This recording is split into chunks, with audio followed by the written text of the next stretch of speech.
it's a growth opportunity for us. I'm excited to see us respond. The old adage is turnovers come in bunches. You want to make that a reality this week. No doubt. We want to carry this turnover momentum going. All right, good luck to you. Thank you so much. That's it for Coach's Keys to the Game with Kellen Moore. And let's get out to Jeff Nowak down on the sideline for today's River Parish Disposal Saints Sideline Report. Yeah, guys, Saints are looking for their second win in a row, and the biggest story, the return of Chase Young. He talked this week. He said the goal was to take their time, make sure they got everything covered so it didn't turn into anything else. And 5 weeks missed. He's ready to get back out there. Kellen Moore said that his return should give everybody juice. They're all excited to get him back into the action. And because of all that work they did, they don't expect there to be a pitch count per se, though they do anticipate, hey, we're going to have a rotation. Carl Granderson, Chase Young, Cam Jordan, and Chris Rump. But it's not all going to be on Chase. But getting him involved in those passing downs, the Saints are currently 30th in pressure percentage. Chase Young finished last season 6th in the entire NFL with 74 pressures. So his involvement there should be a game changer for this defense. You're right, Jeff. Thanks. 5.5 sacks, but he had 21 quarterback hits. The great disruptor, the national anthem, the coin toss, the Who Dat chant, the kickoff. In that order, next on the New Orleans Saints Radio Network. Do you remember what it's like to sing your lungs out? Dance until you're dizzy? Dance until dawn. And never miss a beat. That's joy the Louisiana way, and part of every day. With Louisiana Blue, you're free to live, to dance, to soar, because you've got the compassion of the cross, the security of the shield, and the comfort of blue behind you. Your Louisiana Blue Card opens doors to top doctors to care for you, so you can stay healthy, happy. Life is a celebration, a dance. So step up, step out. For 90 years, we've kept you covered, Louisiana, so you can keep moving and keep living your life. Live, Louisiana. We've got you. Louisiana Blue, Louisiana True.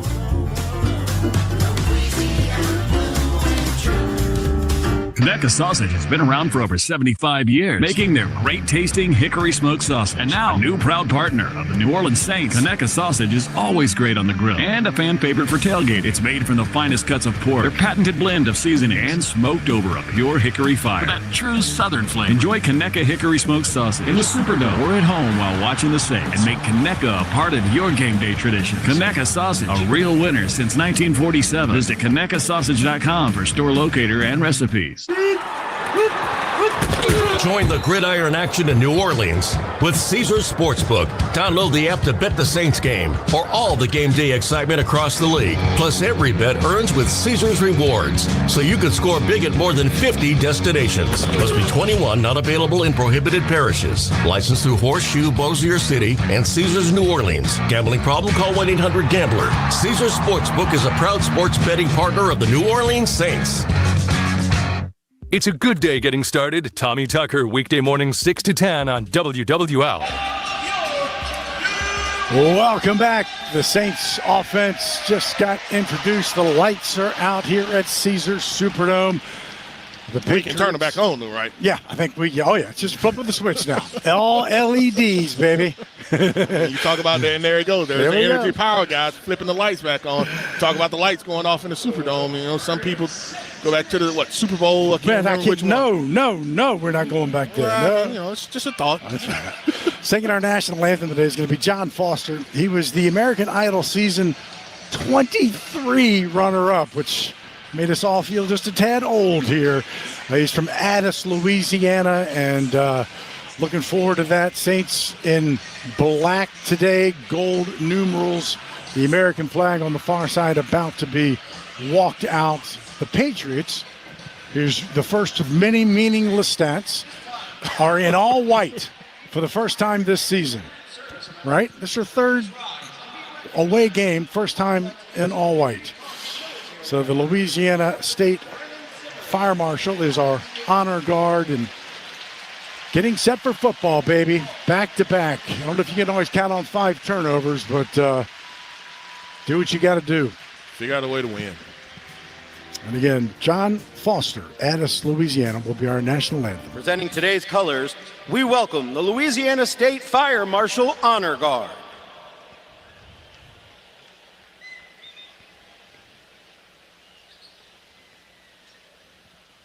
And now, to honor America, we ask all who are able to please rise and remove your hats. Performing today's national anthem, please welcome country music recording artist and Louisiana native, John Foster.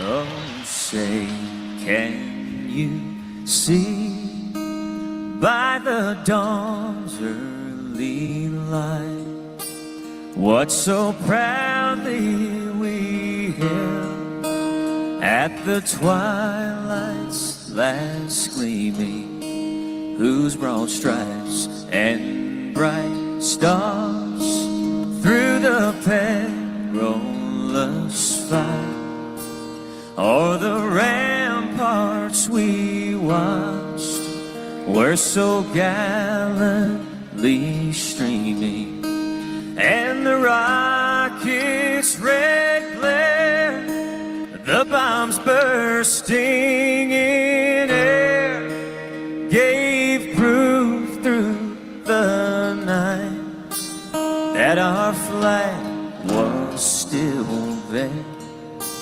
Oh, say, does that star-spangled banner yet wave o'er the land of the free and the home of the brave? God bless America. Thank you so much. Let's hear it. Let's pause 10 seconds to let stations identify themselves here on the New Orleans Saints Radio Network. Home of the Saints, LSU, and Pelicans. 870 AM WWL New Orleans, 105.3 WWL FM and HD1 Kenner New Orleans, and Odyssey Station. This is the 17th meeting between these two teams. The Patriots lead the overall series 16-10. The Saints have won the last two. Both of those games were in Foxborough in 2021 and in 2023. Both games featured pick sixes for the Saints. The first meeting way back to the outdoor game. If we could open up the roof, because I am freezing. There's a chance I may ask for a hug at some point. Well, later I'm today. gonna get some coffee. I mean, and it's not gonna be the iced coffee up here that I got. And it's just like, man, what are y'all talking about? I know you begged for the fall to come, and they said we're gonna treat you right, Mike. Here's fall for you inside. Inside, Cam Jordan, Justin Reed. At the middle of the field, Adrian Hill is going to be our referee in the white cap as he will explain the coin and then the all-important flip. This is the coin I'm going to flip. The side with the American flag is heads. The side with the shield is tails. New England, you're the visitor. Tails is your call. Tails is the call. It is a tails. New England has won the toss and elected to defer. You want the ball? Yeah. Which way do you want to kick? New Orleans will receive at this end. Good luck, gentlemen. Cam said, yeah. Right. Yeah. Of course. I mean, right. we'll kick off both times. Yeah. Justin Reed, Dutchtown, Louisiana is going to lead our Who Dat chant.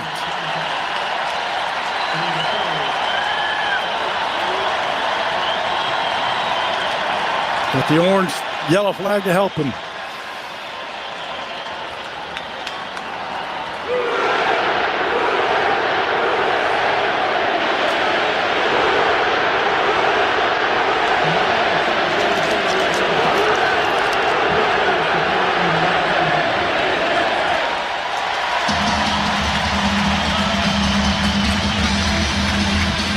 So the Saints will receive. They won the toss last week and took the ball. Did not get points on that drive, but they have been outscored in the first quarter, 51 points to 10. But their 10 came in the last two games, and so they will be out there first. Again, Patriots all white with their silver, gray helmets. The Saints all black, gold numerals. And this was one question we wanted to know. Who would be back with Kendre Miller? It's going to be Mason Tipton, because they had been using Velus Jones. They did re-sign him to the practice squad, but they did not make him active today, which also means, by the way, running back Devin Neal will be part of the action, but it will be Mason Tipton who will be back returning kicks. Yeah, and I saw this kicker kicking earlier in warm-up. He does a nice job of being able to obviously get it in that landing zone, but putting the ball on the outside of the numbers. And so I don't know if that's what he's going to do here, but that was what he was practicing on earlier. That being Andy Borregales. They are all drafted. He is a draft pick, 6th-round pick out of Miami. The punter was a 6th-round pick last year out of Michigan State, and the deep snapper is a pick as well. Line drive to Mason Tipton, who gets the football on the 10, 20 on the far side, and we'll get to the 25. And this Patriot kick coverage team, one of the best. They're 8th in the NFL. That's a 22-yard return, so the Saints will start moving right to left towards Poydras Street in the field level suites here at the 25. And the Saints go 11 personnel, 3 receivers. Tailback is Alvin, and the tight end is Juwan. Valet being one of those receivers. Alvin is to Rattler's right, who will start in the shotgun from the right hash, takes the snap, stands, now steps up, and he's throwing it deep, and he's got him open, and it's a catch, far side down to the 21-yard line. Chris Olave. Boy, I don't know if it was a double move, but he was wide open for 52. It was not. It was a corner blitz off the short side of the field, and the Saints picked it up. And right away, Rattler saw it, and so you gamble. First play of the game, you run a corner blitz, and the safety cannot run with Chris Olave right there. And so it's just an outstanding job of recognizing it. The Saints picked it up. They saw the blitz. He leaned early anyway. The corner did. Rattler knew exactly where he wanted to go with the football, and I don't know if that was the call play or just a conversion, but it was pushed the Saints right on the edge of the red zone. Plus 52. Rattler throws complete to the far side. Run out of bounds by Gonzalez at the 20, so a short gain of 2. 2nd down and 8. But, man, that's the one thing Olave has not had is that deep, deep pass, and that's the 5th. They had their 5th explosive last week, get their first explosive on the first play of the game. Ball's at the edge of the red zone for the Saints. This is the opening drive brought to you by Ace Garage Door. For professional service and more, call Ace Garage Door. This 2nd and 8. Snap. Toss to the outside to Alvin on the near side, trying to turn the corner. Does.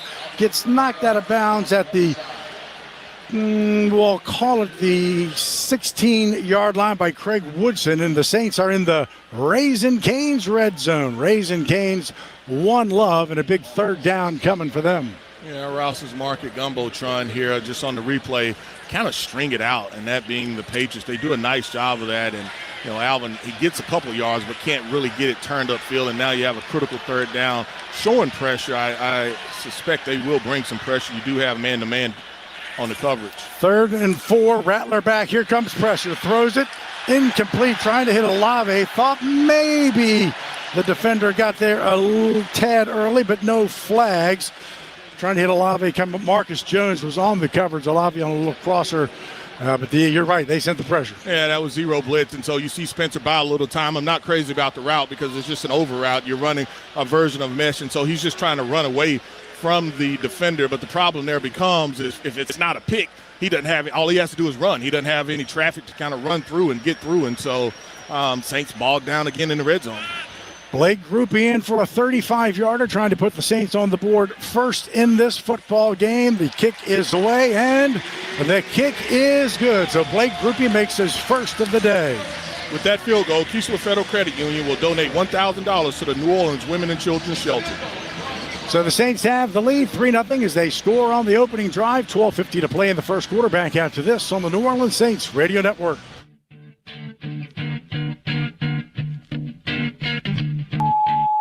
Hey, bro, weirdest thing is happening at the game.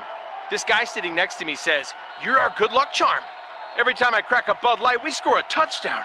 Now his entire family wants to buy me Bud Lights. I think I'm some kind of a football prophet. Talk soon. The team needs me.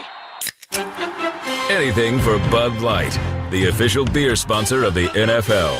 Stock up today. Enjoy responsibly. Copyright 2025 Anheuser-Busch Bud Light Beer, St. Louis, Missouri.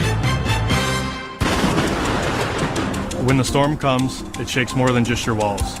It shakes your world. But in New Orleans, we're built different. We don't fold. We rebuild. At American Safety, we show up fast and we get to work. And we treat your home like our own. Because recovery isn't just about fixing what's broken. It's about restoring what matters. American Safety, stronger than the storm, and right here with you. Pelicans fans, it's time to secure your tickets for the 2025-2026 season. Get the flexibility you need with our custom flex plans. Pick your favorite matchups and build the ticket package that fits your schedule. And don't miss opening night, October 24th, as we take on the San Antonio Spurs. Be sure to arrive early for a pregame happy hour, and fans in attendance will take home a Pelicans quarter zip, courtesy of Smoothie King. While supplies last, get tickets today at pelicans.com. The Toyota Trucks Game Day sales event is on, and there's no one key to victory. You need strength, power, agility, the team that shows up ready to win. At Toyota Trucks, they bring the full roster. Kick off the season with big savings at the Toyota Trucks Game Day sales event. Toyota is the official vehicle of the New Orleans Saints. From the Dome to the Bayou, the Tundra and Tacoma are built to take you wherever the road leads. Find yours today. Toyota, let's go places. See packages and options at toyota.com for feature availability. WWL is the news, talk, and sports leader. So the Saints score, 5 plays, 59 yards, 2 minutes and 10 seconds. A Blake Grupe 34-yarder to make it 3-0. And for Chris Olave, his longest reception coming into today had been 17 yards and now make it 53. But Saints get 3, not 7 in that red zone, but they do get the lead, and something that they haven't had a lot of, and you saw it second half last week. Got the lead and then allowed that defense to play a little different, so defense will go on the field with the lead. Blake Grupe to our right, line drive kick is going to be land in the end zone, and so it'll go out of the end zone to the 35-yard line. It was close, and so landed about 2 yards deep, and so the 35-yard line is where the Patriots will begin it, moving left to right towards the Smoothie King Center. He was right. You're exactly right, about 2 yards. Yeah, you can see it was the wide receiver, Chisholm, who was back, and he was he was in that, do I catch it? Well, if I catch it. This is his first time being up as well. They're without Antonio Gibson, so he's up, and so we've got a couple of new kick returns. Drake May is going to be under center. Ramadre Stevenson is the lone deep back who gets the football, middle of the field, pushing his way towards the 40, gets to the 40, so a 5-yard run by Stevenson brings up 2nd down and 5. Yeah, and Chase Young is out on the field. Granderson is the other defensive end that doesn't technically start. Cam Jordan is out there as well. Saints in nickel defense. Patchall made the tackle against his former team where he spent 4 years, the former LSU Tiger. 2nd down and 5. The ball just crept across the 40, so call it a long 4. May on a delayed handoff. Saints read it perfectly. Brian Brzee was the first guy there, but there was a host of other Saints to follow with great penetration. The tackle will probably go to Davis, but Brzee read it perfectly. Yeah, you're exactly right. That Rouse's Gumbotron tells you. I mean, they thought they were anticipating, trying to sell that they're running a pass, but Brzee gets so much penetration, and DeMario, he's reading it all the way. He sees those sets. There's nothing that offensive line can do. And now the Saints, that young secondary, they may get a chance here to get after the quarterback and get a hand on the football. 3rd and 9. May out of the shotgun. Steps up, throws it across the middle, and that's caught by Kayshon Boutte, who takes it to the far side and gets run out of bounds, but not until he gets to the New England 47, and a 1st down run out by Taylor, 11 yards. Yeah, there your cornerback slipped. He fell. Kool-Aid fell. Kool-Aid's the guy that's covering him, and he just fell on the over route. Something similar we tried to run against them, and they were successful in their conversion. We were not. First and 10 from the Patriot 47 under center is May. Takes the snap. Play action. Rolls to his right. Pressure as he throws it deep. And he's got Demario Douglas. Makes the catch at the 10. 5. Sidesteps. Touchdown. 53 yards. Jonas Sanker was on the coverage. Demario Douglas, third year out of Liberty. Boom. Big play, and he was open. Double moved him, and Sanker got twisted, got turned around, and there was nothing that he could do. And Demario Davis tries to pull the trigger a little late, doesn't want to hit the quarterback late, just can't get enough pressure. They double-teamed Cam, and that allowed them to be able to get that one-on-one, just a shot play. And Sanker he got twisted up, and he couldn't recover. And so you've got two young guys. Raleigh is the one corner, and Sanker it was a shot play, and just quarterback just way too good, too much arm strength. Andy Borgalis is in for the extra point. Snap is down, and the hold is away, and the kick is good. And so we got us a track meet all of a sudden here. It didn't take long. 10:52, first quarter. Patriots take the lead 7-3. Back after this on the New Orleans Saints Radio Network.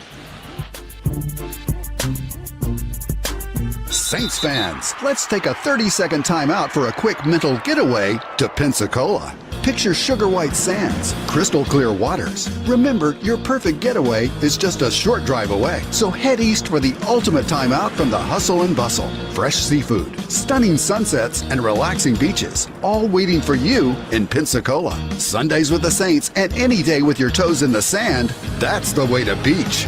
Plan your getaway at visitpensacola.com. Hey Saints fans, shop Rouse's Markets, local low price leader and official supermarket of the Saints. Country style pork ribs or pork shoulder steaks only $1.67 a pound. USDA prime beef whole boneless top sirloin, cut and wrap free, just $8.88 a pound. Hand cut USDA prime beef boneless top sirloin steaks only $9.98 a pound. Wild caught prestige local Gulf oysters $12.99 a pint. And Turkey Hill ice cream 2 for $6. Rouse's Markets, the official supermarket of the Saints. NFL fans, when it's time to get Saints tickets, you can tackle game day with total certainty with Ticketmaster. As the official resale ticket marketplace of the NFL, Ticketmaster's got the best way to take it to the house when it comes to being there live. With 100% verified resale tickets available all season long, you can count on getting in with ease and spend time focusing on the good stuff like tailgating with your friends and fam. Even if you're headed to the game last minute, you can still score seats. Want to meet up inside the stadium with your crew? Transferring your tickets is an easy handoff. So get those touchdown celebrations ready and score your tickets today at Ticketmaster.com/Saints.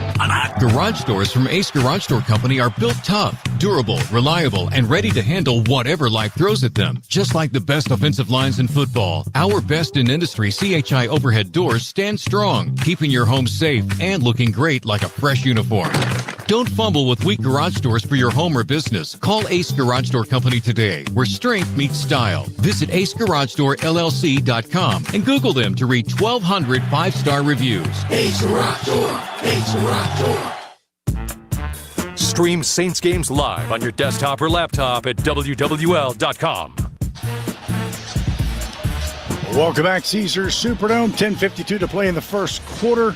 The Patriots just take the lead on a 4-play, 65-yard drive that only took a minute 58, a 53-yarder to Demario Douglas.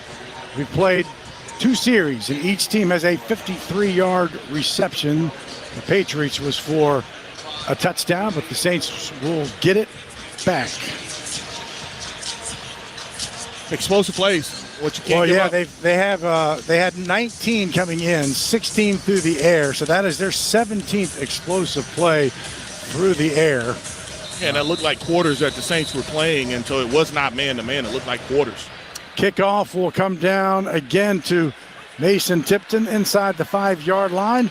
Takes it back to the 20, now to the middle of the field, and he comes to the near side, 25, then hit hard at the 27-yard line by Brendan Schooler and Del Pettis, a 25-yarder down to Jeff Nowak for this River Parish Disposal Saints Sideline Report. Yeah, guys, talking about explosive plays, that's what the Saints have been looking for on offense, not just to hit them, but have Spencer Rattler be more aggressive in taking them. Last week, they hit the 87-yarder, also forced 3 long pass interference penalties. Patriots came into the game leading the NFL in pass plays at 20-plus yards allowed. They had 21, now 22. Thank you, Jeff. From the Saint 27, Rattler into the shotgun. Takes the snap, fakes the handoff, looks, stands, throws complete to Kendre Miller. Flag comes down from the defensive secondary. Miller makes a few yards to the 30, so 3 yards. Christian Ellis. We'll see what the flag is. I feel like it's going to be defensive holding. Before the pass, illegal contact, defense, number 0. 5-yard penalty, automatic first down. That is Christian Gonzalez. And again, I mentioned Christian Ellis on the tackle. That is Caden's brother. They will face each other on November 2nd. Still should be first and 10.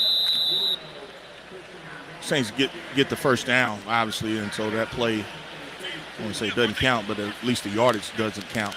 1st and 10 now. The ball sits at the 32-yard line. Snap. Handoff to Kendre Miller to the right side. He's wrapped up as he gets near the 35, so a gain of about 3 yards for Kendre. Marcus Jones, the cornerback, was on the tackle. 2nd down and 7 coming.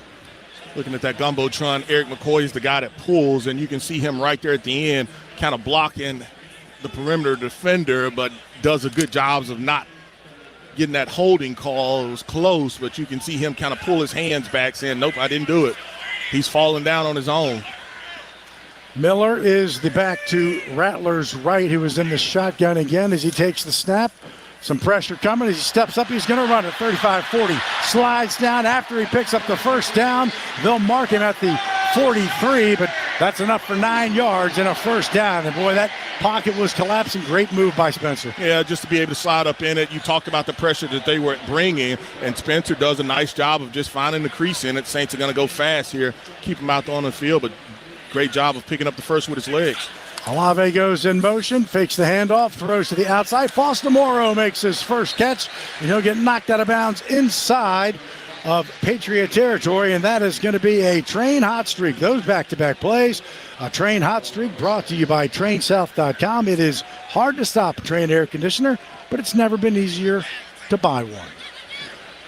Give Foster Morrow on his first catch, 9 yards, 2nd and 1. Handoff, Kendre Miller busting it right up the middle for the first down inside the 45 to the 44-yard line, and Saints get a first down. Yeah, and Patriots have a hurt player. The Saints are going kind of tempo. That's Harold Landry, a linebacker number 2, 8th year out of Boston College. Yeah, one of the guys played with Tennessee Titans for a while, and I know some of the Saints fans in the past have wanted him to be a guy that Saints kind of signed, and that knee gets caught up under. Yeah, they're going to take a look at him. We'll take a break. 7-3 New England right now. 8:42 in the first quarter. Back after this on the New Orleans Saints Radio Network. Flight by Yingling. It's the next generation of light beer. For those who don't follow trends, but craft them. Flight by Yingling is 12 ounces of uncompromised refreshment from America's oldest brewery. With only 2.6 grams of carbs and 95 calories, this is premium refreshment 6 generations in the making. Don't just raise a glass. Raise the bar. Flight by Yingling. Available wherever beer is sold. DG Yingling & Son Incorporated, Pottsville, Pennsylvania. Please enjoy responsibly. Hi, this is Chef Kevin Belton for People's Health. If you have diabetes, heart failure, or cardiovascular disorder, and you have Medicare, ask about a People's Health Chronic Condition Special Needs Plan. It's a Medicare plan designed to help with the unique needs that go along with these chronic conditions. Call People's Health today. Your benefits could start as early as next month. Plans are insured through United Healthcare Insurance Company or one of its affiliated companies, a Medicare Advantage organization with a Medicare contract. Enrollment in the plan depends on the plan's contract renewal with Medicare. CCI Productions is an XL printing, design, fabrication and installation, and finishing company known for their accuracy and precision in branding spaces and events. Let their team of graphic solutions specialists provide you with professional consultation, creative conceptualization, high-quality production, and expert execution. Learn more today at cciproductions.io. CCI, official partner of the New Orleans Saints. Football fans know that traditions matter, turning moments together into something truly epic. They're what inspires us to make our masa and Tostitos the traditional way, starting with whole corn kernels. No artificial flavors, colors, or preservatives, all to give you that perfect crunch. Discover your next tradition this football season. Head to the store, grab your Tostitos team bag, and scan the code for a chance to score an epic experience with the New Orleans Saints. Tostitos, tradition matters. the official chip and dip sponsor of the New Orleans Saints. Talk Saints football with our resident pro, Bobby Hebert. Weekdays 4 to 8 p.m. on WWL. Harold Landry is off and in the blue tent. He is, as Stu said, with Mike Vrabel trying to get this new culture. He gets guys that he wants, like Brandon Staley did. There's several on the scene that played with Vrabel, and Harold Landry III, the linebacker, is one of them. So the Saints have it at the Patriot 44, 8:36 clock moving here in the first quarter as they trail 7-3. Empty backfield for Rattler. Back to throw, does throw, complete to Alvin on the far side. Alvin will take it to the 38-yard line, some 6 yards. Second down and 4. Robert Spillane, the linebacker, knocked him out. Yeah, you love that matchup with Alvin being on the linebacker. Alvin just runs a stop route right there, and you see the great hands. Got to look it in just a little bit cleaner. Great job of just being able to get him in space, and at some point, if they're going to keep him, that linebacker on Alvin, I guarantee they're going to run a go route with him at some point. Inside handoff to Alvin, still on his feet as he pushes his way for the first down to the 32. So Kendre Miller got the rushing first down, and now Alvin with that 6-yard run gets another. Move them chains, baby. Mike, we talked about it off air. I thought the first down play to Alvin was a great opportunity for them to take a shot. You're at a favorable position still in this area. I think it's a great opportunity for some type of double move. The field is not compressed yet. So if you have a double move type play, you can run it. But it's a touch pass to the near side and just strung out to Shaheed and Robert Spillane. I tell you, the more I watch, the speed of defenses is just so good these days. It's hard. You got to fool them to get to the corner. Yeah, but right there they've got a run blitz on one, and then that play strings out. And so he does a great job of running side to side. I want to make him run vertical. I want him to be able to open up his hips and be able to cover in space. And so right there they had a run blitz already called and on, and so they were able to string that play out. And no yards, so 2nd and 10. Rattler to throw, takes the snap, complete to the near side to about the 27-yard line. I think is where they will spot him. He got knocked back about 5 yards, but yeah, about the 27-yard line. That was Christian Gonzalez. So 3rd down and 5 coming. As we're used to, the Saints go quick to the line. 3 receivers to Rattler's right on a 3rd down and 5. Alvin to his left. Patriots showing pressure. Drop out of it. Rattler stands in the middle. Looks to throw to the end zone. Complete to Vele, who makes the catch inside the 5-yard line down to the 4. But there's holding a flag. Should be hands. I think the hands got high on the Saints, and I think they're going to call Saints for holding on Banks. Offense, number 71. 10-yard penalty. Today's 3rd down. Beautiful slant pattern to Vele, but it was for naught. Take a look at it. Yeah, I mean, as I look at that Gumbotron, that's a tough one. I mean, that Rouse's Gumbotron, and I don't know if he stops him completely. And so just looking at that Gumbotron, Mike, that's a tough one for me. I mean, because he has him high. I get it. He has him high. He slows him down. He stops him. That deep end that you talked about for Vele was there, and now you're truly behind the sticks where you had an opportunity to get it in, and now it's going to be tough. 3rd and 15, short pass to the left side, complete to Kamara down to the 30-yard line. So to make the field goal closer, that's Marcus Jones on the tackle. He picked up 7. By the way, the hold was on former LSU Tiger Kaylavon Chason, who was inactive last week, but he is back. But Groupie is in again, and you want to build a little confidence. You make your first 2. This one's going to be from 48 from the left hash mark, kicking towards Poydras in the field level suites. Snap, hold is down, kick is away, and the kick is good for Blake Groupie, who made 4 last week, but he missed 2, but he's made his first 2 today as the Saints close within a point. 7-6, 5:05 to play here in the first quarter. Back after this on the New Orleans Saints Radio Network.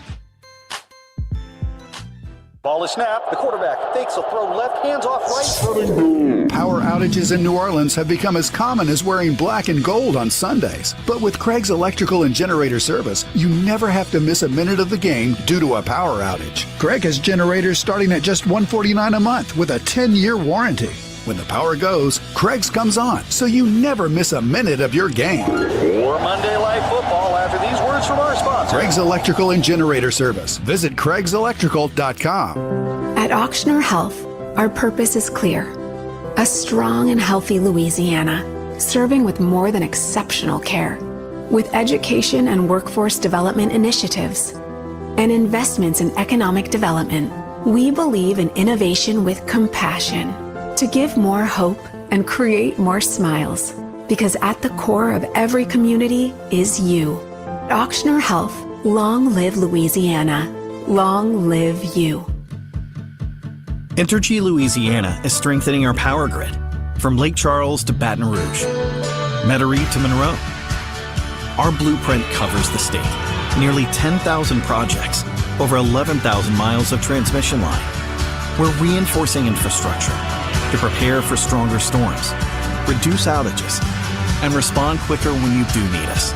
We're making stronger connections in every community because together, we power life. Looking for a new job or career in the transportation business? Do you or your spouse have truck driving experience? John Fayard Moving and Warehousing, the official moving partner of the New Orleans Saints, is looking for experienced team and solo Class A CDL drivers to join their family-oriented team. Benefits with John Fayard include competitive pay structure, major medical, dental, and vision insurance, recruitment and retention bonus, paid vacation, paid holidays, and more. Don't settle for the rest. Drive for the best. Visit johnfayardwarehouse.com. Stream Saints games live on your desktop or laptop at WWL.com. Welcome back, Caesars Superdome. Each team has scored whenever they have had it. The Saints, though, a couple of field goals. Blake Groupie is now 12 of 17 on the season as he knocks it through on the drive. 10 plays, 43 yards, 547 Groupie from 48 yards to make it 7-6. Here's the Bud Light scoreboard. Saints game day. Stock up on Bud Light. A final from Tottenham, and that is the Denver Broncos 13, the Jets 11, Indianapolis 7, Arizona 0, the Chargers 3, Miami 0, Pittsburgh 3, Cleveland 0, Dallas and Carolina 3 apiece, 0 apiece between Seattle and Jacksonville. Baltimore 3, the Rams have nothing, and all those games should be in the first quarter except the one that's a final, and that being Denver over the Jets. Not the most exciting game. I was hearing from the Jets' offensive stats, but there's a safety involved and some returns, but it's a final for Sean Payton as the kickoff comes down to Chisholm, number 86, who brings it to the middle of the field before the Saints stop him at about the 31-yard line by Chris Rumpf, and that's where the Patriots will have it for the second time. It's a New Orleans Saints tradition. Turn on the sound of your TV, pause your DVR, and sync up Saints Radio next Sunday at 12 o'clock when the Saints battle the Bears at Soldier Field in Chicago. Turn up the Saints Radio Network. So it didn't take long for the Patriots on their first drive. Now 4:58 here in the first quarter, 7-6 New England. Saints in their base defense here. Outside, Kool-Aid goes to one corner. Drake May out of the shotgun.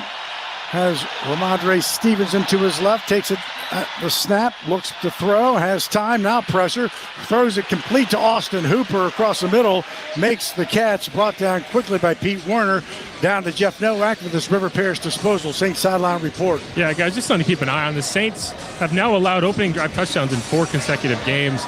In the last 3, they have also allowed touchdowns on the opposing offense's second drive. So, stop here would break that trend. I think that's what you're hoping for. That's right. And also last week, after those 2 touchdowns, that was it. Punt, 5 consecutive turnovers. 5 yards for Austin Hooper.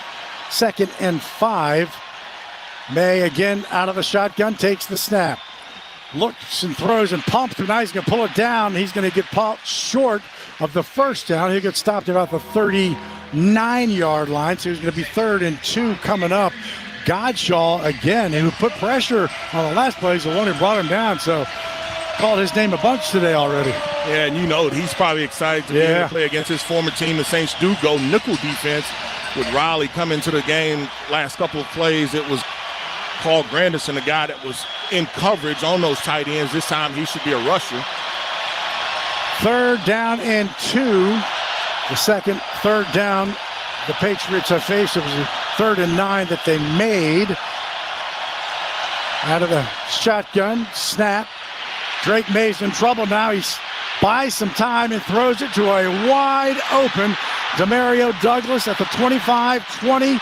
He's going to have to not get caught. And Demario Douglas, who is just an escape valve, catches it for 61 yards, caught it at about the 25-yard line, and waited for some blockers, and bang, touchdown. Second time the Saints have gotten greedy. In the back end, the Saints have gotten greedy, and you just dropped it, and there's a late flag. Late flag, but the Saints, they just let him go. And I don't know, it was somebody on the opposite side, one of these Saints receivers on the top side. I don't know if that was Kool-Aid or Riley. Before the pass interference, offense, number 81. Oh, my goodness. 10-yard penalty.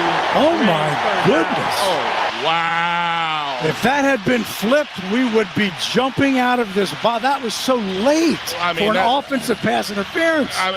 He had to see it and say, oh, I didn't throw the flag because I would need to see my Rouse's Market Gumbotron again because, Mike, I don't see it. I talked about at the top of the route because he came from that right side. Unless the receiver just goes in and blocks completely, then there's no way that I'm thinking that that's pass interference because the Saints defensively, they just dropped him completely. They called it on Austin Hooper. Demario Douglas, as Deuce said, started on the left side, went to the right. There was nobody there. Saints dropped him. Yeah. I mean, you dropped him completely, but I don't know where the pass interference comes from. The penalty was on number 8. Number 8. What? All right, so they called it on Stephon Diggs. Let's wipe out the touchdown. 3rd and 2 becomes 3rd and 12. New England is back at their own 28, and now there's some issues that they want to. Is it respotting the football? I have no clue what the officials saw to call pass interference. I have no clue who they tried to call it on. Let's look at Diggs. I mean, he hits Kool-Aid, but I mean, that's not pass interference. Oof. That's not pass interference. There's no way that you call that pass interference. It's phantom. Stunning. Phantom. Phantom. That's exactly what it is. It's phantom. And then they got it wrong, right? They called it on Austin Hooper. They're like, you could look at every skill player they had, and that's not pass interference. 3rd and 12 for the Patriots. Moving left to right, leading just 7-6. May takes it out of the shotgun. Snap. Now he's throwing it deep down the sideline again. And there's a flag, and that's going to be on Quincy Riley. And he did it. So the flag's going to be on the Saints this time. But why do you have him one-on-one? That's what I don't get. Where's the safety help over the top? He did it. Pass it was a double move. Defense, number 29. Ball will be placed at the spot of the foul. Automatic first down. Where is the safety help? It's a double move. What are we doing? Ball is not catchable. He hits him 20 yards downfield. Down the field. I mean, but like right now, you can tell you who they're picking on? Quincy Riley. They're picking on Quincy Riley, and so they said, "All right, rookie, you want to play? We're gonna say, okay, I'm gonna play. We're gonna go after you." And so the first one, that one was man-to-man, but I want to know where the safety is. The safety should have been over the top the whole time. So it's a 21-yard penalty. The ball now just on the other side of midfield, right at midfield. Travion Henderson, the rookie, gets the handoff up the middle, takes it inside the Saint 45 to the 44, so he picked up 6. 2nd down and 4 coming to Brian Brzee. This is the weirdest drive I can ever. It's been a while. I'm just like, it's been a while since we going on. You had that much action and inaction and questionable calls, but I don't, like I said, I know they called it on Stephon Diggs there, but I didn't see that one. Quincy Riley, I saw that one. So 2nd and 3, they gave him 7. May now brings Diggs across the formation to the far side. A little toss handoff to Henderson, but he gets stopped short. Flag down. Holding defense. Normally get a defensive lineman for that. So we're just going to make all these makeup calls to make up for the pass interference. They may have done it. Don't get me wrong. Automatic first down. Yeah, they're calling. I mean, normally that guy, if he's throwing a flag, then he's saying that you didn't allow the offensive player to get up to that second level. Jonathan Bullard. And he did. You can just see the tug, the pull of the shoulder pad. Didn't let the engaged offensive lineman get up to the next level. Saints check and go. They were in base defense, so now they check and go nickel defense. And so, Riley, they came after you every time that they wanted to go down the field, and I expect that to be the same here. 1st and 10 after the penalty. 2:11, clock moving. 7-6, New England. Snap to May. Pump fakes. Stands in the middle. Gets the pressure behind him, but he does complete the pass to Henderson on the right side. How did he got the ball out is unbelievable, but Travion Henderson makes the catch. I thought maybe the Saint guy hit it from behind. I thought, and the Saint guy we're talking about is Chase Young. Chase Young, we thought he was slapping this ball away, but like you talked about, Drake May is able to find his he just flipped it out. Because if he came with his arm back, that ball was getting knocked down. So he just flipped it underhand over, and they tried to run that double move to Stephon Diggs, and he wasn't there. But I mean, you're talking about so close. 9-yard pickup, 2nd and 1. Handoff Henderson, left side, slammed as he gets through the line of scrimmage, but he does pick up the first down as he takes it to the 25-yard line. Jonas Sanker and Justin Reed were on the tackle, picked up 4, just needed 1. Mike, I know we're ways away, but does that offensive line look early? Just a hair early as far as the snap, but the guards, and I think this is across the league where it's just almost like the guards they're moving a hair early. The offense, the officials aren't calling it. 1st and 10, under a minute to play, first quarter, 7-6 Patriots, their second possession.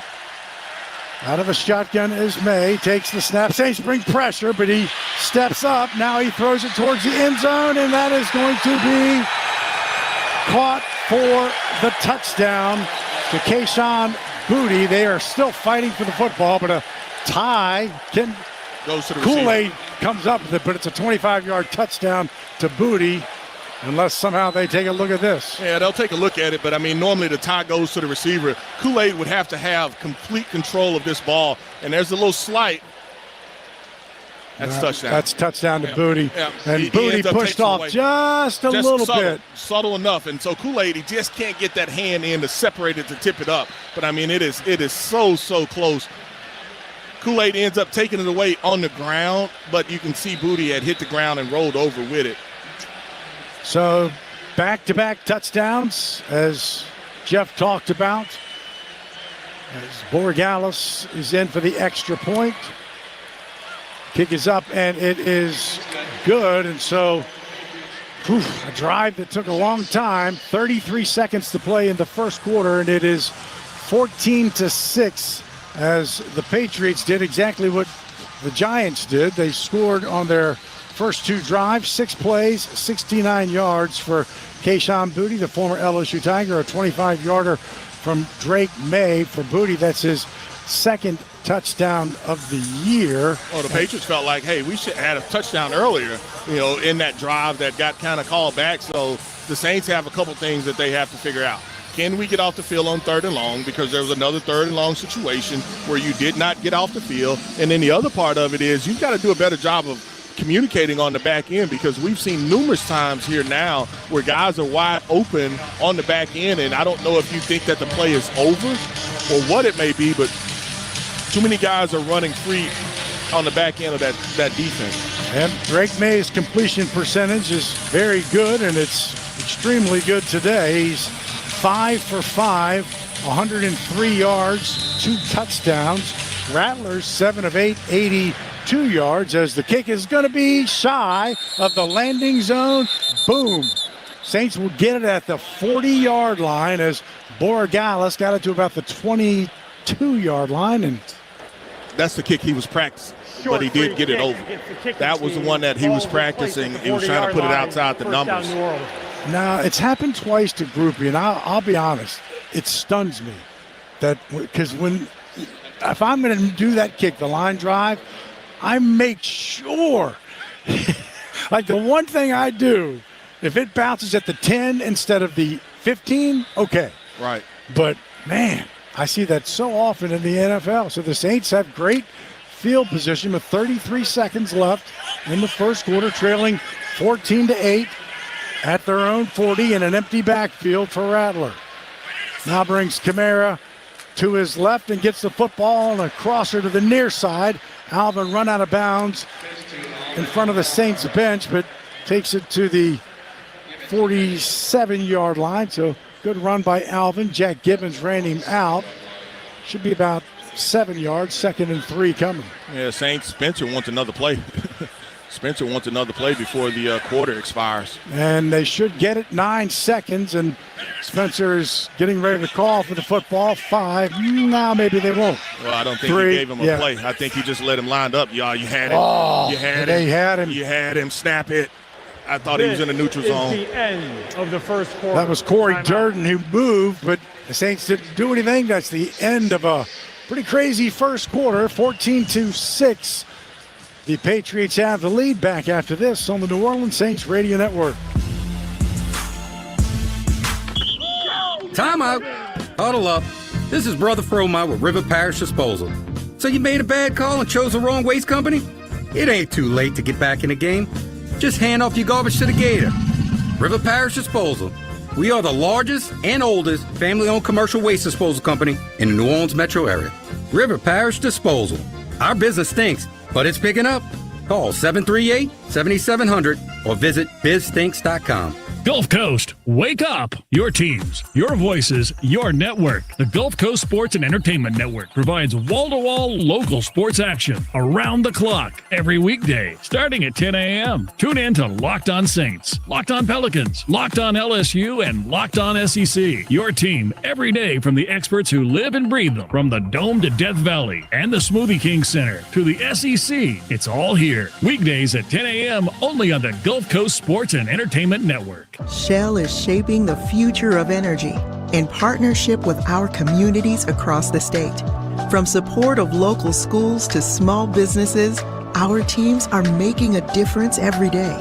We're building a cleaner energy future right here at home. Together, we're powering progress for our region and beyond. Louisiana is where we live, and we're proud to call it home. Shell is the rhythm of Louisiana. Keesler Federal Credit Union helps Saints fans like you live your way, whatever your dream may be. Whether it's screaming from those perfect game day seats or hosting the ultimate watch party at home, Keesler Federal's got you covered. Sign up today for a free high-earning checking account and enjoy better rates, better returns, and better service. Keesler Federal, the official credit union of the New Orleans Saints. Membership and credit eligibility required. Federally insured by NCUA. Life's too short to be serious all the time. Tommy Tucker, weekdays 6 to 10 a.m. on WWL. Well, welcome back, Caesar Superdome. 15 minutes now as we start the second quarter. Saints have the football, 2nd down and 3. An eventful first quarter, 14-6 right now is your score. Saints have the football now moving towards the Smoothie King Center. Demario Douglas had 7 receptions for 30 yards coming into today. 1 catch for 53. Kayshon Boutte, 2 for 2, 36. 1 being that key first down and the touchdown. Saints have it on their side of the football field at the 47 with a 2nd and 3. Handoff, Kendre Miller, middle of the field. Right past the fleur-de-lis and past the chains, and first down as he takes it inside to Patriot territory. Harold Landry, who got hurt, back into the game, makes the stop. 13 personnel, the same one that they scored out of earlier. Taesm lining up at fullback. At some point, you'll see him run that kind of corner route from that fullback position, just because I think that they like the personnel matchup that they have. And then obviously we know with the speed Shaheed that he has, they like that matchup as well. So 1st and 10 at the Patriot 49. Handoff. Rattler rolls to his right, stands. Now he'll step up, and he's going to run it again. Spins out of one tackle and gets 1 yard, but much better than a sack, and a good spin job by Rattler to do something. Corey Durden and Kairos Tonga. What we don't like is on that backside, the guy that's down is Banks, and not sure how, whatever is ailing him. I didn't see it. He's kind of holding that right side of his body. Not good for the Saints because he's been phenomenal. He is down, sitting up, but kind of looking at that right side knee. from knee to shin area. Oh, that's definitely right knee that they're looking at, and I know in college. I was trying not to say that. Yeah, I know in college that was some of the. We'll have to wait and see. We'll take a break as they tend to. Mr. Banks will be right back. Saints trail 14-6, 14-10 second quarter. He is up and walking off, but limping. Back out to this on the New Orleans Saints Radio Network. Hey, bro, weirdest thing is happening at the game. This guy sitting next to me says, "You're our good luck charm. Every time I crack a Bud Light, we score a touchdown." Now his entire family wants to buy me Bud Lights. I think I'm some kind of a football prophet. Talk soon. The team needs me. Anything for Bud Light, the official beer sponsor of the NFL. Stock up today. Enjoy responsibly. Copyright 2025 Anheuser-Busch Bud Light Beer, St. Louis, Missouri. When the storm comes, it shakes more than just your walls. It shakes your world. But in New Orleans, we're built different. We don't fold. We rebuild. At American Safety, we show up fast and we get to work. And we treat your home like our own. Because recovery isn't just about fixing what's broken. It's about restoring what matters. American Safety, stronger than the storm, and right here with you. The Toyota Trucks Game Day sales event is on, and there's no one key to victory. You need strength, power, agility, the team that shows up ready to win. At Toyota Trucks, they bring the full roster. Kick off the season with big savings at the Toyota Trucks Game Day sales event. Toyota is the official vehicle of the New Orleans Saints. From the Dome to the Bayou, the Tundra and Tacoma are built to take you wherever the road leads. Find yours today. Toyota, let's go places. See packages and options at toyota.com for feature availability. Pelicans fans, it's time to secure your tickets for the 2025-2026 season. Get the flexibility you need with our custom flex plans. Pick your favorite matchups and build a ticket package that fits your schedule. And don't miss opening night, October 24th, as we take on the San Antonio Spurs. Be sure to arrive early for a pregame happy hour, and fans in attendance will take home a Pelicans quarter zip, courtesy of Smoothie King. While supplies last, get tickets today at pelicans.com. America's powerhouse station, reaching 5 states daytime, over 38 at night. WWL. 14-10 second quarter, 14-6 Patriots. Kelvin Banks in the blue tent. Awesome Richards will be in. So he just, it's just a freak kind of thing. He steps on the back of Juwan's foot, right? Yeah, he stepped on the back of Juwan's foot, and, you can tell right away he almost extended that knee out, and he was able to walk off fairly well. But, we've seen some strange things happen, but definitely need him back if he's able to come back. 2nd and 9. Alvin is to Spencer's left. Spencer out of the shotgun in Patriot territory. Snap, pressure coming, throw, complete. Rashid Shaheed as he does a nice slant pattern down to the 32-yard line and a first down, and a great job by Spencer. Had pressure, and he let him, got him to keep going. Craig Woodson on the tackle, 17 yards. Yeah, looking at that Rouse's Market Gumbotron, the Saints are going to go fast, but they picked up the pressure. The blitz, obviously, you knew it was coming, but the Saints do a great job of picking it up and able to get some great yardage. Toss to the outside. Alvin cuts it back between the numbers and the hash marks inside the 30 down to the 27, probably about 4 yards for Alvin.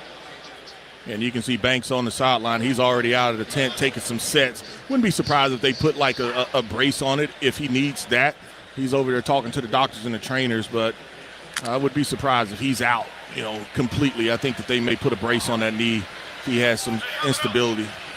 2nd and 6. Saints in the high red zone, trying to get into the end zone. Out of the shotgun, Rattler takes the snap, steps up, throws, complete to Olave. Olave ducks under inside the 20 and picks up the first down.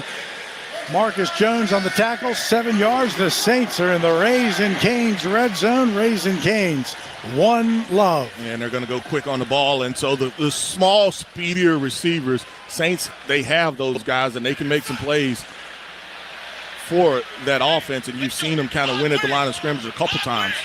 3 receivers to Rattler's left. Kamara to his right out of the shotgun. Ball at the 19. Handoff Kamara. On the right hash mark, will pick up a couple of yards down to Jeff Nowak for this River Parish Disposal Saints sideline report. Yeah, guys, as you mentioned, Kelvin Banks came out of the tent, tested out that injury. Look, he's got his helmet back, went on the sideline. He didn't come in for that last play because they went tempo. He's now back in there at left tackle, so a good sign for the Saints. Yeah, and the Saints, they go 12 personnel. They get some bigger bodies into the game. What was interesting is you don't get the subs. I take that back. That is 11. That's Valet that's looking like a tight end. That is 11 personnel, 3 receivers. 2nd and 8. Rattler out of the shotgun. This time he keeps it. RPO left side, Rattler inside the 10, first down. He faked the handoff to Alvin Kamara. He kept it himself and took it to the far side and first down. Yeah, first and goal. Yeah, QB bash, and so it's nice play, nice design. You see one guy pinning down there, causing some trouble, and the defensive lineman, of course, doesn't like it. So now Saints have it. Handoff middle of the field to Alvin. Alvin takes it to the 6-yard line, so it'll be 2nd and goal from the 6. The Saints have struggled, obviously. If you're not good in the red zone, you're probably not too good 1st and goal, but trying to make that better right now. Yeah, I mean, it's just about guys making plays. This is the money zone. This is the money area. This is where you've got to be able to cash in, and you got down here earlier and you couldn't do it, and you still have this opportunity with at least this play in the 3rd down play to try to cash in. Out of the shotgun, 2nd and goal from the 6. Handoff again, Kamara. Kamara stays on his feet down to the 2-yard line, inside the 2. He took it over the right guard, and 3rd down and a long 1.5. Taesm Hill, come on. Taesm Hill, come on. He is on his way. Number 79 is reporting eligible. Number 79 is reporting eligible. Saints fans excited as well, and the Saints offense saying, hold on, keep it down. We want to be able to hear our calls. So Taesm is at quarterback. Was an I formation, now it's split. Empty backfield, 3 receivers left. Kendre Miller in motion. Taesm keeps it right side, gets a block, cuts it back. Touchdown to Taesm Hill. He had the block to the outside, but it was when he cut it back, you knew you weren't stopping that man from getting in the end zone. Touchdown, Taesm. Give me sweet. I give you a lot of eye candy. I give you a lot of dressing. I even have my tackle who came in as an extra blocker as eligible to flex out wide, and I give you a lot of dressing. But that's just QB sweet. And Taesm does a nice job of being able to put his foot in the ground, get into the end zone, and 3rd and short, kind of knew who was going to get it, and that was just really good job of executing by the Saints. Great block by Taliasa Fuaga on the outside as Blake Groupie is in for the extra point, knocks it through. And that Saints touchdown is brought to you by Ochsner. Long live you and long live the Saints. 14-13 Patriots, 2nd quarter here on the New Orleans Saints Radio Network. Sing, play, live. Squeeze every ounce of life out of every day. Memorize every sunset, every face you love, and climb every obstacle until you can't go higher. With Louisiana Blue, you're free to live your life, to grow wings. That's because you've got the compassion of the cross, the security of the shield, and the comfort of blue behind you. Your Louisiana Blue Card opens doors to top doctors to care for you, so you can stay healthy, happy. Make every moment yours, every day memorable. Live your life wide open. For 90 years, we've kept you covered, Louisiana, so you can keep moving, keep living your life. Live, Louisiana. We've got you. Louisiana Blue, Louisiana True. Ready to jumpstart your career? Goodwill Technical College is now enrolling, and this is your chance to build a brighter future. We've got the programs that will take you from the classroom to the career of your dreams. I'm on my way to success, thanks to Goodwill Technical. Financial aid and scholarships are available, as well as child care and transportation, so nothing's holding you back. Classes are filling up fast. Don't wait. Enroll today at Goodwill Technical College and start your journey to a better tomorrow. Visit goodwilltech.edu or call now to secure your spot. Saints fans, Cam Jordan here. Get ready for game day at the Saints VIP tailgate, brought to you by BullseyeEventGroup.com. The VIP tailgate is 3 hours prior to kickoff before every Saints home game next to the Superdome at Benson Tower. Bullseye Events Group's Saints VIP tailgate is open to all ages, features a premium buffet by Food Network chef Aaron May, and a premium open bar for 3 hours. Start Saints game day the right way. Get your Saints VIP tailgate tickets today at BullseyeEventGroup.com. The news, talk, and sports leader for generations. WWL. 9:42 second quarter. For each point the Saints score this season, American Safety will donate $50 to disaster relief. American Safety, stronger than the storm, and right here with you. And they get 7 more as Taesm Hill from 1 yard out knocks it into the end zone. The Saints were 7 of 17 into the red zone coming into today, 1 of 2 today, as they get 1 point closer, 14-13 here in the second quarter. Kick from Groupie is high and returnable. Lefton Chisholm to the right side, and he'll cross the 30 on the far side and take it to about the 35. That is where they will have it. Terrell Burgess on the stop. Let's pause 10 seconds to let stations identify themselves here on the New Orleans Saints Radio Network. Home of the Saints, LSU, and Pelicans. 870 AM WWL New Orleans, 105.3 WWL FM and HD1 Kenner New Orleans, and Odyssey Station. 28-yard return as the Saints defense back out there looking for Drake May's first incompletion. Patriots moving towards Poydras Street. Under center is May. Handoff, Ramondre Stevenson. He'll pick up about 4 yards to the 39, and Demario Davis playing in his 120th game for the Saints. That ties him for 33rd with Vaughn Johnson of the Dome Control. And the Saints, they go nickel, but it's interesting because they can either go 5 down, defensive lineman, or they can go 4 here, and they add the other. It's still nickel, but that's Danny Stutzman in at linebacker. Interesting. Been playing mostly special teams. 2nd down and 6 under center. Handoff. Stevenson hold to the right side, and he will pick up the first down as he crosses the 45 to the 46 before Double D Demario Davis gets him to the ground. Yeah, that's been right to that side where they ended up running. It's normally, like you said, Pete Werner, when they go with that extra linebacker, and we haven't really seen him a lot on the defensive, getting regular snaps with the defense, but he is this particular series. His team leader as far as special team stops was 6, but you're right. 1st and 10 for the Patriots, now at their own 46, moving right to left in all white. Play action. Drake made a throw, does throw, complete to the far side in between the hash and the numbers, and that's Mac Hollins who makes his first catch, picks up 8. Kool-Aid McKinstry on the coverage, but it's a first down.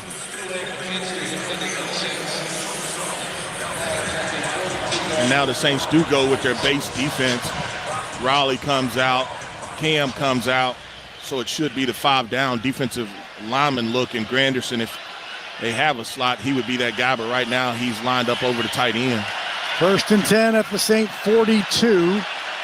They took 2 drives, 10 plays total, and got 2 touchdowns. Saints defense looking for their first stop. Handoff. Stevenson tripped up behind the line, but he'll take it forward for about 3 yards before being brought down by Danny Stutzman. Chase Young is very close to being in the neutral zone. I mean, he is crowded all the way up on that line of scrimmage. Josh McDaniels calling the plays for New England, his third separate stint for the Patriots. It was a 3-yard gain under 7 minutes, second quarter, 14-13. Patriots have the lead on a 2nd and 7. Lone deep back is Stevenson. Play action, pressure, but he gets through it. Drake May pulls it down to the near side. He just flips it. He flips it to nobody but the Saints bench. Yeah, but I think the problem is he's out of the pocket. And then it goes over the line of scrimmage. Demario Davis was running hard. And a 3rd and 7 coming after the incomplete. And that was Chase Young that got that pressure. And he's able to they're running them around the horn. That's what you teach the offensive linemen and the tight ends and now the quarterback's able to step up. But like you talked about, Demario Davis was there to kind of help. But he's able to just get it over the line of scrimmage. For his first incompletion. Now 3rd down and 7. Snap. Inside handoff to Stevenson, and he gets brought down by Brian Brzee. Right at the line of scrimmage, so no gain, 4th and 7. Yeah, that's a long kick. If they do kick it, they're going to keep their offense at least out there on the field. Brian Brzee, man, that's power. I mean, because he really didn't tackle him. He almost like pushed him down, and it surprised. And so where they marked the ball, that's a loss of yardage. And so the Saints, they're going to keep their defense out there on the field. 4th and 7. They are 7 of 8 on 4th down are the Patriots. So many 4th and 7s they faced. Drake May out of the shotgun. It's a bad snap. It gets past him, and he will make the recovery, but it's 4th down, and the Saints will take over on downs inside of Patriot territory. I'm not sure he knew he was going to come. I don't think so, but you may as well kick the field goal if that's what you're going to do. But Granderson said, thank you for the sack. Minus 14, take a break. Saints got the football. 5:50 in the second quarter. Down 14-13. Back after this on the New Orleans Saints Radio Network. Saints fans, let's take a 30-second timeout for a quick mental getaway to Pensacola. Picture sugar white sands, crystal clear waters. Remember, your perfect getaway is just a short drive away. So head east for the ultimate timeout from the hustle and bustle. Fresh seafood, stunning sunsets, and relaxing beaches, all waiting for you in Pensacola. Sundays with the Saints and any day with your toes in the sand, that's the way to beach. Plan your getaway at visitpensacola.com. When it comes to excellence, Mercedes-Benz SUVs deliver. With 4MATIC's impressive all-wheel precision, awe-inspiring MBUX technology, and state-of-the-art acoustics that immerse you in every moment. From intelligence to power, from safety to precision, performance means more in a Mercedes-Benz. Discover the Mercedes-Benz SUV that's right for you at your local Mercedes-Benz dealer, or visit MBUSA.com to learn more. Mercedes-Benz, official luxury vehicle of the New Orleans Saints. Conecuh Sausage has been around for over 75 years, making their great-tasting hickory smoked sausage. And now, a new proud partner of the New Orleans Saints. Conecuh Sausage is always great on the grill and a fan favorite for tailgate. It's made from the finest cuts of pork, their patented blend of seasoning, and smoked over a pure hickory fire. For that true Southern flavor. Enjoy Conecuh hickory smoked sausage in the Superdome or at home while watching the Saints, and make Conecuh a part of your game day tradition. Conecuh Sausage, a real winner since 1947. Visit ConecuhSausage.com for store locator and recipes. Garage doors from Ace Garage Door Company are built tough, durable, reliable, and ready to handle whatever life throws at them. Just like the best offensive lines in football, our best in industry CHI overhead doors stand strong, keeping your home safe and looking great like a fresh uniform. Don't fumble with weak garage doors for your home or business. Call Ace Garage Door Company today, where strength meets style. Visit AceGarageDoorLLC.com and Google them to read 1,200 5-star reviews. Ace Garage Door. Ace Garage Door. New Orleans loves Scoot, weekday afternoons 1 to 4 on WWL. Here's the Bud Light scoreboard. Saints game day. Stock up on Bud Light. Indianapolis 14, Arizona 7, Miami 10, Chargers 9. Pittsburgh 9, Cleveland 0, Dallas 17, Carolina 10, Seattle 10, Jacksonville 6. 3 apiece between the Rams and Baltimore. So they did not give Granderson his 5th and a half sack. Saints have the football after the turnover on downs. First and 10 at the Patriot 47, looking to cash in on a good stop. Rattler, who's 9 of 10, looks to throw, complete to Olave, 10 of 11. Olave ducks under and should have the first down at the 37 on the near side. As he picks up 10 yards, Robert Spillane was there. Of course, of course. They did bring an extra guy as far as pressure is concerned. Kendre Miller does a really nice job of being able to pick that up. So you brought 5. Saints pick up. Rattler does a nice job of being able to find Olave down the field, which looked like a first down, but his knee did hit before he crossed. I formation under center. Handoff Miller. Left side needs to get pushed, and I think they're going to mark him back at the 38, so he's going to be still shy. 3rd and 1 coming. Yeah, that play, you just had a lot of the Patriots were able to reset the line of scrimmage. The Saints have done a pretty good job of getting outside of that defense, but not so much there. And so we've seen Spencer Rattler just run the quarterback sneak at times here too. 3rd and 1. Rattler under center, and he will just push forward and should be a first down, and looks like it is to the 37-yard line. Let's get down to Jeff Nowak with this fantasy update, brought to you by Caesars Sportsbook, an official sports betting partner of the Saints. Yeah, guys, if the Saints were excited about their performance on defense last week, it was better after watching the Thursday night game. Cam Skadbu and Jackson Dart combined for 5 touchdowns and 57 fantasy points between them. It was a wild day for that Giants offense the Saints shut down. We'd rather have the 5 turnovers. We like what we got. Thank you, Jeff. First down for the Saints. Rattler throws it complete to Olave on the near side. Olave run out of bounds at the 32-yard line. So a short gain, but Olave makes the catch. Yeah, I like the action. I like the action just because there was pressure off of the edge, and so I have my quarterback that's moving, and I have an outlet immediately for him. Both guys read it. You get Olave kind of in space, and like you said, it may not be the 12 yards or 9 yards like the previous play was, but it gives you, an opportunity here. I'm not backed up. They picked up 5. Rattler's 11 of 12 for 121 yards, and this a 2nd and 5 from the 32. To throw again. Has time. Dumps it off to Olave on the near side again. There's a late flag. Yeah, I think that's going to be holding, pass interference, or it's a first down for the Saints. How about that? Illegal hands. Before the pass, illegal contact defense, number 48. 5-yard penalty, automatic first down. Jelani Tavai, I think it's going to be I think he was on Foster. A bunch of guys were saying that they were the guy they did it to. Yeah, if it wasn't Foster, it was Stoll. It was one of the tight ends for sure. So as Deuce said, it is a first down as the Saints trying to run a little pick play too there. Ball sits at the 26 clock. You got to spot it, official. I know what we're doing. There's 26 and a half, officially the 26. Saints break the huddle, 3:17, clock stop, 14-13 in favor of the Patriots with a 1st and 10. Alvin deep back. Spencer under center. Takes the snap. Alvin right side stacked up. Knocked down. No gain for Alvin as he's brought down by Chris Tonga and Joshua Farmer.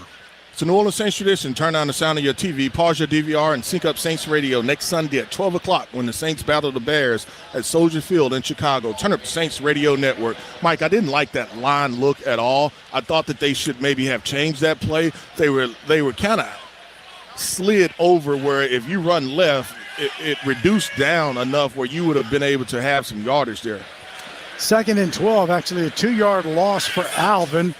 Out of the shotgun, Rattler takes the snap, throws, complete to the far side to Olave down to the 20. So he'll be short of the first down by about 4 yards, and 3rd and 4 should be coming as he picked up 8. I want to get on the ball right now, and I just want to see what they do. I'm not calling the play because you don't have to run anything before the 2 minute. They're slow with it. They're doing it, but they should have did this right away. You don't have to snap the ball. I just want them to get it, see what they're doing defensively. And that will be the 2-minute Warning. You don't stress them enough by going up there late. You want to stress that defense. We'll come back. 2 minutes to play here before halftime. 14-13 Patriots, but the Saints are pushing. Back after this on the New Orleans Saints Radio Network. Football fans know that traditions matter, turning moments together into something truly epic. They're what inspires us to make our masa and Tostitos the traditional way, starting with whole corn kernels, no artificial flavors, colors, or preservatives, all to give you that perfect crunch. Discover your next tradition this football season. Head to the store, grab your Tostitos team bag, and scan the code for a chance to score an epic experience with the New Orleans Saints. Tostitos, tradition matters. The official chip and dip sponsor of the New Orleans Saints. You know, working with people and being a part of people's lives, from an engagement ring to a wedding band. Before you know it, the wedding day is here and groom and bride are exchanging gifts on that day. And not too long after that, there's baby gifts to have. And I just enjoy being part of other people's family, saying, Mr. Friend did my engagement ring and he did my mom and dad's engagement ring. My name is Ken Friend of Friend & Company Fine Jewelers. You've got a friend in the jewelry business. Since 1929, Shell has been a vital part of the Norco community. Stephen Weber, Norco Civic Association. Shell is a great example of industry investing in communities. From the Norco Christmas Parade to providing millions of dollars annually for small businesses and organizations across Louisiana. Shell is always working to improve the quality of life in the areas where they operate. Norco couldn't ask for a better neighbor.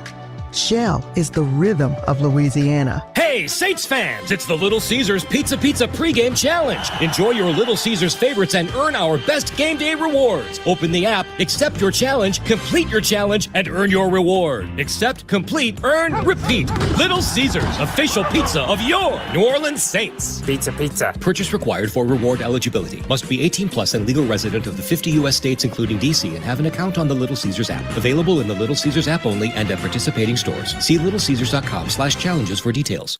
Follow LSU. Follow us on Twitter, WWL Radio. 2 minutes to play before halftime. 14-13 Patriots. The Saints face a 3rd down and 4. They are 2 of 4 on 3rd down. They are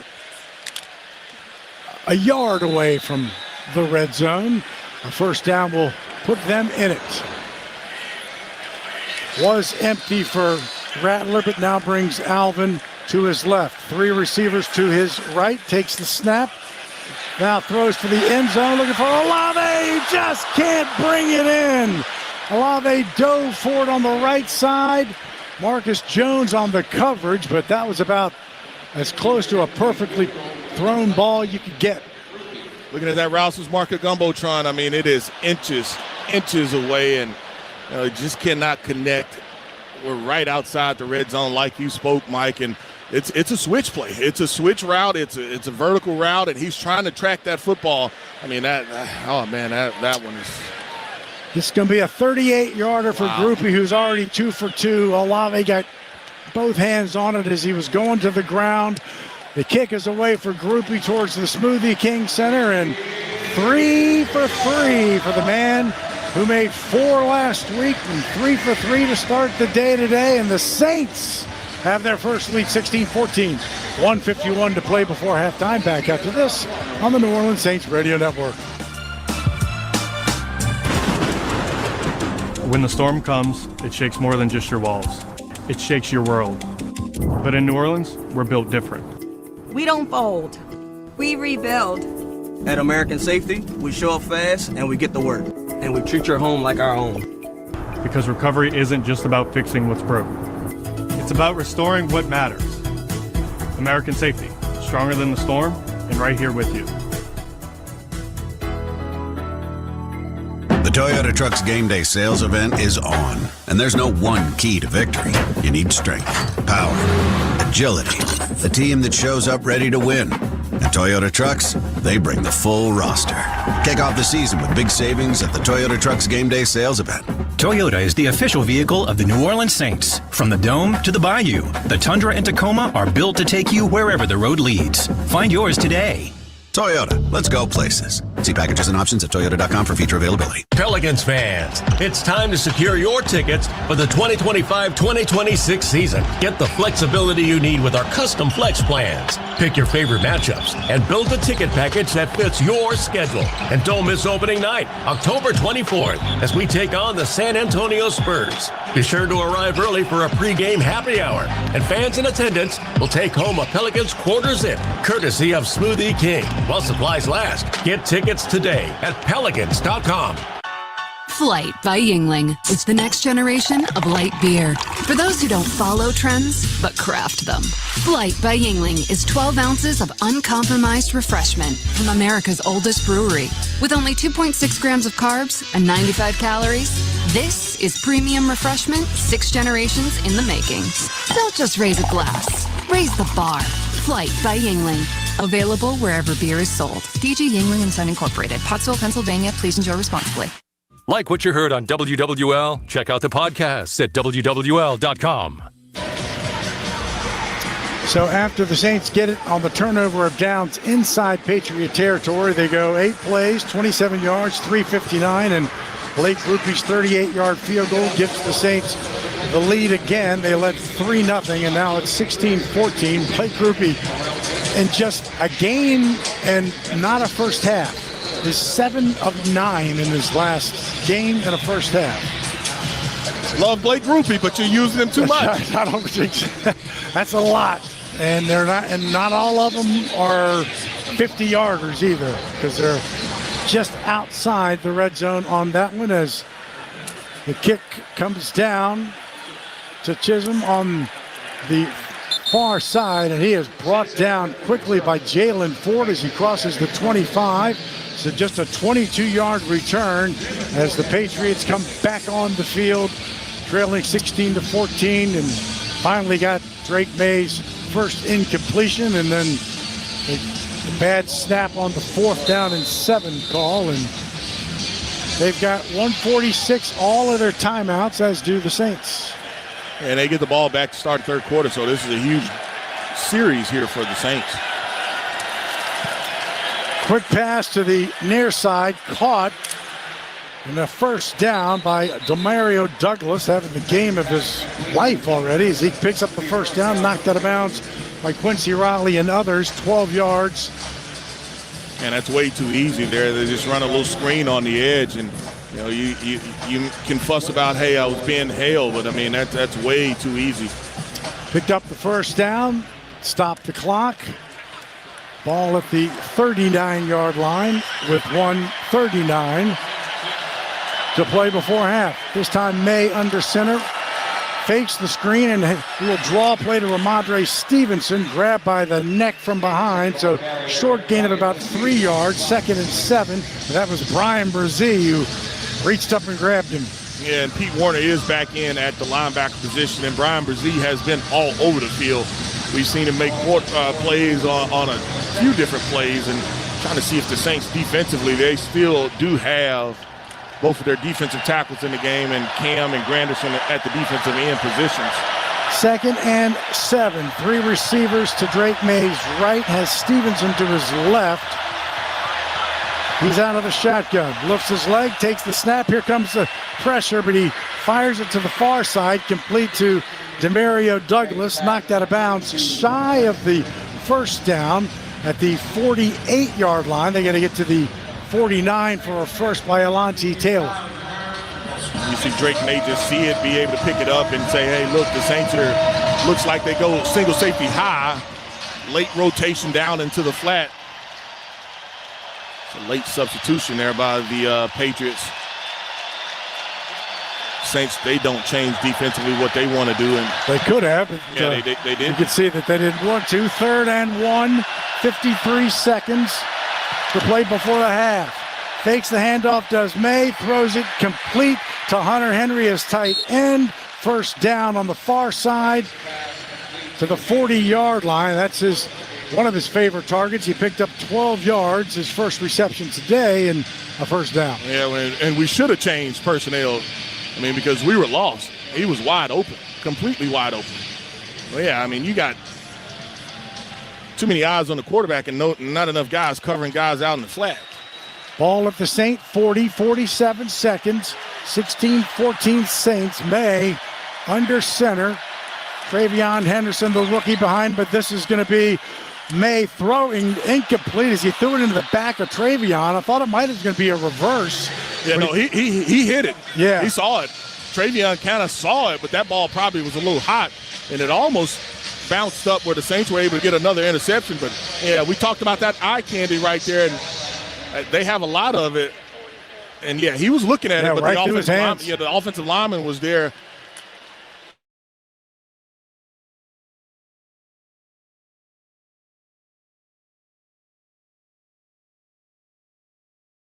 It off the ricochet. 2nd and 10. Ball sits at the 40. Drake May takes it out of a shotgun. Pressure again. Fires it across the middle. Complete. First down to Stephon Diggs. Alontae Taylor was there. The Saints send pressure, but man, they're getting close. Chase Young was one of them, just not there in time. Yeah, he's getting it. I mean, but he's just so wide. I mean, he is coming so wide, being forced by the tackle and the tight end so wide where he just can't get there quick enough. And that play, the Saints have been in decent coverage a few times. We saw on the Kool-Aid throw for the touchdown and there. I mean, they're there, but Drake May has done a really nice job of placing that football only where his receiver can come up with it. First completion for Stephon Diggs, who had 10 against Buffalo last week. And it takes it to the Saint 29-yard line, 38 seconds. Patriots used a timeout. They have 2. 1st and 10. May lifts his leg. Saints bring 4. May throwing for the end zone. Catch by Kayshon Boutte. Flag, but that's going to be on the Saints. And that's a touchdown for Boutte. I think the flag's going to be on Taylor. Yeah, well, it's basically unsportsmanlike. Right. He's trying to dislodge it. So Boutte makes his 2nd touchdown, and he was open on the near side, caught it at the 2. Yeah, and that's when Taylor hit him. But yeah, he came off. He tried to dislodge it as far as the football is concerned, but he was so open. Well, and they're double moving. They're getting him up on the safeties, and the safeties aren't able to make a play. So the question becomes, is this on the 2-point or the kickoff? During the play, personal foul, unnecessary roughness, defense number 1. The touchdown is good. That 15-yard penalty will be enforced on the try. So if it's going to be on the try, they're going to keep it, and they're going to go for 2. It's 20-16 as we speak. New England has elected to enforce the penalty on a 2-point try from the 1-yard line. And the only thing I can say here on this play is he hit him high. And that's why I feel like that they called it unnecessary roughness. I mean, because he hit him high. He's trying to dislodge the ball.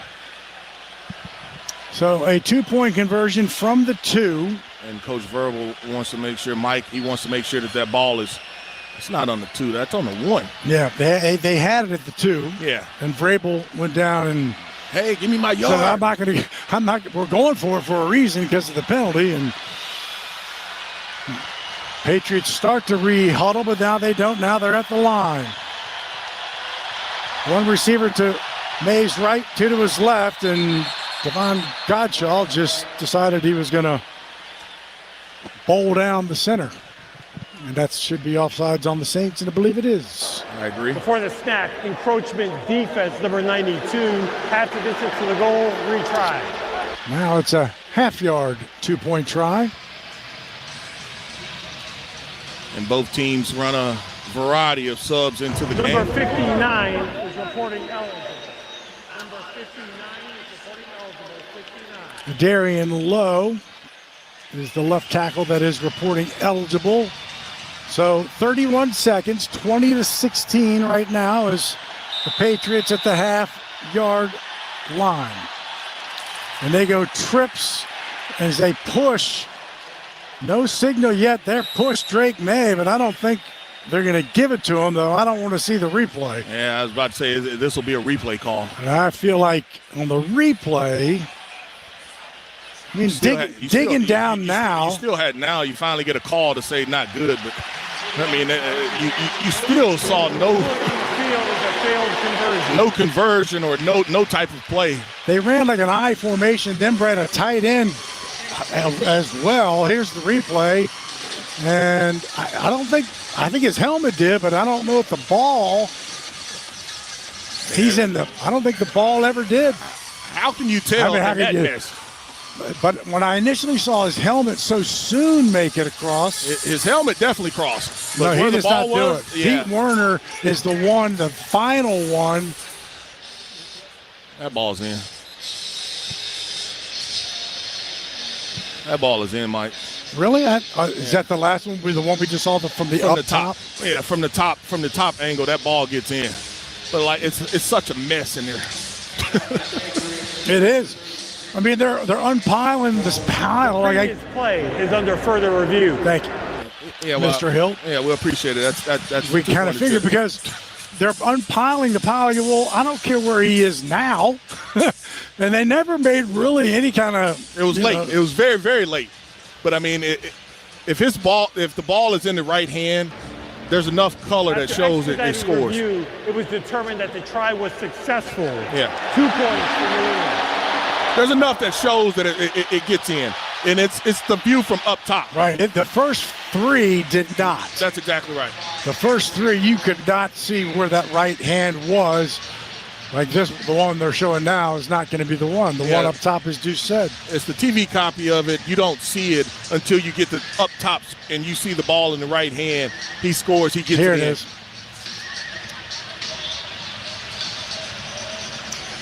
So 7 plays, 73 yards. Booty, a 29-yard pass for the touchdown, minute 20, and then the 2-point try is good. So it is 22-16 as the Saints have 31 seconds. The kick comes down to Mason Tipton, crosses the 20, 25, slammed at the 27. This kickoff coverage team, Brendan Schooler and the Patriots, one of the best, 24-yard return. They don't give up much. Well, I can tell you here, you better not take these 3 timeouts into halftime. You know what I'm saying? Yes, I do know what you're saying. Let's be aggressive. You're exactly right. Beaggressive. Oh my God. Aggressive. Aggressive. Snap to Rattler, middle. Now he's in trouble as he rolls to his left. Still in trouble. He's going to go down for the sack as it's back to the 26-yard line. So just a sack of a yard, but he just had nobody, and that's Harold Landry. And the Saints will not use a timeout. And if it's some booze, you probably deserve it.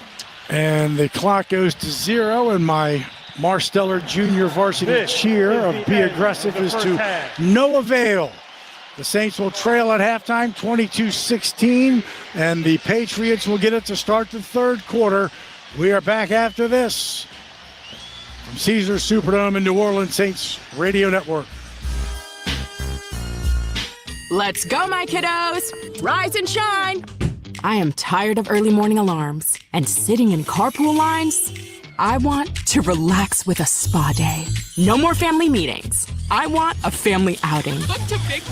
My to-do list has taken over. How about a to-dream list instead? First up, play Coastal and go have some fun for fun's sake. Make a vacation declaration of your own and start planning your escape to the Mississippi Gulf Coast at coastalmississippi.com. Keesler Federal Credit Union helps Saints fans like you live your way, whatever your dream may be. Whether it's screaming from those perfect game day seats or hosting the ultimate watch party at home, Keesler Federal's got you covered. Sign up today for a free high-earning checking account and enjoy better rates, better returns, and better service. Keesler Federal, the official credit union of the New Orleans Saints. Membership and credit eligibility required. Federally insured by NCUA. Think Verizon, the best 5G network, is expensive? Think again. Bring in your AT&T or T-Mobile bill to a Verizon store and we'll give you a better deal. Now, what to do with your unwanted bills? Maybe turn them into paper airplanes headed to See You Never AT&T and T-Mobile. Jokes aside, the best 5G network has you covered with the most ways to save on plans, streaming, and phone deals. So bring in your bill to your local Verizon store and we'll give you a better deal. Rankings based on Root Metrics Root Score report dated 1H 2025. Your results may vary. Must provide a postpaid consumer mobile bill dated within the past 45 days. Bill must be in the same name as the person redeeming the deal. Additional terms apply. Termites? Termites? You talking about termites? Hi, I'm Jim Mora. Call Terminix to rid your home or business of roaches, rats, mice, spiders, and termites. Call locally owned Terminix today for a free inspection. Termites? Termites? You talking about termites? Hi, I'm Jim Mora. Call Terminix to rid your home or business of roaches, rats, mice, spiders, and termites. Termite season is here. Defend your property. Call Terminix. Morning Drive with a Smile. Tommy Tucker, weekdays 6 to 10 on WWL. Time now for the Rouse's Markets Halftime Show. Rouse's, official supermarket of the Saints, celebrating 65 years, and we're just getting started on the New Orleans Saints Radio Network. Here's Steve Geller. At the break here in the Caesars Superdome, the New Orleans Saints trail the New England Patriots 22-16. Looking at some of the team stats in this matchup. First downs, dead even at 12 apiece. The black and gold have gone 2 of 5 on third down, while New England is 2 of 3. Total net yards for each club. New Orleans has 188 compared to New England, who has 217. Penalties on the day. The Saints 5 for 37 yards. New England 4 for 20. Time of possession, the Saints have an 18-minute, 18-second edge over New England, who has 11 minutes, 42 seconds of time of possession. Look at some of the individual numbers from guys. Spencer Rattler, 12 of 14 passing, 129 yards. Alvin Kamara's run for 29 yards. Spencer Rattler, 20. Taesm Hill, just 1 yard, but scored the touchdown for the black and gold. Meanwhile, Drake May having a day for the Patriots. 11 of 13 passes, 185 yards, and 3 TDs. Has a QB rating of 158.3. At the break right now, Saints trailing New England 22-16. Come back with more on the Rouse's Market Halftime Show right after this on the New Orleans Saints Radio Network. At Auctioneer Health, our purpose is clear. A strong and healthy Louisiana, serving with more than exceptional care. With education and workforce development initiatives and investments in economic development, we believe in innovation with compassion to give more hope and create more smiles. Because at the core of every community is you. Auctioneer Health, long live Louisiana. Long live you. Ball is snapped. The quarterback fakes a throw left, hands off right. Power outages in New Orleans have become as common as wearing black and gold on Sundays. But with Craig's Electrical and Generator Service, you never have to miss a minute of the game due to a power outage. Craig has generators starting at just $149 a month with a 10-year warranty. When the power goes, Craig's comes on, so you never miss a minute of your game. More Monday Live Football after these words from our sponsor. Craig's Electrical and Generator Service. Visit CraigsElectrical.com. Gulf Coast, wake up! Your teams, your voices, your network. The Gulf Coast Sports and Entertainment Network provides wall-to-wall local sports action around the clock every weekday, starting at 10 a.m. Tune in to Locked On Saints, Locked On Pelicans, Locked On LSU, and Locked On SEC. Your team every day from the experts who live and breathe them. From the Dome to Death Valley and the Smoothie King Center to the SEC, it's all here. Weekdays at 10 a.m. only on the Gulf Coast Sports and Entertainment Network. Looking for a new job or career in the transportation business? Do you or your spouse have truck driving experience? John Fayard Moving and Warehousing, the official moving partner of the New Orleans Saints, is looking for experienced team and solo Class A CDL drivers to join their family-oriented team. Benefits with John Fayard include competitive pay structure, major medical, dental, and vision insurance, recruitment and retention bonus, paid vacation, paid holidays, and more. Don't settle for the rest. Drive for the best. Visit JohnFayardWarehouse.com. Stream Saints games live on your desktop or laptop at WWL.com. Welcome back to the Rouse's Market Halftime Show, brought to you by Community Coffee, the official coffee of the Saints. Black and gold trailing New England 22-16 at the break. Cajun Cannon, thoughts on the action we've seen so far in the first half? Well, we got to make a punt. I mean, that's a good thing. That's a good thing if we can do that defensively. Our young defensive backs, to say the least, have been exploited. If you look at it, but you know what? To start the game, we did have our first lead of the year in the first quarter. Now we're 3-0. We would like that to be 7-0, where we go 5 plays, 59 yards, 2 minutes and 10 seconds. But you look, we can't be in a shootout. This is not the end of the game. We've given up 22 points. No, this is at halftime. This is way too many points. If we look at Drake May, I know Drake May's a stud, but he has right now more than a stud. Perfect quarterback rating. When you say perfect, that means he's basically been perfect. And this is very discouraging, though. Our defense has allowed touchdowns now on the opposing team's first 2 possessions in 4 consecutive games. So we're trying to set the tone, and you want to have the lead. Well, you cannot afford to do that, allowing touchdowns on the first 2 possessions. Digging out of holes too much. Yeah, you're digging out of holes. You played 2 catch-up ball. You need to be setting the tone throughout. Now, looking at it, I thought Rattler's hanging in there. Make his pocket awareness overall in the red zone. I think it's a mixed bag. Realistically, when you you want to score a touchdown, it's not going to happen every time. But we could have 20 points right now. What it could instead of 16. When I look at that, looking at the pass, offensive pass interference, I don't know what the officials are calling. Now to Douglas right then, that's when the young DB Sanker and Ryler got exploited. That was an offensive pass interference on Diggs, but that's what they call it. But too many big chunk plays in the passing game. Look at Booty from LSU getting off. Like a 25-yard touchdown, was able to make a contested catch versus Kool-Aid. How many times we've talked about, how about you make contested catches? If you look at one time, the score was 14-13, and all of a sudden it's 3rd and 4. How about Chris Olave? You want to be the number 1 receiver? How about you catch the ball?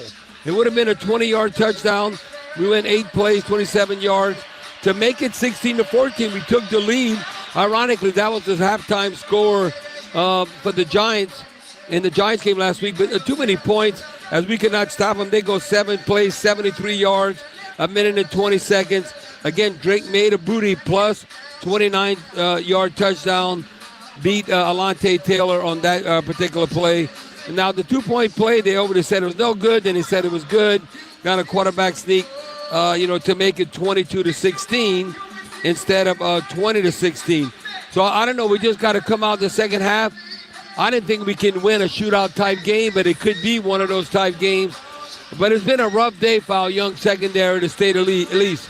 But again, the pocket awareness of Drake May, we got to get him down. We got to influence him more to make negative plays. Chase Young, come on, make a big impact defensively. I thought Brian Brzee has made 2 to 3 plays that you stood out and you took notes on him. But overall, you can't go back and forth. We got to be opportunistic. The 2 games the Patriots have lost, they remind us in the turnover margin. And that's what we got to get to. Now, the one play is to get ready to go to break, and I thought that's like a turnover. Remember, it was 4th and 7. Drake May, -16, aborted play. I don't know if he wasn't ready for the snap, whatever. Right. So that was like a turnover. So I'd say right now we +1, but that has to happen like 2 or 3 times considering how hot the Patriots are on offense right now. New England up 22-16 over the Saints at the half. Getting ready for more of exciting Saints play-by-play action. Deuce and Hawes brought to you by Ochsner Health. Long live you, long live the Saints. Back with more right after this on the New Orleans Saints Radio Network, folks. It's a wrap on the Rouse's Markets halftime show. Rouse's, official supermarket of the Saints, celebrating 65 years, and we're just getting started. Stick around for the second half on the New Orleans Saints Radio Network. Hey, bro, weirdest thing is happening at the game. This guy sitting next to me says, "You're our good luck charm. Every time I crack a Bud Light, we score a touchdown. Now his entire family wants to buy me Bud Lights. I think I'm some kind of a football prophet. Talk soon. The team needs me." Anything for Bud Light, the official beer sponsor of the NFL. Stock up today. Enjoy responsibly. Copyright 2025 Anheuser-Busch Bud Light Beer, St. Louis, Missouri. When the storm comes, it shakes more than just your walls. It shakes your world. But in New Orleans, we're built different. We don't fold. We rebuild. At American Safety, we show up fast and we get to work. and we treat your home like our own. Because recovery isn't just about fixing what's broke. It's about restoring what matters. American safety, stronger than the storm, and right here with you. Pelicans fans, it's time to secure your tickets for the 2025-2026 season. Get the flexibility you need with our custom flex plans. Pick your favorite matchups and build a ticket package that fits your schedule. And don't miss opening night, October 24th, as we take on the San Antonio Spurs. Be sure to arrive early for a pregame happy hour, and fans in attendance will take home a Pelicans quarter zip, courtesy of Smoothie King. While supplies last, get tickets today at pelicans.com. The Toyota Trucks Game Day sales event is on, and there's no one key to victory. You need strength, power, agility, a team that shows up ready to win. At Toyota Trucks, they bring the full roster. Kick off the season with big savings at the Toyota Trucks Game Day sales event. Toyota is the official vehicle of the New Orleans Saints. From the Dome to the Bayou, the Tundra and Tacoma are built to take you wherever the road leads. Find yours today. Toyota, let's go places. See packages and options at toyota.com for future availability. He's the founding father of the Who Dat Nation, Bobby Hebert, weekdays at 4 on WWL. Time now for Keys to the Second Half, brought to you by your local Toyota dealers. A couple things that you want to see done better is defense. Can you get off the field on third down? Too many times we've seen them be able to pick up either touchdowns and or first downs on third and long situations. Defense, get off the field. Can you create a turnover or two? You had one stop of downs as far as the fourth downs was concerned, but communication has to be a lot better on the back end. You've slowed them down from running the football. We've got to be able to slow that passing offense down. Getting a little pressure, get the quarterback on the ground, Mike. You've got to get the quarterback on the ground. Those are just some of the things that you have to be able to clean up. And then offensively, I know it only says 1 of 2 in the, red zone? Yeah. But it's really 1 of 3.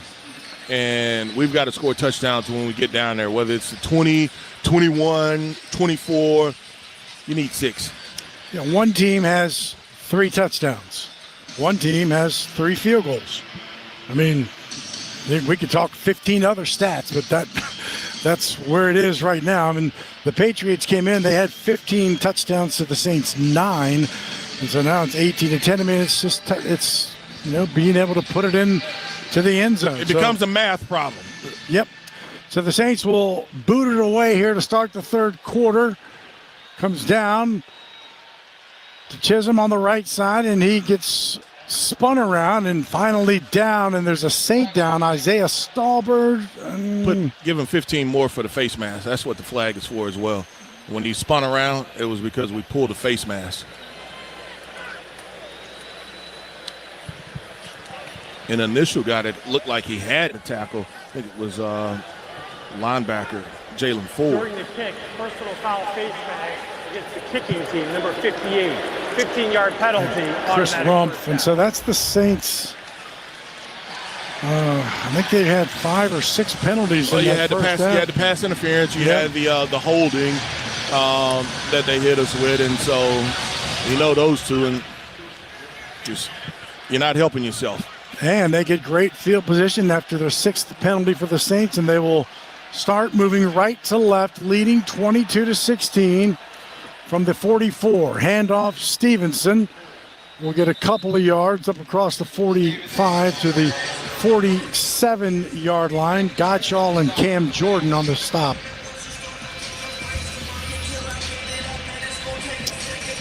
In 2021, when they were playing in Foxborough, they opened up the third quarter, and Malcolm Jenkins had a little pick 6.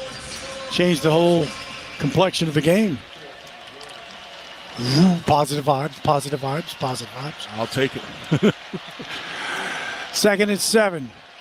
Drake May, perfect quarterback rating in the first half, takes the snap. Saints bring 4, throws, caught by Hunter Henry as he goes to the ground into Saints territory. But right at the 49, 3 yards shy of the first down. Taylor on the stop. This is a big third down coming.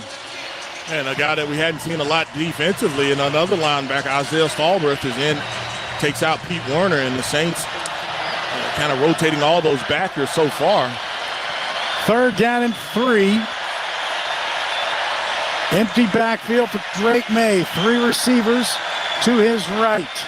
Saints bring 4. May's in trouble. Now he's going to bring it down and run it near the Saints sideline. Slides. 1st down.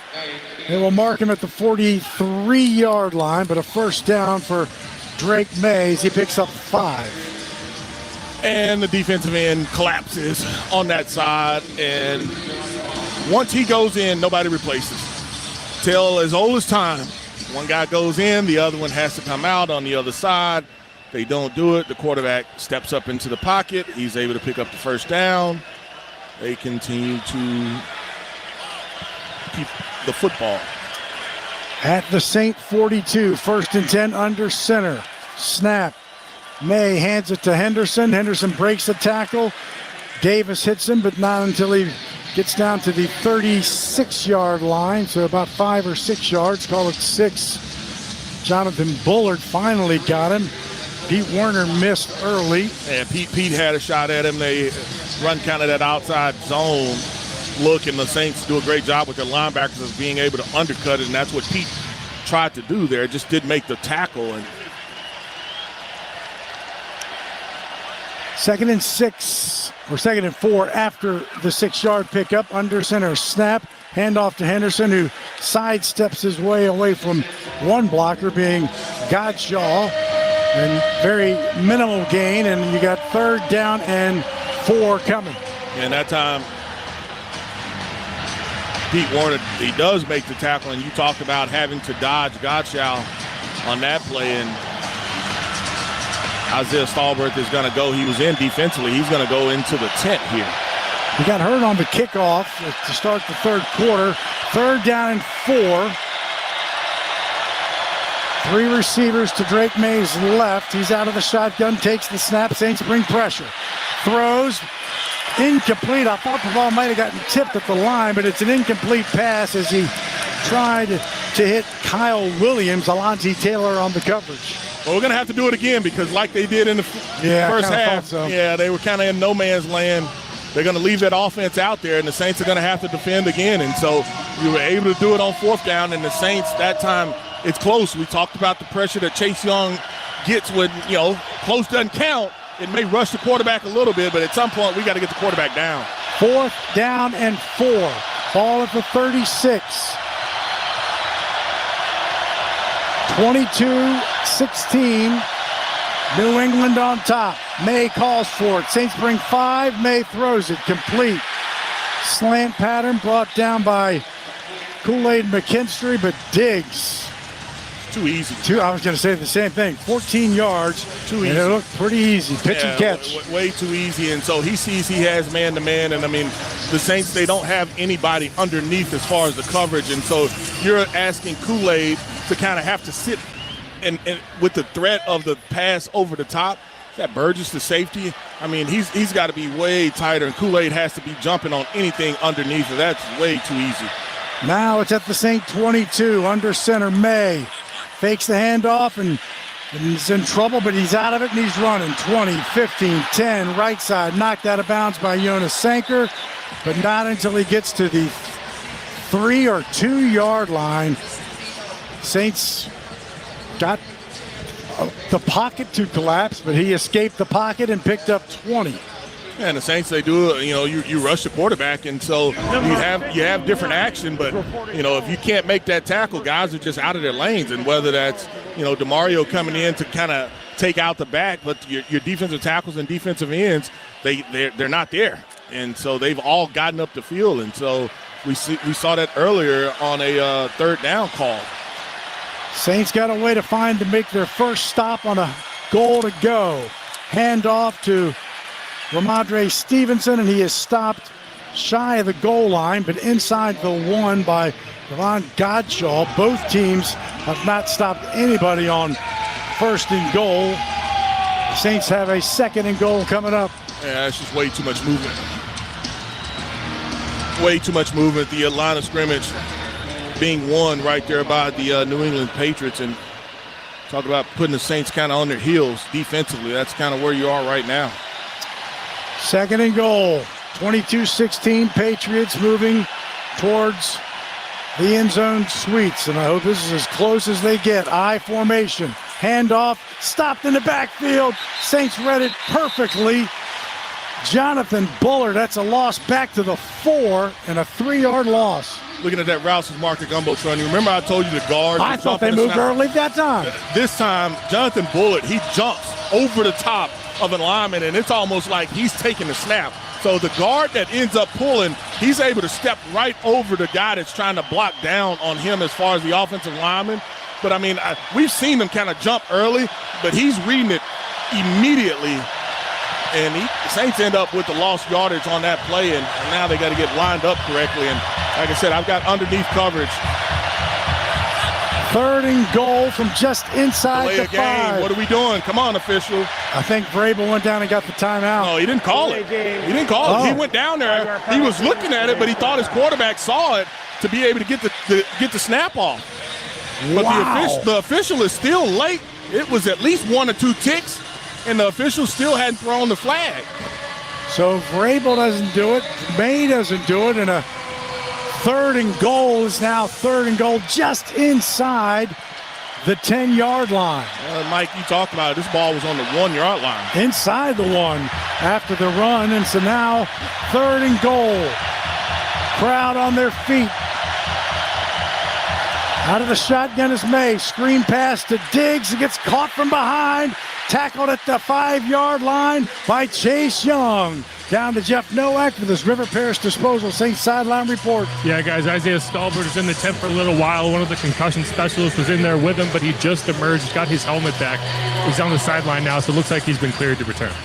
The Saints, for the first time, do not give up a touchdown this season on a first and goal. Instead, it'll be a field goal of 24-yard attempt by Andy Borregales. 7 of 8 on the year. This a short one. Snap, hold is down, kick is away, and the kick is good, and it's 25-16, but that's a victory for the Saints defense. 25-16, 7:26 as the Saints will get it for the first time in the third quarter. Back after this on the New Orleans Saints Radio Network. Hey Saints fans, shop Rouse's Markets, local low price leader and official supermarket of the Saints. Country style pork ribs or pork shoulder steaks only $1.67 a pound. USDA prime beef whole boneless top sirloin, cut and wrap free, just $8.88 a pound. Hand cut USDA prime beef boneless top sirloin steaks only $9.98 a pound. Wild caught prestige local Gulf oysters $12.99 a pint. And Turkey Hill ice cream 2 for $6. Rouse's Markets, the official supermarket of the Saints. The year 1975. The New Orleans Saints move into the Superdome and establish a home field advantage feared around the league.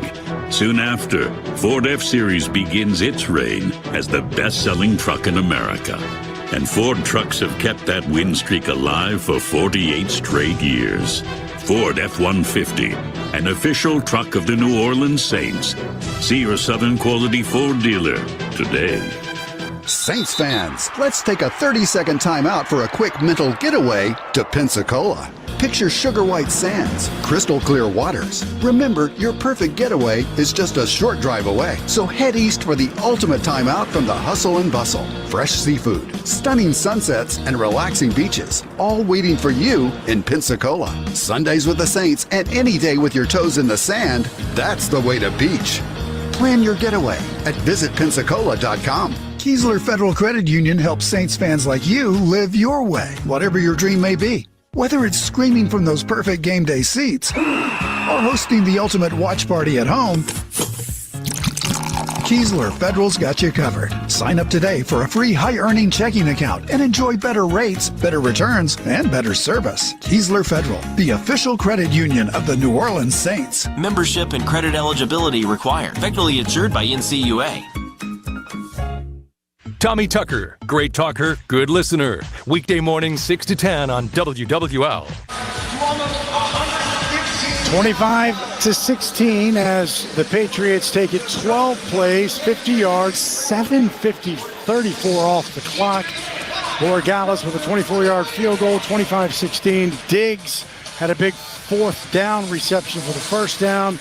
And Drake May had a huge 20-yard run to give him first and goal, but Saints defense at least kept them out of the end zone. But it is a two-score game, 25-16, is able to get it first here in the third quarter with just 7:26 to play. A pop-up kick is going to be returned by Mason Tipton, who comes to the near side, crosses the 30 to about the 32 outside the numbers, and that's where the Saints will have it as we pause 10 seconds to let stations identify themselves here on the New Orleans Saints Radio Network.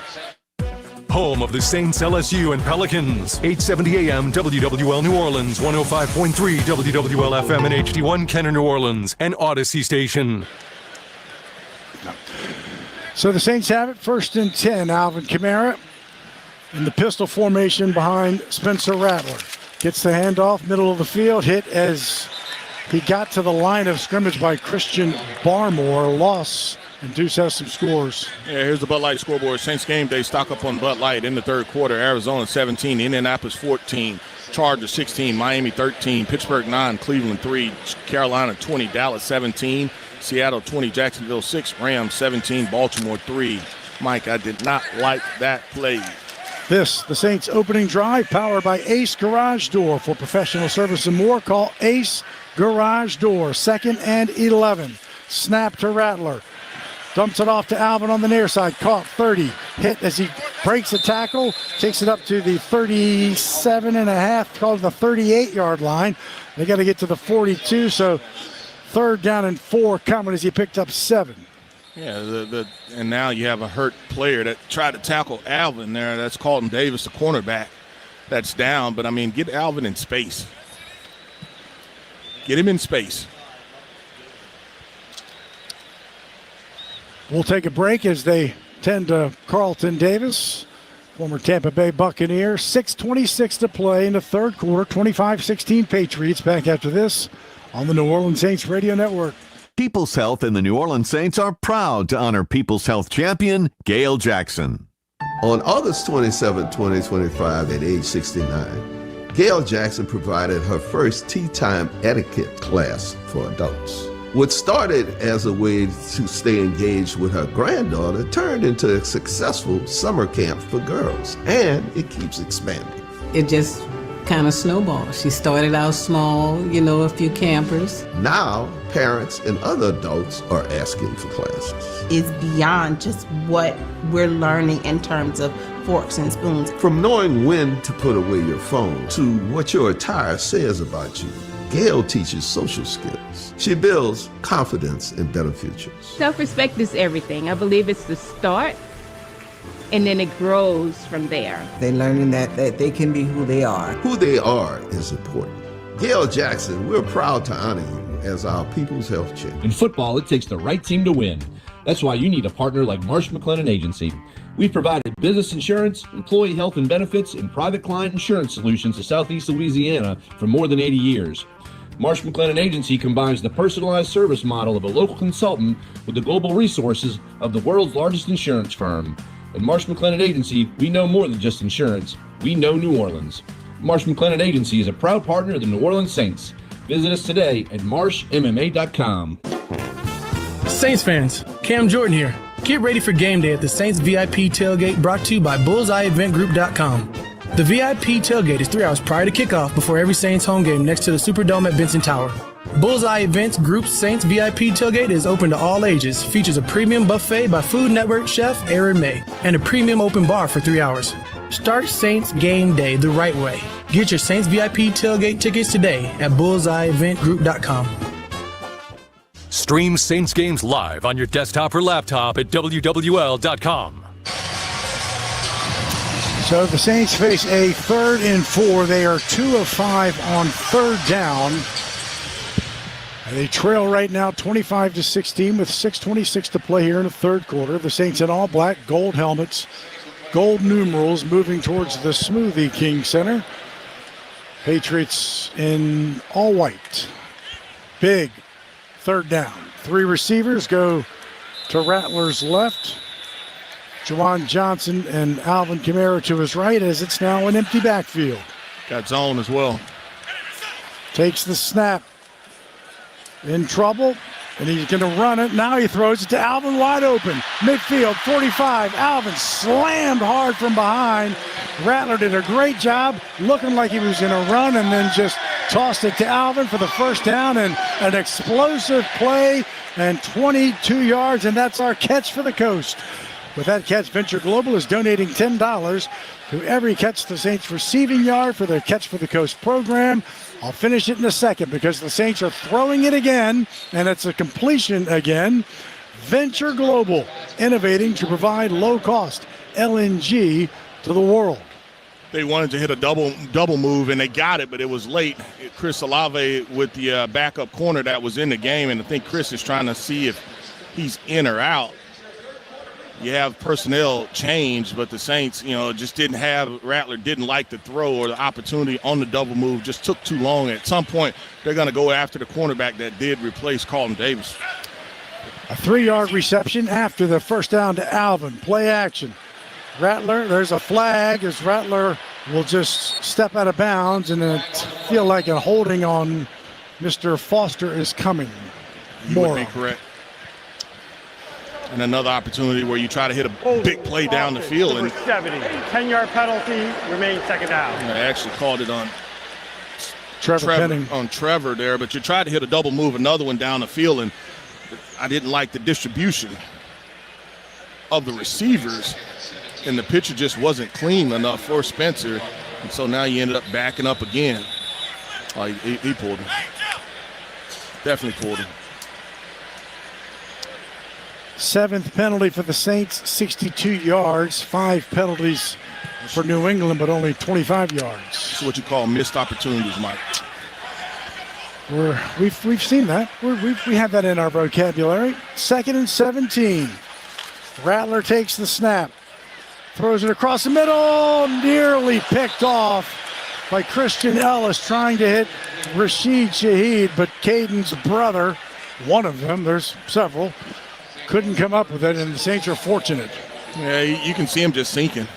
You can see the linebacker just sinking as you look at that Rouse's Market Gumbotron. He's reading the eyes of the quarterback and trying to hit that inside dig, and a lot of hands in there, and the Saints probably need white jerseys. Yeah, what you need about. That's what I was thinking. Like, what do you need to get in field goal? Yeah, range? Right now it's 3rd and 17 from the New England 47. Rattler to throw. Looking. And that one is incomplete, I believe. I thought it was intercepted at first. No, he caught that ball, and then they pulled it out. That was Chris Olave that almost came down with that football, and the officials finally say that it's... The ruling on the field is an incomplete pass. Yeah, Marcus Jones is down. And that's the other cornerback that came in, right? For Carlton. No, Chris Olave had this ball. Yeah, because you have Gonzalez and... Chris Olave had this football, and they pulled it out. We'll take a break. They're not going to call that a fumble, are they? No, I don't think he had control of it as they pull it out. They're tending to Marcus Jones. We'll talk about this when we come back on the New Orleans Saints Radio Network, 25-16 New England. Join the gridiron action in New Orleans with Caesars Sportsbook. Download the app to bet the Saints game or all the game day excitement across the league. Plus, every bet earns with Caesars Rewards, so you can score big at more than 50 destinations. Must be 21, not available in prohibited parishes. Licensed through Horseshoe, Bossier City, and Caesars New Orleans. Gambling problem? Call 1-800-GAMBLER. Caesars Sportsbook is a proud sports betting partner of the New Orleans Saints. Football fans know that traditions matter, turning moments together into something truly epic. They're what inspires us to make our masa and Tostitos the traditional way, starting with whole corn kernels, no artificial flavors, colors, or preservatives, all to give you that perfect crunch. Discover your next tradition this football season. Head to the store, grab your Tostitos team bag, and scan the code for a chance to score an epic experience with the New Orleans Saints. Tostitos, tradition matters. The official chip and dip sponsor of the New Orleans Saints. When it comes to excellence, Mercedes-Benz SUVs deliver. With 4MATIC's impressive all-wheel precision, awe-inspiring MBUX technology, and state-of-the-art acoustics that immerse you in every moment. From intelligence to power, from safety to precision, performance means more in a Mercedes-Benz. Discover the Mercedes-Benz SUV that's right for you at your local Mercedes-Benz dealer or visit MBUSA.com to learn more. Mercedes-Benz, official luxury vehicle of the New Orleans Saints. Protect your home or business with the Shield from J&J Exterminating. We tackle tough opponents, giving you a solid defense against pests. Win the battle with J&J Exterminating. J&J Exterminating. Yeah. Hey, bro, weirdest thing is happening at the game. Every time I crack a Bud Light, we score a touchdown. I think I'm some kind of football prophet. Bud Light, the official beer sponsor of the NFL. Stock up today. Enjoy responsibly. Copyright 2025 Anheuser-Busch Bud Light Beer, St. Louis, Missouri. The Scoot Show, where politics and pop culture meet your opinions. Weekdays 1 to 4 on WWL. So it's 25-16. It was an amazing catch by Olave that they ruled incomplete. So they're not going to. It looked, when we saw it on the replay, it looked like it could have been a fumble, but this is going to be the first punt by either team as the Saints could not connect. Olave went up to get it, knocked out of bounds, punched out by Charles Woods as Kai Kroger comes in for the first time. Captain Chisholm is back to our right. Kroger to our left and boots it away to the near side and out of bounds, not very deep. And it's not even going to be inside the 20 in the 25-yard line. So short punt of 22 yards by Kai Kroger in special teams, although Blake's made everything today. Special teams has not been the Saints' friend. That is tough. 25-yard line, I mean, even if it's a fumble, it's only, 5 more yards more if it's a catch and a fumble on the previous play, and so you don't get anything that you needed there. 4:16 as the Patriots have it again, and the Saints have had very few answers for their offense. That was the Saints' first punt. Patriots punter Bryce Behringer, we haven't even talked about, as they run it right side with Henderson, but he's stopped by Pete Werner again. I think is that Pete or Stutzman? That's Danny. Danny Stutzman. Yeah, that's Danny. And so Pete's been rotating in. Granderson got up a little slow, and he comes out of the game. Chase Young comes in, and the Saints do go nickel defense. His right, Granderson favoring his right hand, it looked like. It was a 4-yard gain by Henderson, 2nd and 6. 25-16, Patriots have the football, third quarter, moving towards Poydras. Out of the shotgun is Drake May. Inside handoff to Henderson, who will be shy of the first down, but only by a yard as he takes it to the 33, and Godshaw again on the stop, and a huge 3rd and 1 coming. They are 3 of 6 on third down are the Patriots. This time the Saints go with the 3 safety look. Burgess is the other safety that comes in. They take out Raleigh, and then obviously they bring in another defensive lineman. So go 5 down defensive lineman. May under center, Henderson behind him, and he will not hand it off, and he's going to roll to his right and look to throw, and does throw, but just out of bounds as being chased by Brian Brzee. And you wonder why did they get cute? Why do teams get cute like that? I don't know, but I'll take it. I'll take it, baby. Now, the Saints did a great job of covering this as well. They brought in all those guys that I talked about, but, I mean, Chase Young is not full. Brian Brzee does an outstanding job. Chase Young, since he doesn't crash down, May doesn't have the immediate outlet that he was looking for in the flat. So Behringer in for the first time, and we finally get to see Rashid Shaheed with an opportunity. Behringer with his feet inside of his own. He moved, thank you. He moved the ball, tried to draw the Saints off sides, and the Saints, you could hear him yelling it, and the official finally called. Offense, number 47, 5-yard penalty, remains 4th down. And the D-line, that was actually those guys that are out there. Now the Saints will go with their regular punt return unit. But I can tell you, the defensive linemen, they'll tell you in a minute when the ball is moving and it's not supposed to be moving. That's Julian Ashby. He's the 7th-round pick out of Vanderbilt. As they went with some special teams drafted their kicker and their long snapper. But now Bearinger is back inside of his own 15, and Shaheed standing to our left at his 25. Spiraling kick as Shaheed will return it at the 27 to the near side, 30, 35, turns the corner, steps out of bounds, but good field position as Rashid brings it back to the 39 is where the Saints will start. 2:37, 44-yard punt, 11-yard return. Saints have the football down 25-16 on the New Orleans Saints Radio Network. He's at the 40, the 30. He cuts back. He's at the 20, the 15. Touchdown. Man, this sounds like our waste business. This is Brother Fromeyer with River Parish Disposal. We got every roll-off size from 30 to 15 yarders. If you need a roll-off for your job site, we got you covered like red beans on rice. We're always hungry for more. River Parish Disposal, the largest family-owned commercial waste disposal company for the greater New Orleans area. Call 738-7700 or visit bizstinks.com. Our business stinks, but it's picking up. In 1998, Shell was one of the founders of Volunteer Ascension, and today, this partnership is stronger than ever. Shell employees are always willing to volunteer. Giving their time to the community where they live is just a very natural thing because this is home for them, and that makes a big difference. It really does. I'm Sherry Dennig with Volunteer Ascension, and Shell is the rhythm of Louisiana. Garage doors from Ace Garage Door Company are built tough, durable, reliable, and ready to handle whatever life throws at them. Just like the best offensive lines in football, our best in industry CHI overhead doors stand strong, keeping your home safe and looking great like a fresh uniform.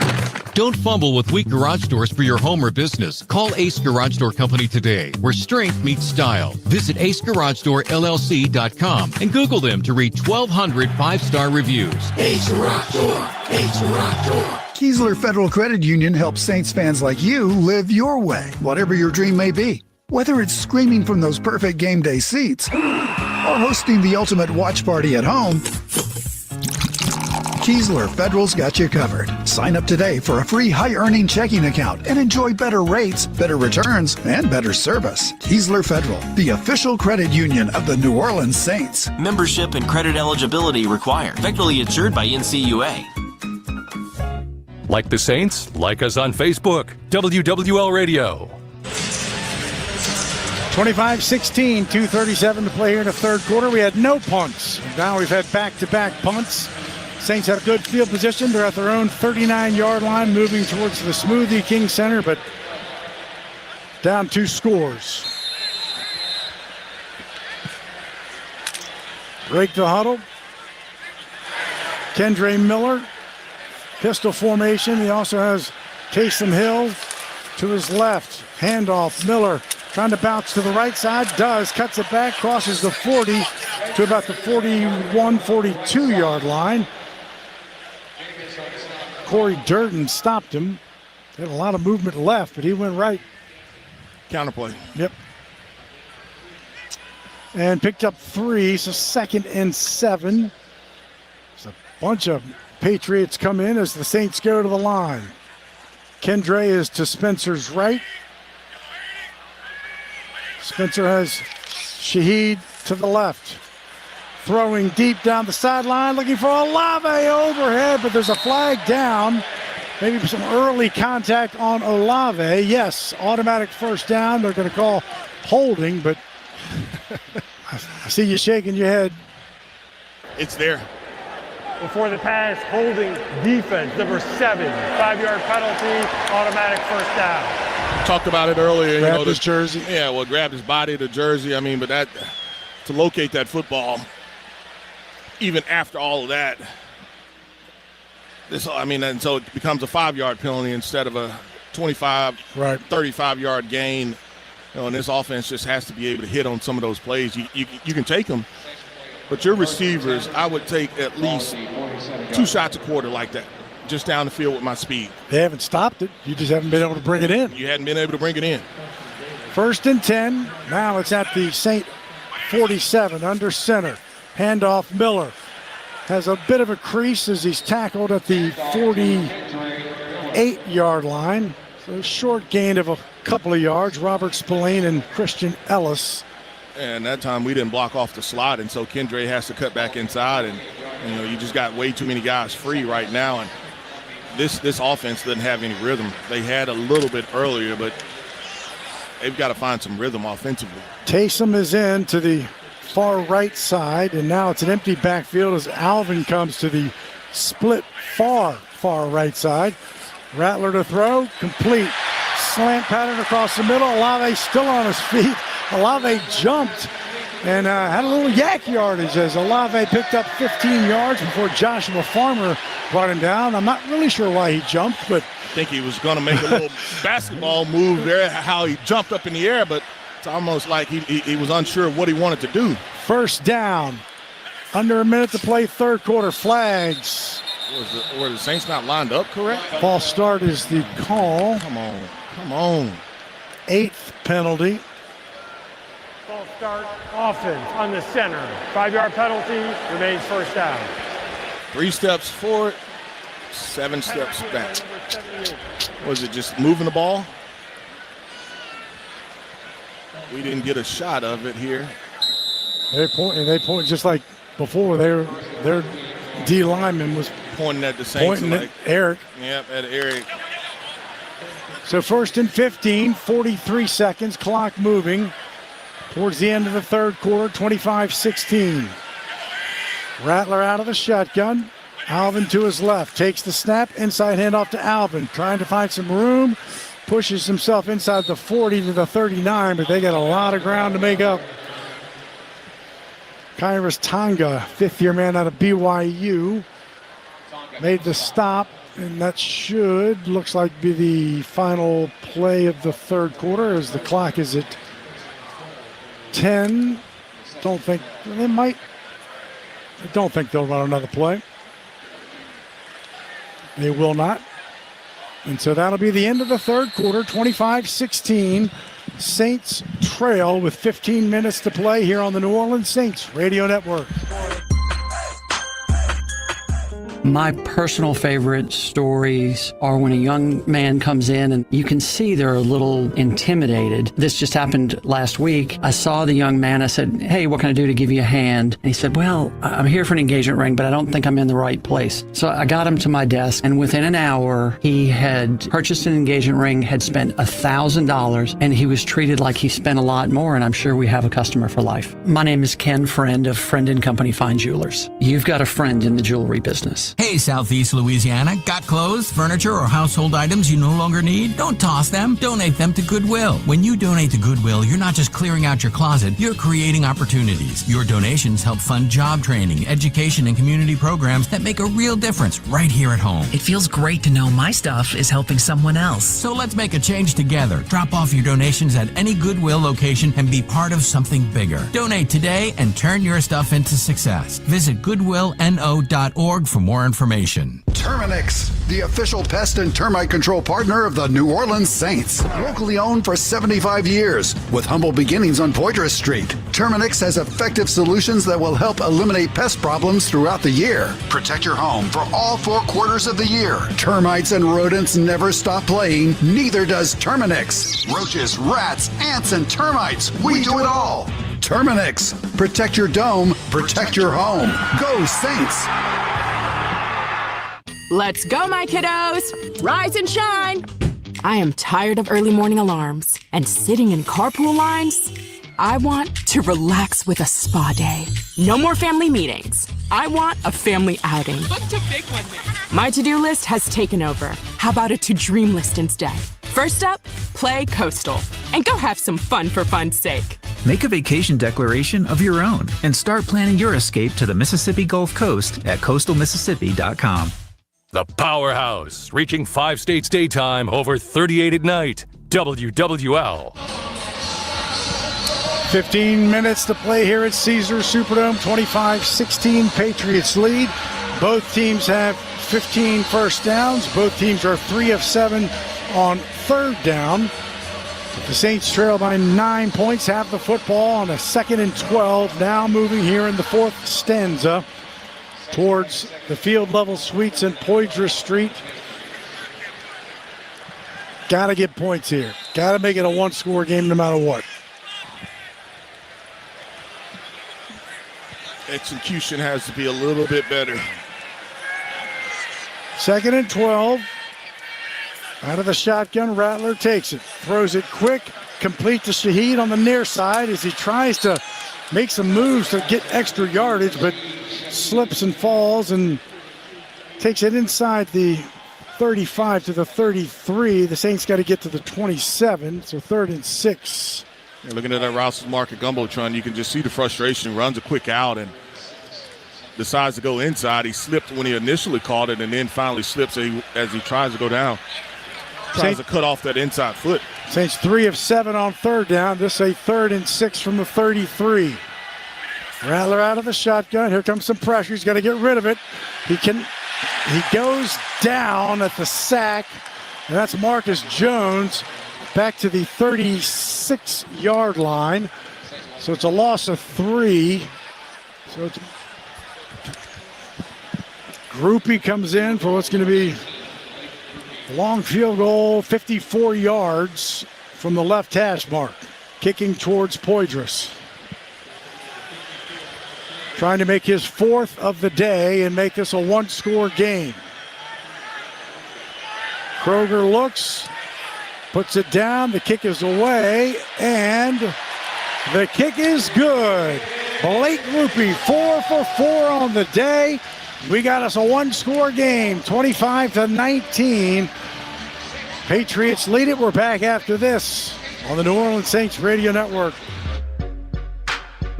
Ball is snapped. The quarterback fakes a throw left, hands off right. Power outages in New Orleans have become as common as wearing black and gold on Sundays. But with Craig's Electrical and Generator Service, you never have to miss a minute of the game due to a power outage. Craig has generators starting at just $149 a month with a 10-year warranty. When the power goes, Craig's comes on, so you never miss a minute of your game. More Monday Night Football after these words from our sponsor. Craig's Electrical and Generator Service. Visit CraigsElectrical.com. At Auctioner Health, our purpose is clear. A strong and healthy Louisiana, serving with more than exceptional care. With education and workforce development initiatives and investments in economic development, we believe in innovation with compassion to give more hope and create more smiles. Because at the core of every community is you. Auctioner Health, long live Louisiana. Long live you. CCI Productions is an XL printing, design, fabrication and installation, and finishing company known for their accuracy and precision in branding spaces and events. Let their team of graphic solutions specialists provide you with professional consultation, creative conceptualization, high-quality production, and expert execution. Learn more today at cciproductions.io. CCI, official partner of the New Orleans Saints.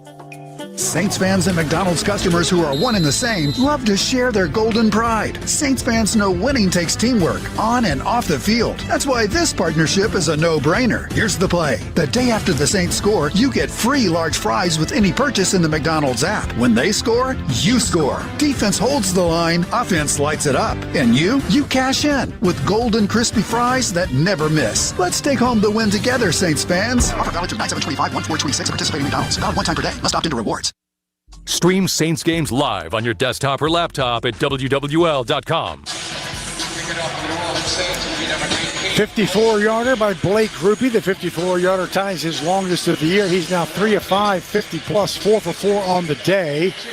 25-19 on the drive. 7 plays, just 25 yards, 3:56 off the clock as the Saints are down 6 here in the fourth quarter in a one-score game.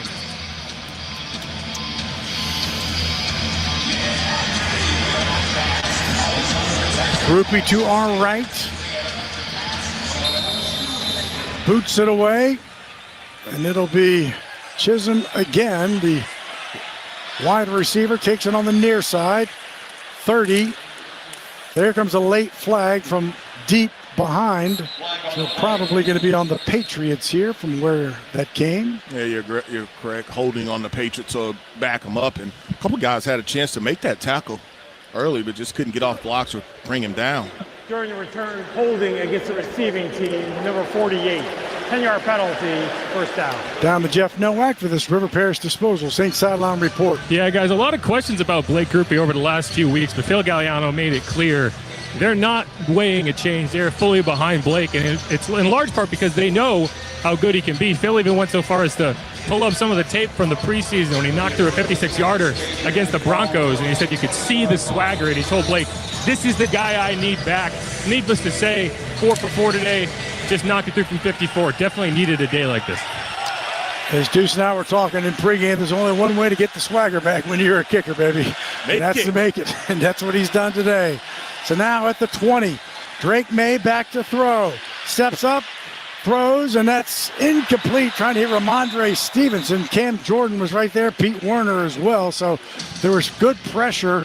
May dumped it off. An incomplete pass, 2nd and 10. Yeah, looking at that Rouse's Market Gumbotron, Cam Jordan is being double teamed. He's still able to get Drake May to step up into the pocket. And I think the other guy defensively there, it would have been Jonah Williams? Yeah, Jonah Williams. And then on the coverage there, it was Pete Werner to knock it out once Drake May did find his running back.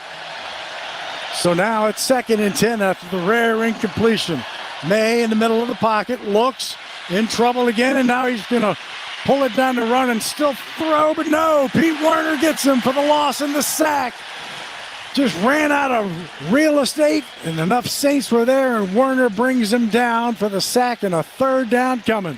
Yeah, we haven't seen the Saints defensive line get that type of pressure. They've been close a couple of times, and that's probably a bad decision from May. You know, you're on the outside. Instead of taking that sack there, just throw it away. But you see the speed of a guy, Pete Werner, that has been in the rotation. Like right now, he's out. Isaiah Stallberg is in at that linebacker, he and DeMario, and so the Saints is rotating a lot of different guys, but he comes up with the sack. 3rd down and 11. Pressure again. May throws it. Caught. 1st down to Mac Hollins. Quincy Riley was there. May had people all around him. Good pocket presence to the 35 and a 16-yard pickup. Quincy Riley slammed the ground with his hands. Hunter did a good job coming back for it. He comes back to Mac Hollins. Yeah, Mac Hollins comes back to it, and at some point, if you're in New England, you got to figure out something because the quarterback's running around, and Saints can't bring him down. He's keeping his eyes down the field. 1st and 10, handoff. Travion Henderson will take it to the 39-yard line, so about 4 yards. 2nd and 6, Pete Werner on the stop. That's Werner's 2nd sack of the season. He had no full sacks coming into this season. 2nd and 6, 11:39, clock moving. Wow, felt like the Saints had such a golden opportunity. Yeah, you felt like they were going to get off. They were going to get off the field, but you had guys all around, like you said, but Drake May is just able to finesse the pocket enough. 2nd and 6. The rookie out of Ohio State behind him. Under center, he gets the football and is hit hard right as he got to the line of scrimmage at the 38. You guessed it. Jonathan Bullard. Here we go again. Yep, safety pressure off of the edge. Saints have went with that dime package with Stallberg in. He is in now. They played coverage the previous time. See if they try to bring somebody at least have a spy that activates late. New England 4 of 8 on 3rd down, so 50%. This a 3rd and 7. Out of the shotgun is May, lifts his leg, takes the snap. Flag comes in as he throws it across the middle, complete to Hollins. Hollins makes the 1st down, but let's check on the flag. For him to throw that flag, that's an odd place or a weird place for him to throw it. Throw it early. Yeah, I mean, so it had to be some motion. Illegal shift, offense, number 38. 2 players were in motion. It wasn't time to have holding yet. No, yeah, you didn't even have a chance to hold when he threw that flag. And so he was saying that 2 guys they were moving at the same time. And you get the snap. You see the back step up. He's moving. There's movement. He never gets set. Oh, that's a horrible call. It's normally 1 second that you have to wait, but that's a horrible call. That back was not moving. So now it's 3rd and 12. Saints got too many on the field. Now the burn a timeout. Burn a timeout. Timeout. And 3rd and 12. Nathan Shepard was coming off. Now he's back on. False start by the tackle. Oh my gosh. False start. Thank you, New England. We'll Saints, take it. literally Nathan Shepard was 5 feet from the sideline, coming off the field, then went back. Yeah, and so you talk about a mess and then on both sides. Right. And then they go false start. So, Mike, when we had him in this position earlier in the first quarter, you know what they did? They just threw a go route, right? Yep. A double move and a go route. I'm doing something similar here. If I'm New England, I'm going to test the Saints, just on the back end. 3rd down and 17. Drake May out of the shotgun, has 2 bracketing him. Saints bring 4. May stands. Saints got his jersey, but he's throwing it up for the sideline.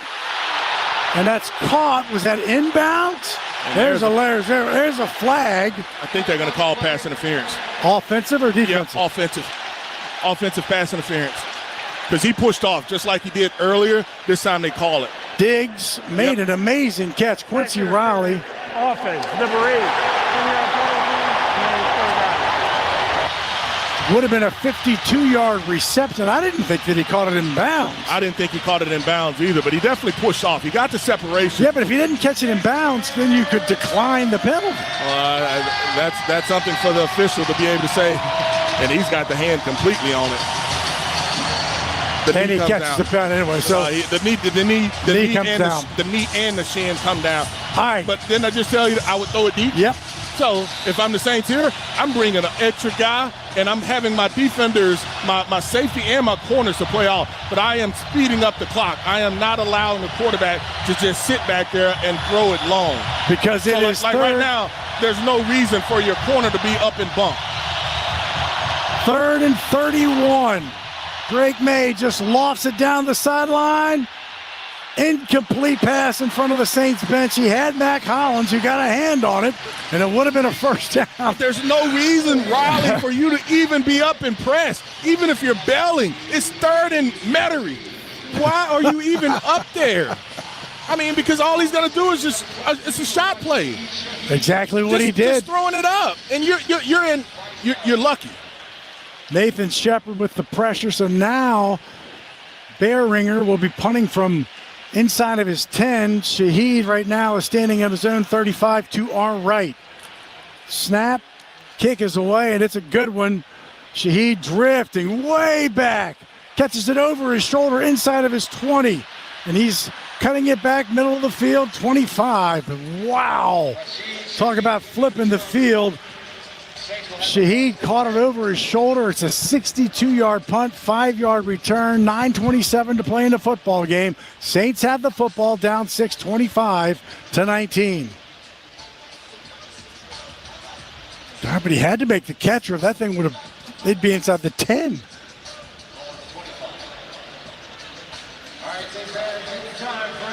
Did I do what?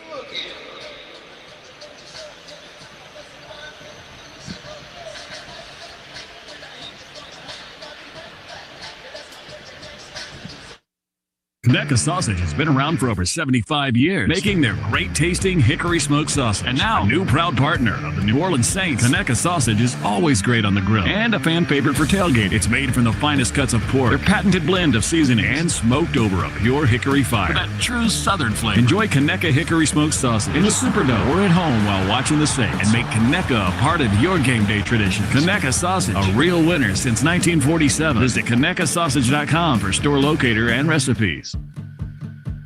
Entergy Louisiana is strengthening our power grid from Lake Charles to Baton Rouge, Metairie to Monroe.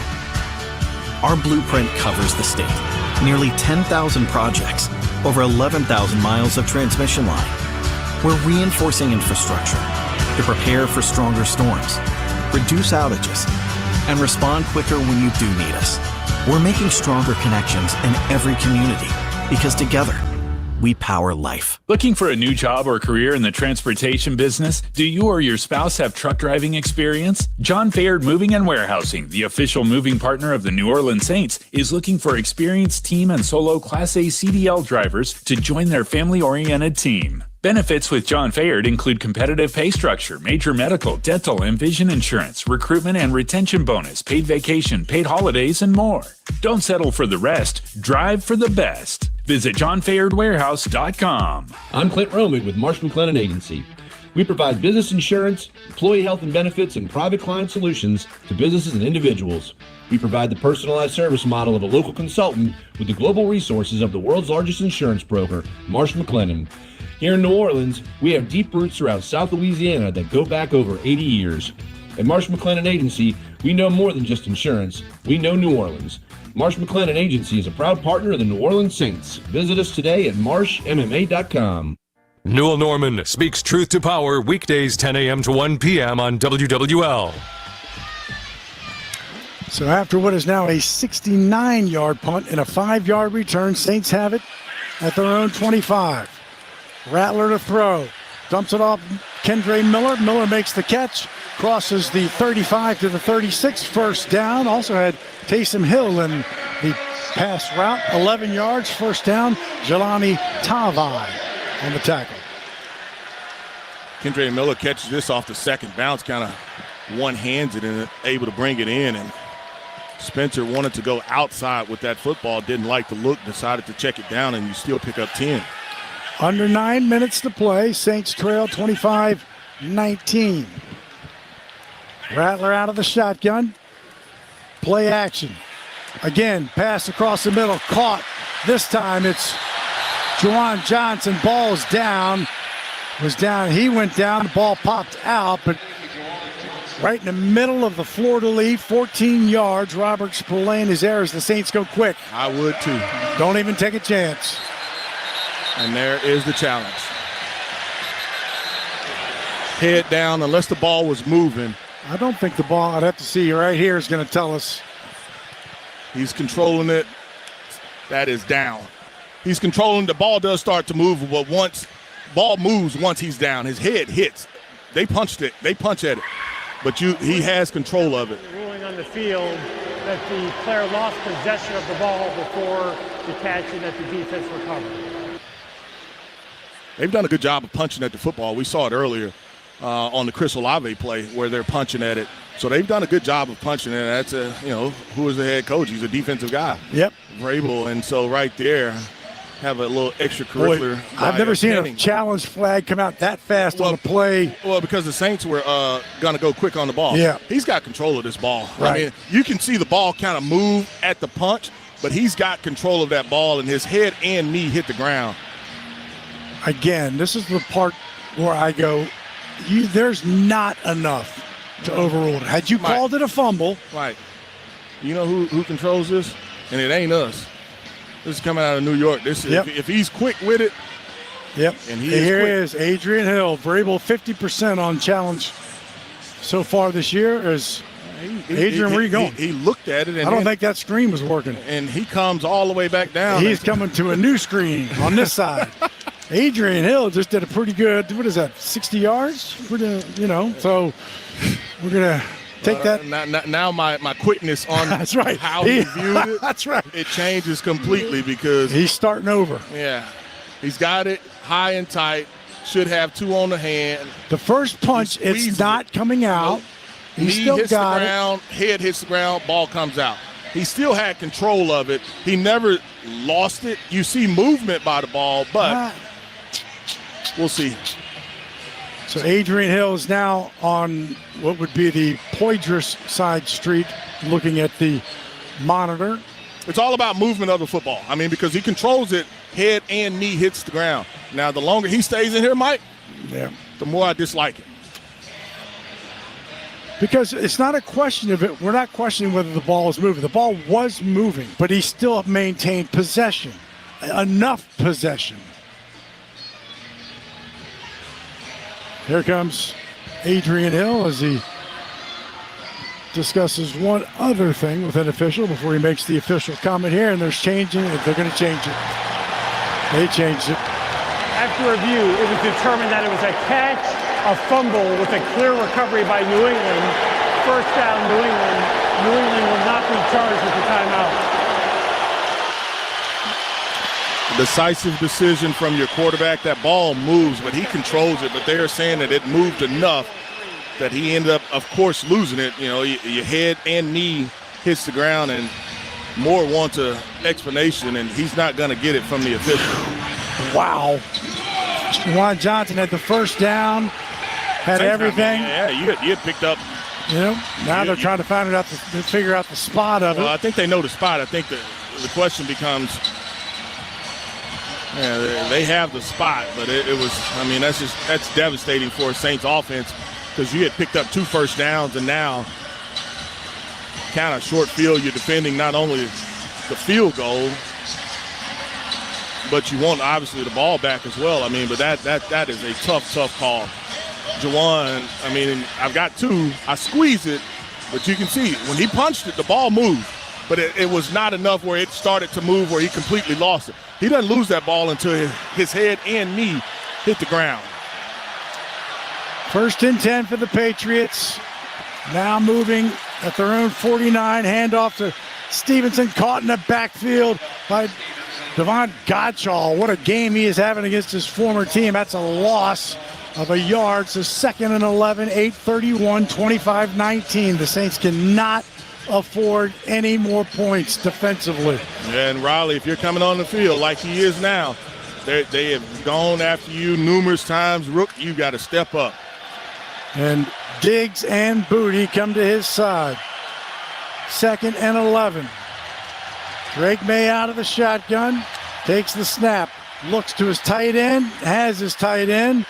Tight end should be short of the first down by about a yard at the 42. They only need to the 41, so it's 3rd and 1.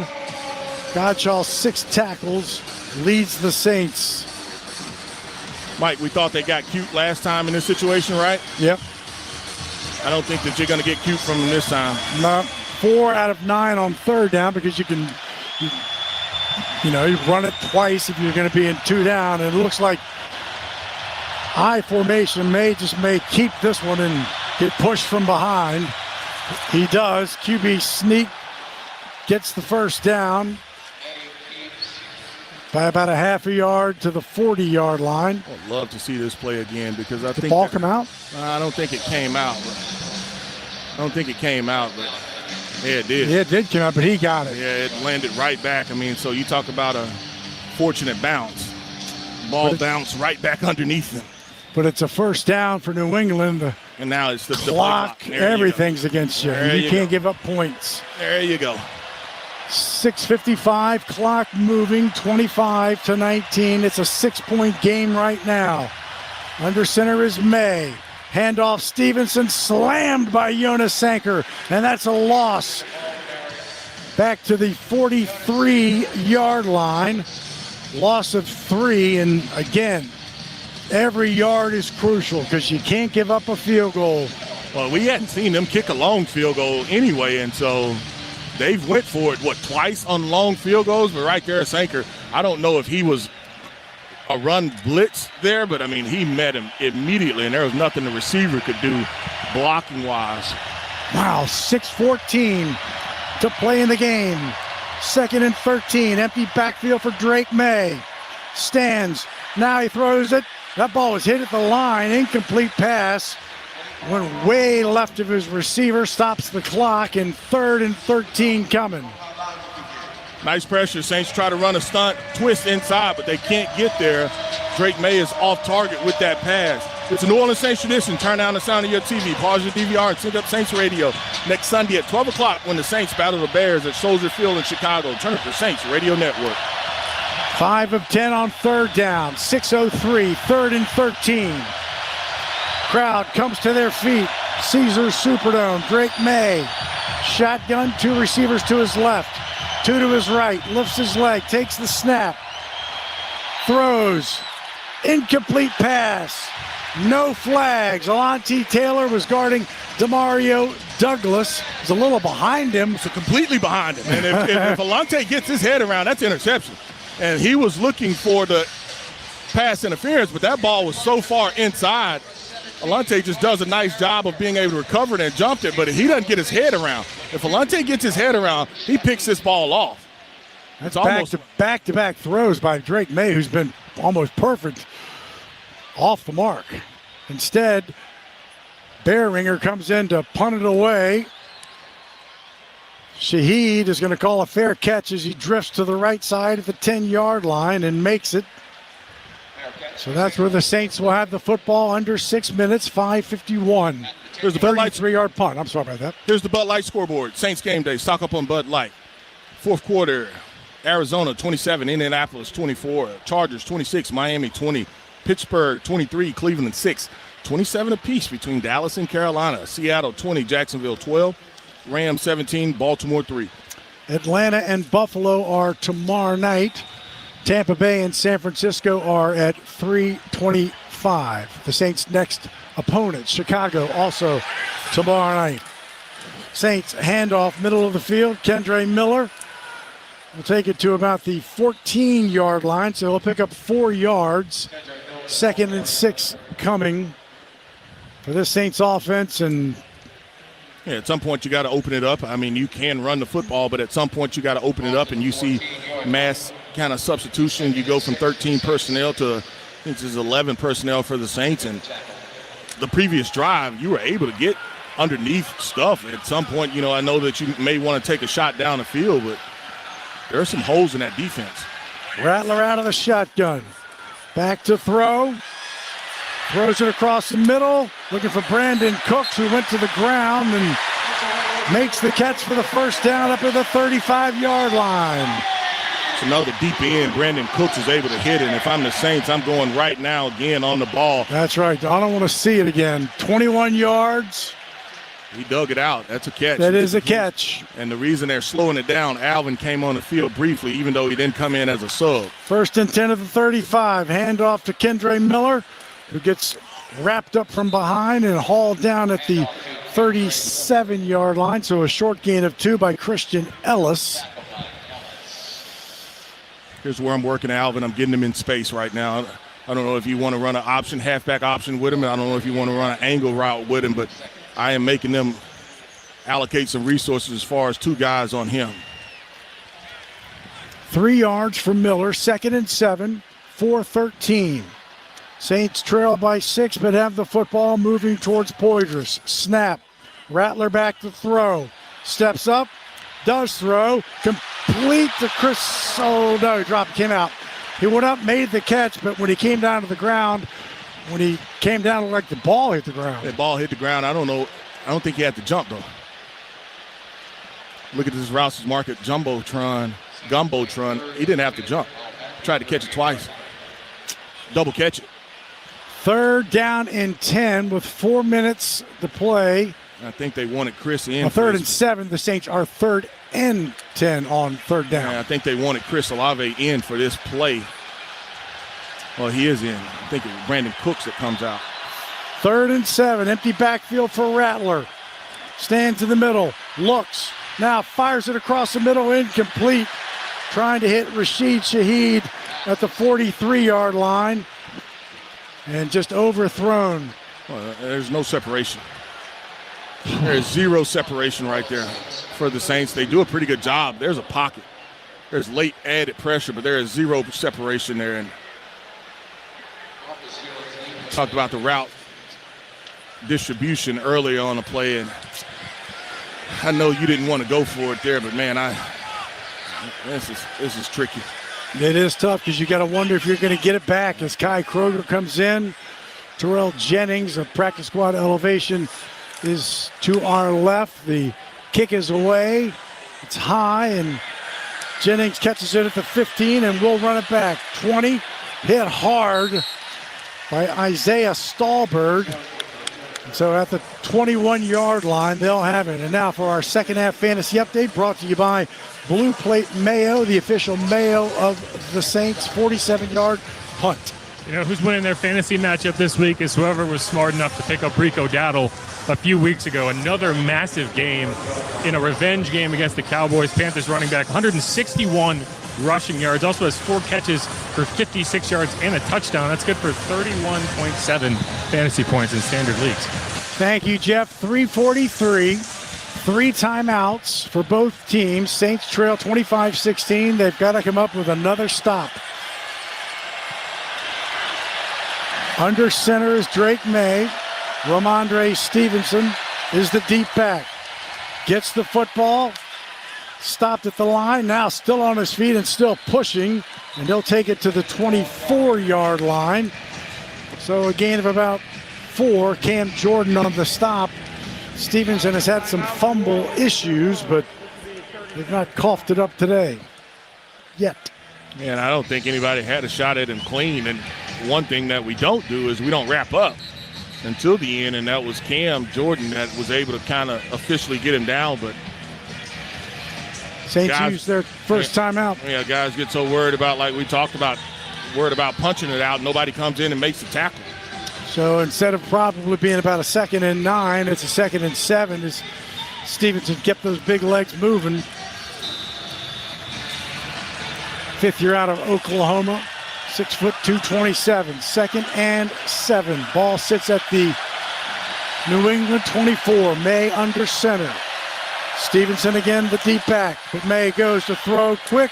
Caught by Kayshon Boutte. First down, stays inbounds.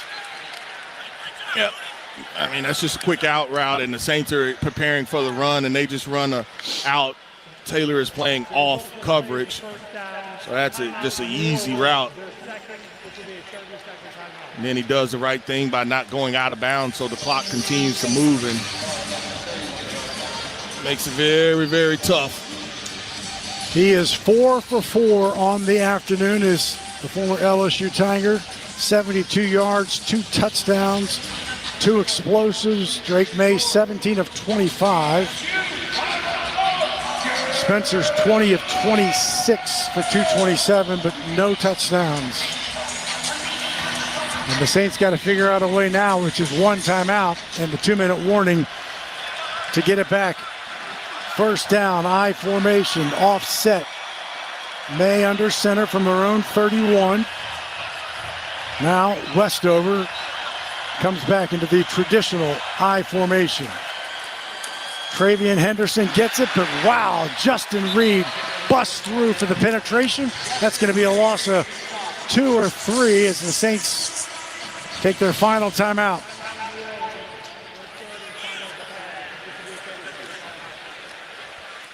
Good penetration by Justin Reed. It is a loss of 2 officially. 2nd and 12. Yeah, you become an unblocked guy, and you got to come up and make a play. And like you talked about earlier, it just becomes a math game where the Saints, if you're able to stop them, you know, how much time do you really have on the clock? You won't have any timeouts to play with.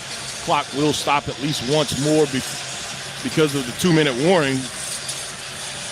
You knew when you punted it away, there was a chance that you may not get it back, or if you do, it's not going to be a lot of time on the clock, but your defense has to come up with a stop first.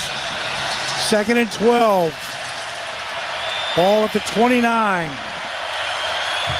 May out of the shotgun. 2 receivers to his left. 1 to his right is Mac Hollins. Saints bring 4. May's in trouble, and he's going to go down. The Saints just get enough. Nathan Shepard gets enough of his foot to bring him down at the 30-yard line. 3rd down and 11. And I mean, if you're the Patriots, obviously you wanted some positive yards in that situation, but the main thing for you is the clock keeps running. And it's under 3 minutes. Saints got to have a stop. Vrabel's not going to give you this one easily. They're going to go for the first down and try to get above the 41. Shotgun for May. Back to throw. Saints bring pressure. Throwing towards the sideline. Back shoulder. Caught. First down. Kayshon Boutte in front of Kool-Aid McKinstry. An explosive 21-yard play in front of the New England bench, and I'm afraid that will do it. I agree with you, sir. I mean, it's just a back shoulder throw, and my receiver is going to be able to come up with a play for me. Not a ton of separation, but even on the touchdown throw that we saw earlier, same type of situation, same type of play as far as it was just, upfield that time, though. Diggs, his third reception. Now the timeout by New England because 1 second was on the play clock. Diggs has caught 3 for 28 yards. Booty 5 for 93. It was the touchdowns early. Now she's been the first downs. Yeah, first downs. And so you have the back shoulder. Then that time it was previously it was just the speed out, and just can't make enough plays. And the Saints, they did have some pressure on that play, but New England just does an outstanding job of just picking it up. Wow. New England 6 of 12 on third down, so 50% as they have 337 net yards. The Saints just shy of 300. New England with 11 penalties, the Saints with 8. Touchdowns for field goals. Touchdowns. New England is challenging something. Challenging. After review, it was determined that the runner was down inbounds, so the clock will resume on the ready for play. New England will not be charged with a timeout. Because New England was successful with 2 challenges, they are entitled to a third challenge. So they're saying that the clock should not have stopped.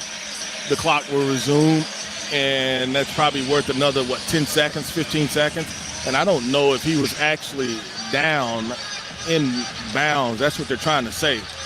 So if that's the case, though, Mike, they get their timeout back, and the other problem is the clock starts again, but how much time is on the clock before you have to run another play before the 2-minute warning? It doesn't start back over at 45 seconds. It has to run, but that's the argument. That's the question. That's what they're trying to figure out. How much time was originally on the clock? Where was it at? If we subtract it, this is like your long division. We have long math here on Sunday for football. And somewhere somebody upstairs has to go, well, here's where we think the clock was. Well, you can look at the clock. Right. You can look at it. So they've got the technology to look at it. They are still having a long conversation with Vrabel. Let's pause 10 seconds to let stations identify themselves on the New Orleans Saints Radio Network. Home of the Saints, LSU, and Pelicans. 870 AM WWL New Orleans, 105.3 WWL FM and HD1 Kenner New Orleans, and Odyssey Station. So clarification, so New England will not be charged with a timeout. The clock will be at 2:33. We'll put the play clock at 40 seconds. Both clocks will start on my ready for play signal, and New England has all 3 timeouts remaining. Well, now it's 2-minute warning. Well, it's 2-minute warning, but where it hurts the Saints was you just used at least 22 seconds, we know. So you just can't say, oh, that doesn't count, but that's exactly what they're doing. They're not putting that back on. You're not putting that time back on. And you're saying it's 40 seconds. There's only 2:33 before the 2-minute warning, so. Yeah, they don't have to do anything in the 2-minute warning. Nope. Clock will just wind at 2:26, 2:25. But you said it earlier as well, Mike. I mean, when it comes down to one team kicking field goals and the other scoring touchdowns, we talked about it. At some point, it just becomes math. It's numbers. 3 is not enough when another team is scoring 7. And Bobby said it at halftime. It's 4 straight games that the opponent has scored touchdowns on their first 2 drives. 4 straight. So you're down 14. So that's the 2-minute warning. Saints are down 6, but they ain't got the football. 25-19. We're back after this on the New Orleans Saints Radio Network. Hey Saints fans, shop Rouse's Markets, local low price leader and official supermarket of the Saints. Country style pork ribs or pork shoulder steaks only $1.67 a pound. USDA prime beef whole boneless top sirloin, cut and wrap free, just $8.88 a pound. Hand cut USDA prime beef boneless top sirloin steaks only $9.98 a pound. Wild caught prestige local Gulf oysters $12.99 a pint. And Turkey Hill ice cream 2 for $6. Rouse's Markets, the official supermarket of the Saints. Keesler Federal Credit Union helps Saints fans like you live your way, whatever your dream may be. Whether it's screaming from those perfect game day seats or hosting the ultimate watch party at home, Keesler Federal's got you covered. Sign up today for a free high-earning checking account and enjoy better rates, better returns, and better service. Keesler Federal, the official credit union of the New Orleans Saints. Membership and credit eligibility required. Federally insured by NCUA. Saints fans, let's take a 30-second time out for a quick mental getaway to Pensacola. Picture sugar white sands, crystal clear waters. Remember, your perfect getaway is just a short drive away. So head east for the ultimate time out from the hustle and bustle. Fresh seafood, stunning sunsets, and relaxing beaches, all waiting for you in Pensacola. Sundays with the Saints and any day with your toes in the sand, that's the way to beach. Plan your getaway at visitpensacola.com. Need to see a dentist right away? At Louisiana Dental Center, we'll see you today. This is Bobby Hebert at Cajun Cannon. Visit ladentalcenter.com to schedule an appointment. Louisiana Dental Center, your dental home team and proud dental office of our beloved New Orleans Saints. Hey, bro, weirdest thing is happening at the game. Every time I crack a Bud Light, we score a touchdown. I think I'm some kind of football prophet. Bud Light, the official beer sponsor of the NFL. Stock up today. Enjoy responsibly. Copyright 2025 Anheuser-Busch Bud Light Beer, St. Louis, Missouri. Newell Normand, led as a sheriff, now he's an opinion leader. Weekdays 10 to 1 on WWL. So there are 2 minutes to play in the football game. The Saints do not have any timeouts left, and it is the dreaded victory formation for New England,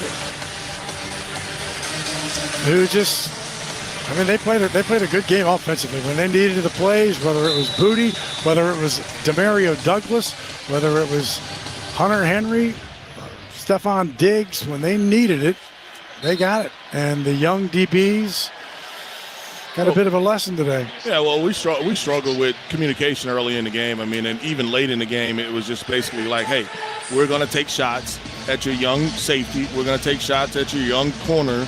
And they did it, and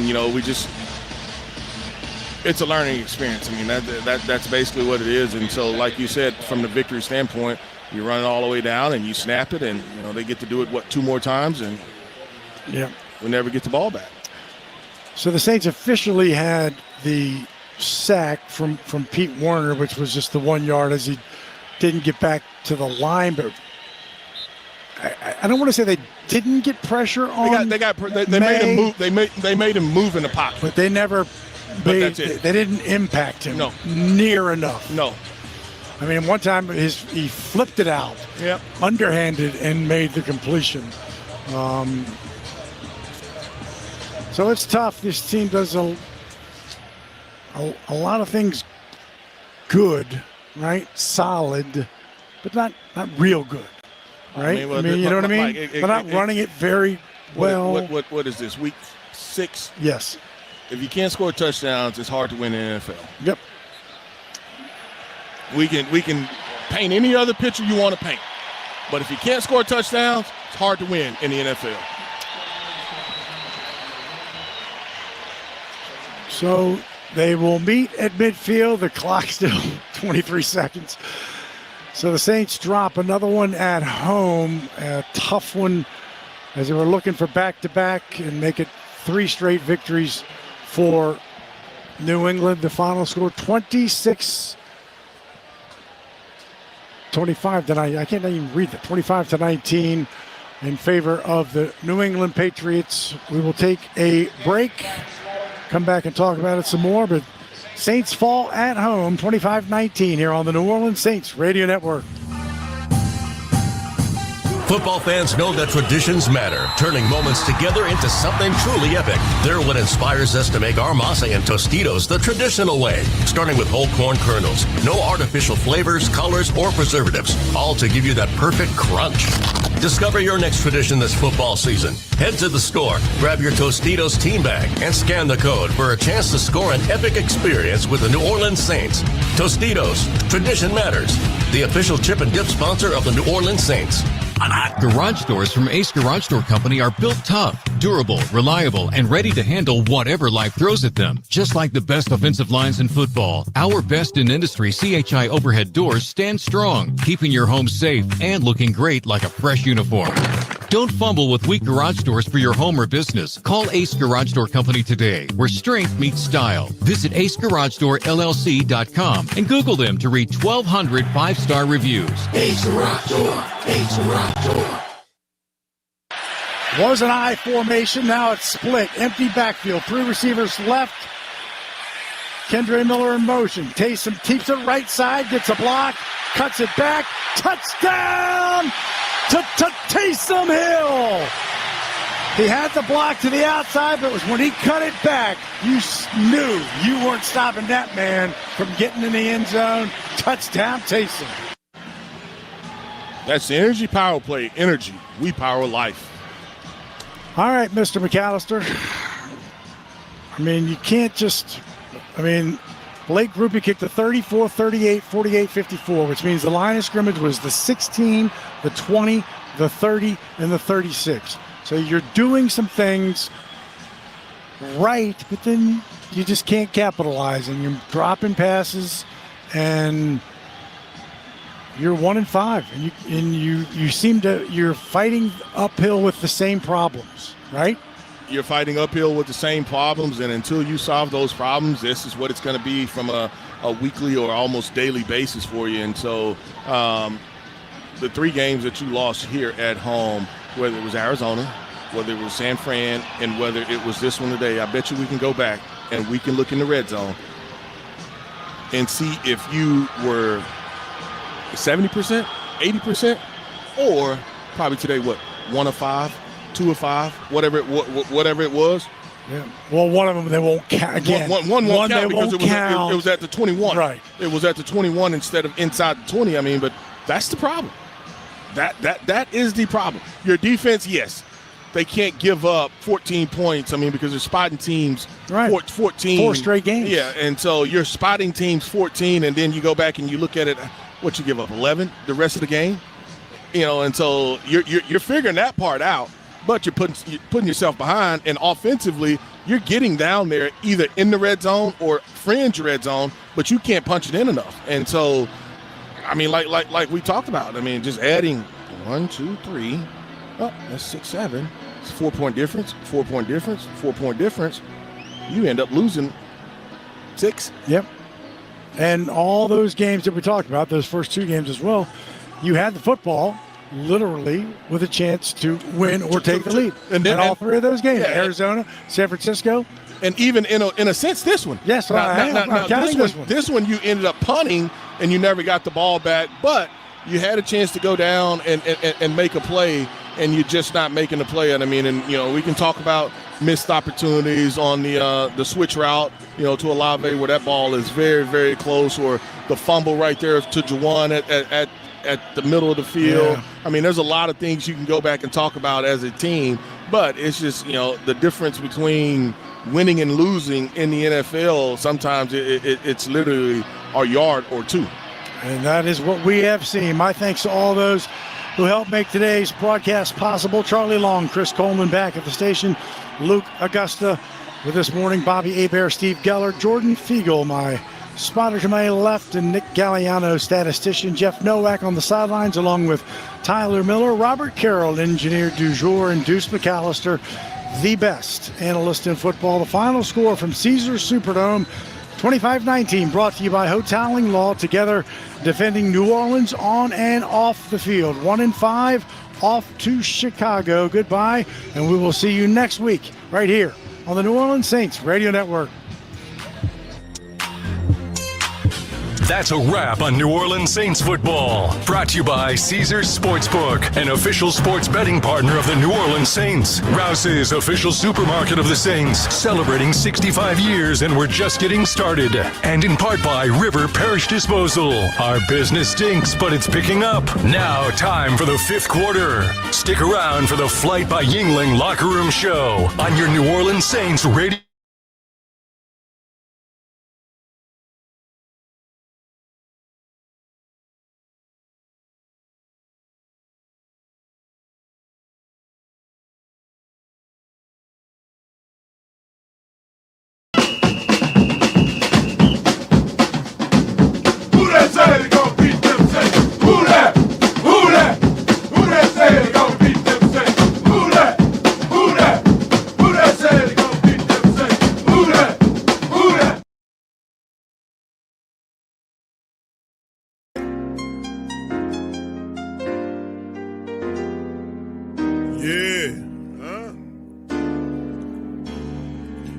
Boogie like Benson, I'm a who that. I'm a who that. Long as I'm living, I'm a who that. Lose or winning, I'm a who that.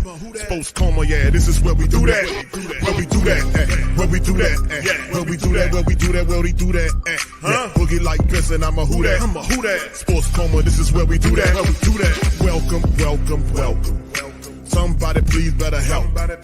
Running this thing like Elf. Thank God every day I'm not a felt. Go to YouTube Live with Big Q and the guys. If you ain't ride or die, the bandwagon get flipped. Been marching in, that was way for the ring. I was yelling out your shame for the championship. Bucking on town, duck down. Falcons, pluck, get shut down. Panthers ain't much touchdown. The vision really belong to us now. So much hate on the Saints, you could probably tell. Ever since Bounty Gate hit the NFL, when things seem fishy, then you probably smell the crooked referees on Roger Goodell. Yeah, running like this, and I'm a who that. Every day I'm living, I'm a who that. Lose or winning, I'm a who that. It's the Sports Coma, this is where we do that. Where we do that, where we do that, where we do that, where we do that, where we do that. Boogie like this, and I'm a who that. It's the Sports Coma, this is where we do that. You're listening to the Sports Coma with Big Q and the guys on the PRO Media Network.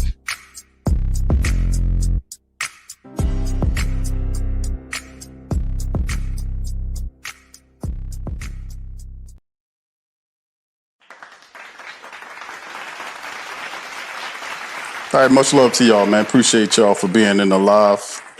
Sports Coma, we up in this thing, man. Just getting a ground. Sorry I couldn't be on the live, fam, for you guys today. I'm in the midst of traveling, but, man, I was paying attention to the game. Whatever it is, the Saints do what they've been doing, which is losing. You know, another effort. They came out and tried to attack downfield, which was very positive. But it's just not working, man. I mean, they just make way too many mistakes for a team that's been playing football for, what is it now? A month and a half now? Or we had 6 games now? It's too many stupid errors. This is it. And I don't want to disparage my club, but being that we mighty Who Dats, man, I might as well say it. They're stupid, man. They're stupid. They make mistakes at the wrong time. These schemes are dumb. These quarterbacks are passing it too easy. Why are we red back in these formations when we're not pressing these wide receivers? It's just a number of things. There's so many things that I can't even say. It's not 1 or 2 errors. You know, the offense is struggling. To score points. They too east-west. They're too dinky-donkey-do. It's not enough verticality going on. They attack downfield a few times. They open the game up on it, but it's just way too much nonsense, man. It's just too much foolishness for this team. Juwan Johnson, with the fumble, head first into the turf, concussed, and then they had his ass back out there the same play. What about safety? You can see the man was concussed. He hit head first into the turf. That ain't no grass out there. Head first into the damn turf. And then he didn't even know where he was. Got up, didn't even know the ball was gone. And then the next goddamn play, he back out there. What about safety? So anyway, shout out to you guys. Appreciate y'all for being in the stream. If y'all can hear me well, hit the 1 button. Let me know y'all can hear me well in this stream, man. We're going to go over it. Shout out to Christian Fields. This team don't want to win, just want to get paid and finish out their contracts. Man, thank you for that. Appreciate you, bro, for that super chat.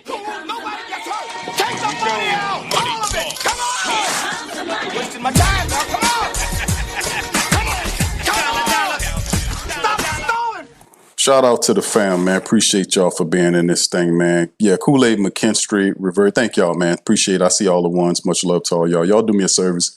Smash that like button. Now, I'll be bringing my father in later on, and we'll do another recap later on today with him involved. We'll go over it and listen to everything. I am paying attention to what's going on with the Saints in terms of them with their post-game show. We'll play a little bit of that, but then my father, he's at church.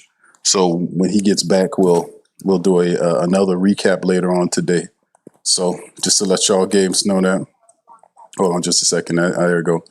All right. So anyway, big ups to you. Thank you, Christian, once again, man. Big ups. Yeah, Taylor, how you doing, sir? He says, I'm 6'2", and at 53, give me Jawan Sadler. I promise you I will be better than Jawan. Thank you, and good to see you, my brother. Appreciate you for being in stream. What's up, Barbara? If Q is here, I will turn the sound on. All right.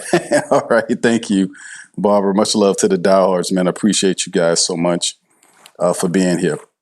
Vibe with Ant says, you can't blame Rattler. To be honest, I will grill him. You grill him a lot. He's going to take pressure for this. Now, listen, bro. The guard, you're right, Travis. Shout out to Travis. Travis said the guard's not holding up. The guards, it's a lot of stuff going on, bro. It is a lot. It's not just one particular thing. But, man, this is not a smart or disciplined football team. My goodness. They get pushed around on both lines.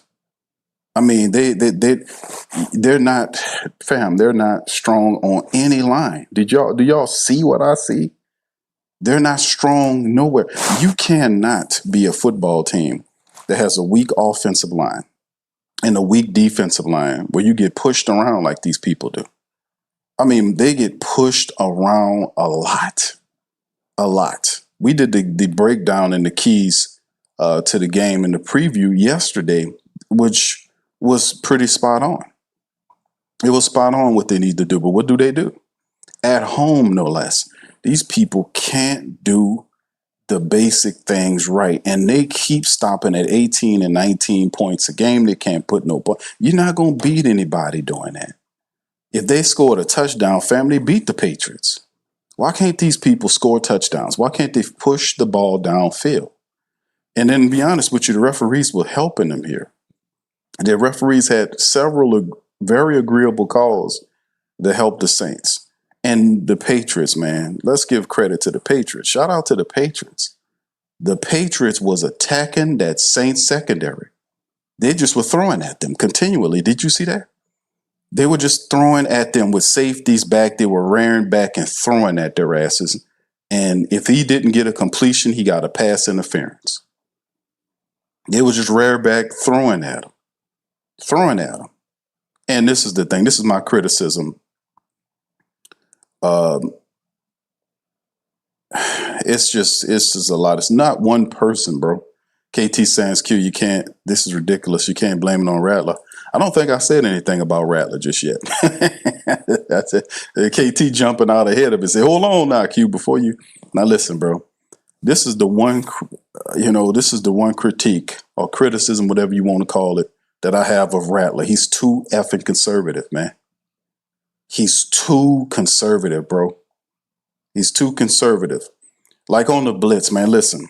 Actually, two criticisms. The rest can be ironed out. But he's very conservative back there. And what I mean by conservative, he's going to go to the check down or the mid-range shot. Like there was in the second criticism is he is not doing a super well job of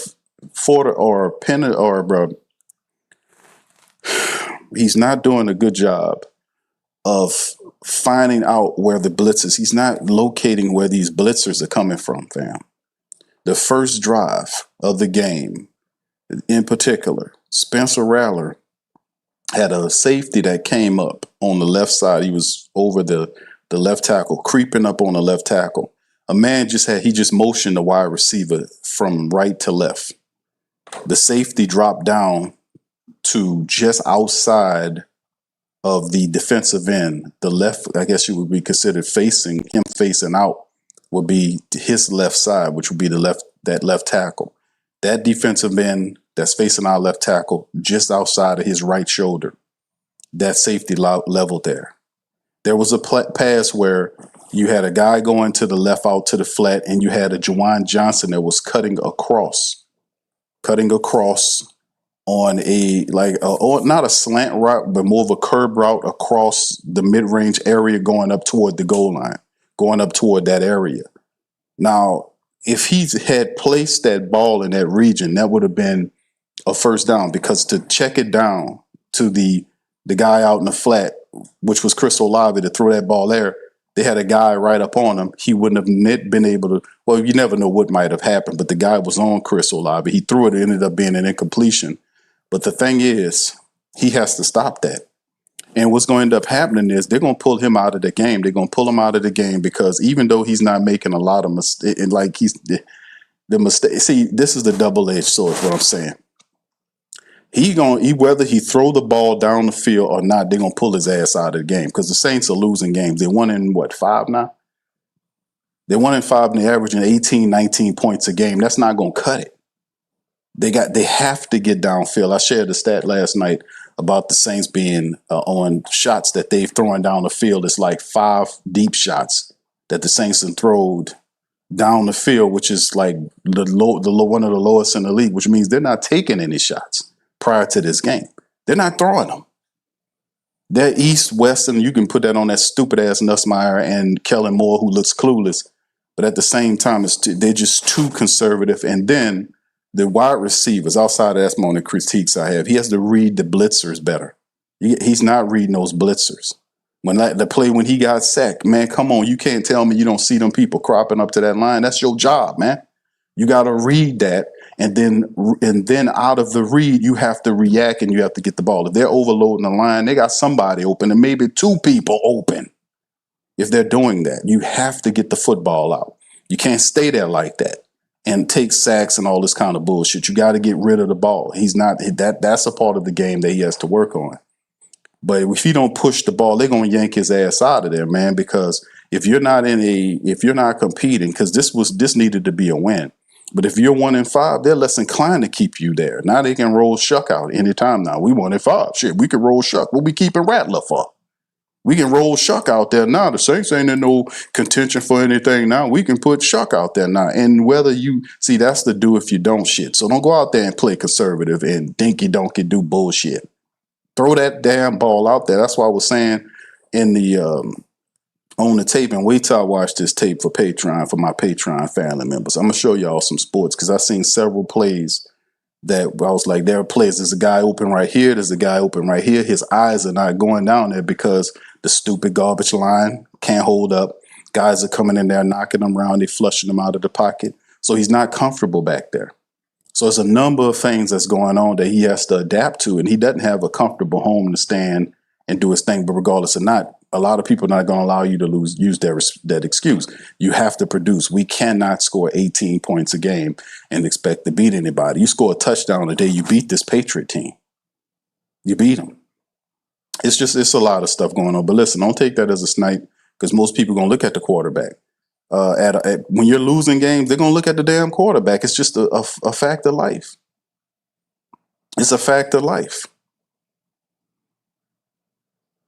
Yeah, I mean, it's just one of the. I hear you, KT, man. I'm just saying, man. I'm keeping it real, man. I'm telling y'all guys the truth, man. I like Spencer Rattler, but that's my critique I have of Spencer Rattler. I never, just because I like a player, don't never stop me from giving real serious critique about what the guy game is and what he's about and what he's doing. I just don't feel like it's just too conservative, man.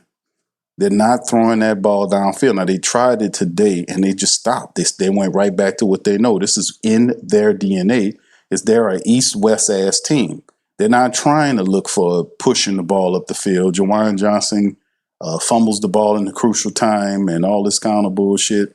It's just sad, man. Chris is saying, and if that's the case, at least just admit so. Yes, indeed, man. We're going to tell the truth on the Coma. Thank you, bro, once again for that, man. Appreciate you.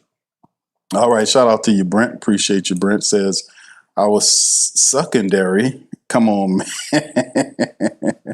Our secondary. Yes, indeed, bro. Thank you for that. Appreciate you, man, for that. You suck, man. You suck. Garbage. Come on now, dog. Come on, man. The problem is you trying to talk with your shit and you don't know nothing instead of listening. Huh? I'm listening. Okay? No. I get $40,000, nigga, and I dare motherfucker to...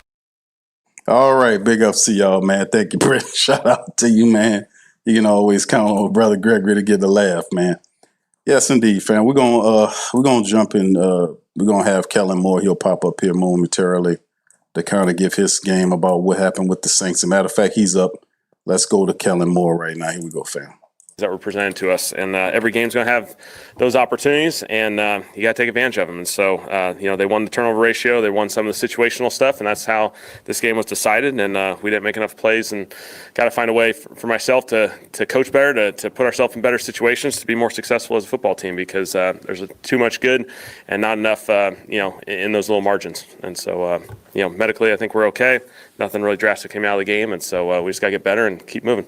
What, in your perception, has sort of been the roadblock or series of roadblocks when it comes to offensive possessions beyond the 50-yard line? It feels like maybe the field condenses and then the scoring isn't necessarily there. What are you looking at? Yeah, that's on me. Obviously, we're not doing a good enough job. We're extending some drives, and then we're not getting the ultimate points that we need out of those drives. And so whether it be settling for field goals in the red zone or getting stalled out just across the 50-yard line, we're not doing enough good stuff. And so, it seems like there's always a bunch of little things that come up, whether it be penalties, missed opportunities, find a way to get that, because, I thought we moved it at a decent rate.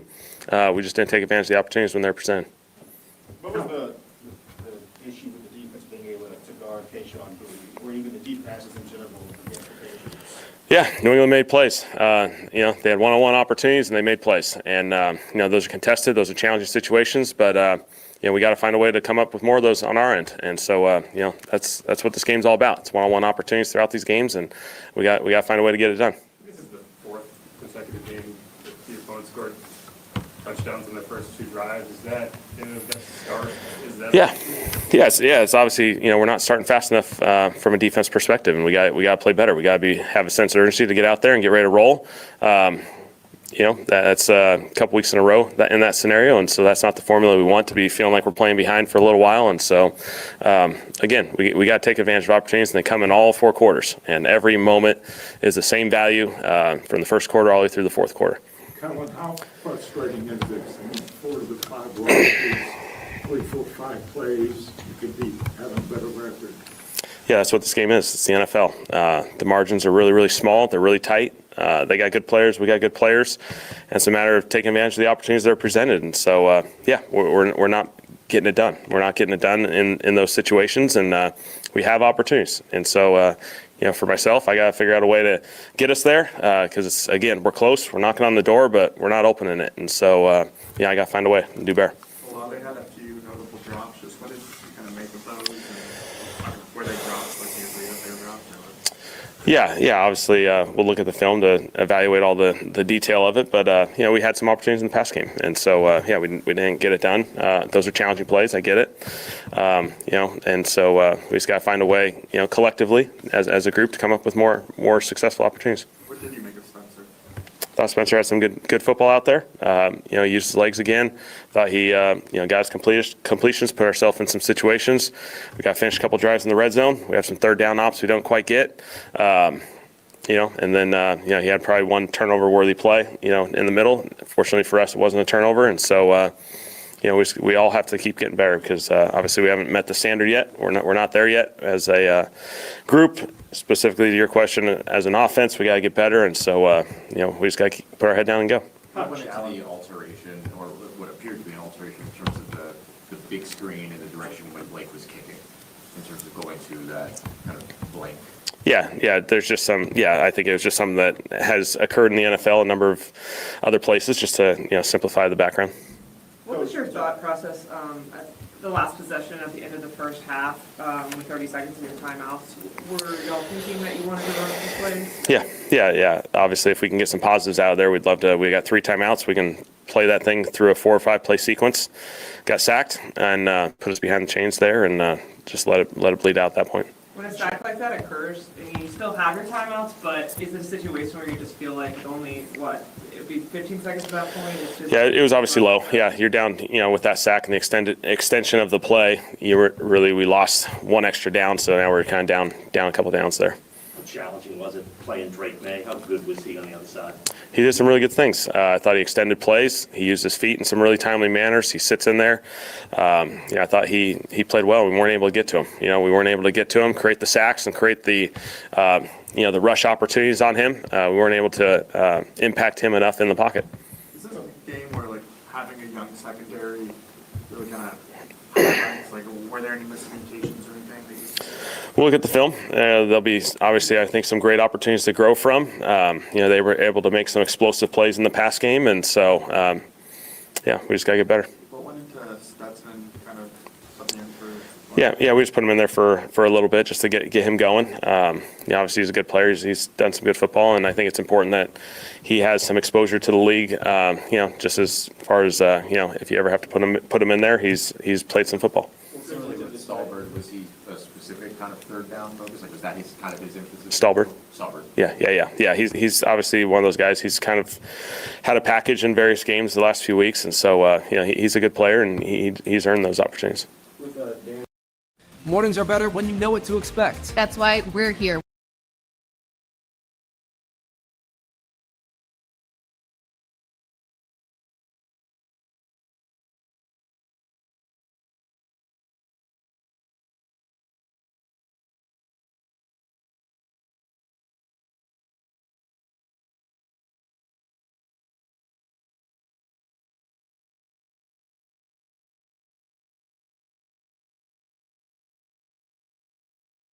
And we got to do a better job in those situations. We talk about contested catches a lot on offense, but from a defensive perspective, was that an area that you feel like kind of got away from you guys today? They made the plays. They made the plays in those contested situations. The receivers were physical. They went and attacked the football, and they made some plays when they had to.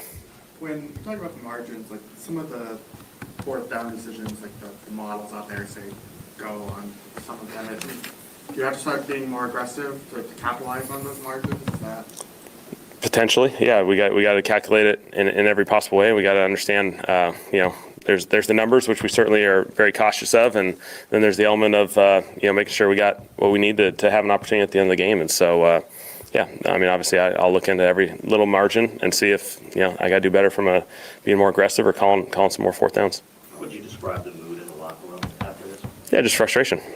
Obviously, there's opportunities. I think everyone can feel that. We had our opportunities in this game. We just didn't get it done. What do you think of Groupie's day, just given some of the struggles to start the season? I thought Blake kicked the ball really well. He gave us an opportunity. He was able to execute in the field goal game, and kickoff wise, I thought there were some positives too. how nice was it to see Taesm giving the end zone, giving everything? Yeah, awesome for Taesm. He's a phenomenal player, and for down that red zone, he's a really valuable piece. What was the explanation you got on the Devon fumble? It's really, you guys can ask Replay Assist or New York about all that stuff whenever their media obligations are. So, I think, we just were told there was some movement on the ball, and, that's all I get. So. Thanks. Yep. All right, there it is, man. I don't expect a treasure trove of different people coming up to the podium like there was last week. The energy is different when the Saints lose.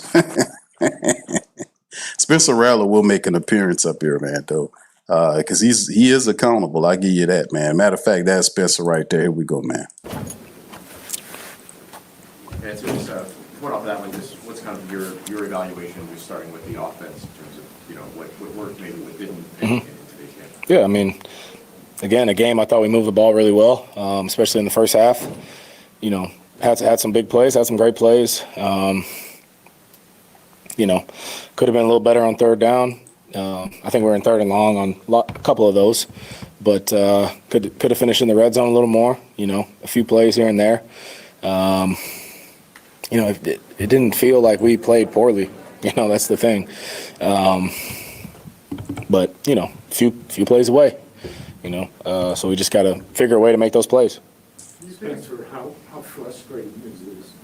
4 out of 5 losses. I mean, 3-4 plays. How frustrating is it? Yeah, I mean, it's tough, but it's football.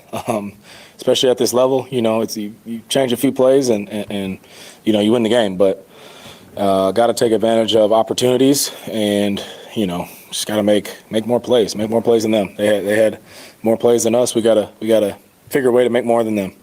Could you take us through like that? It was like a wheel route to Chris down in the end zone. Just the timing of that play. Yeah, thought it was a well-executed play. It's a tough one. We worked out all week and felt great about it. It was the right look and, almost made the play. You had a few drops to your own. What do you say when in that situation? What do you think kind of led to those? I'm not worried about him. He's one of our best guys, our top guy, and we're going to keep getting him the ball. We rely on him, and our confidence is high in him. Spencer, what's missing in the execution when it comes to getting the red zone, especially on a drive like when you guys started the game, having that 50-yarder and then coming up short?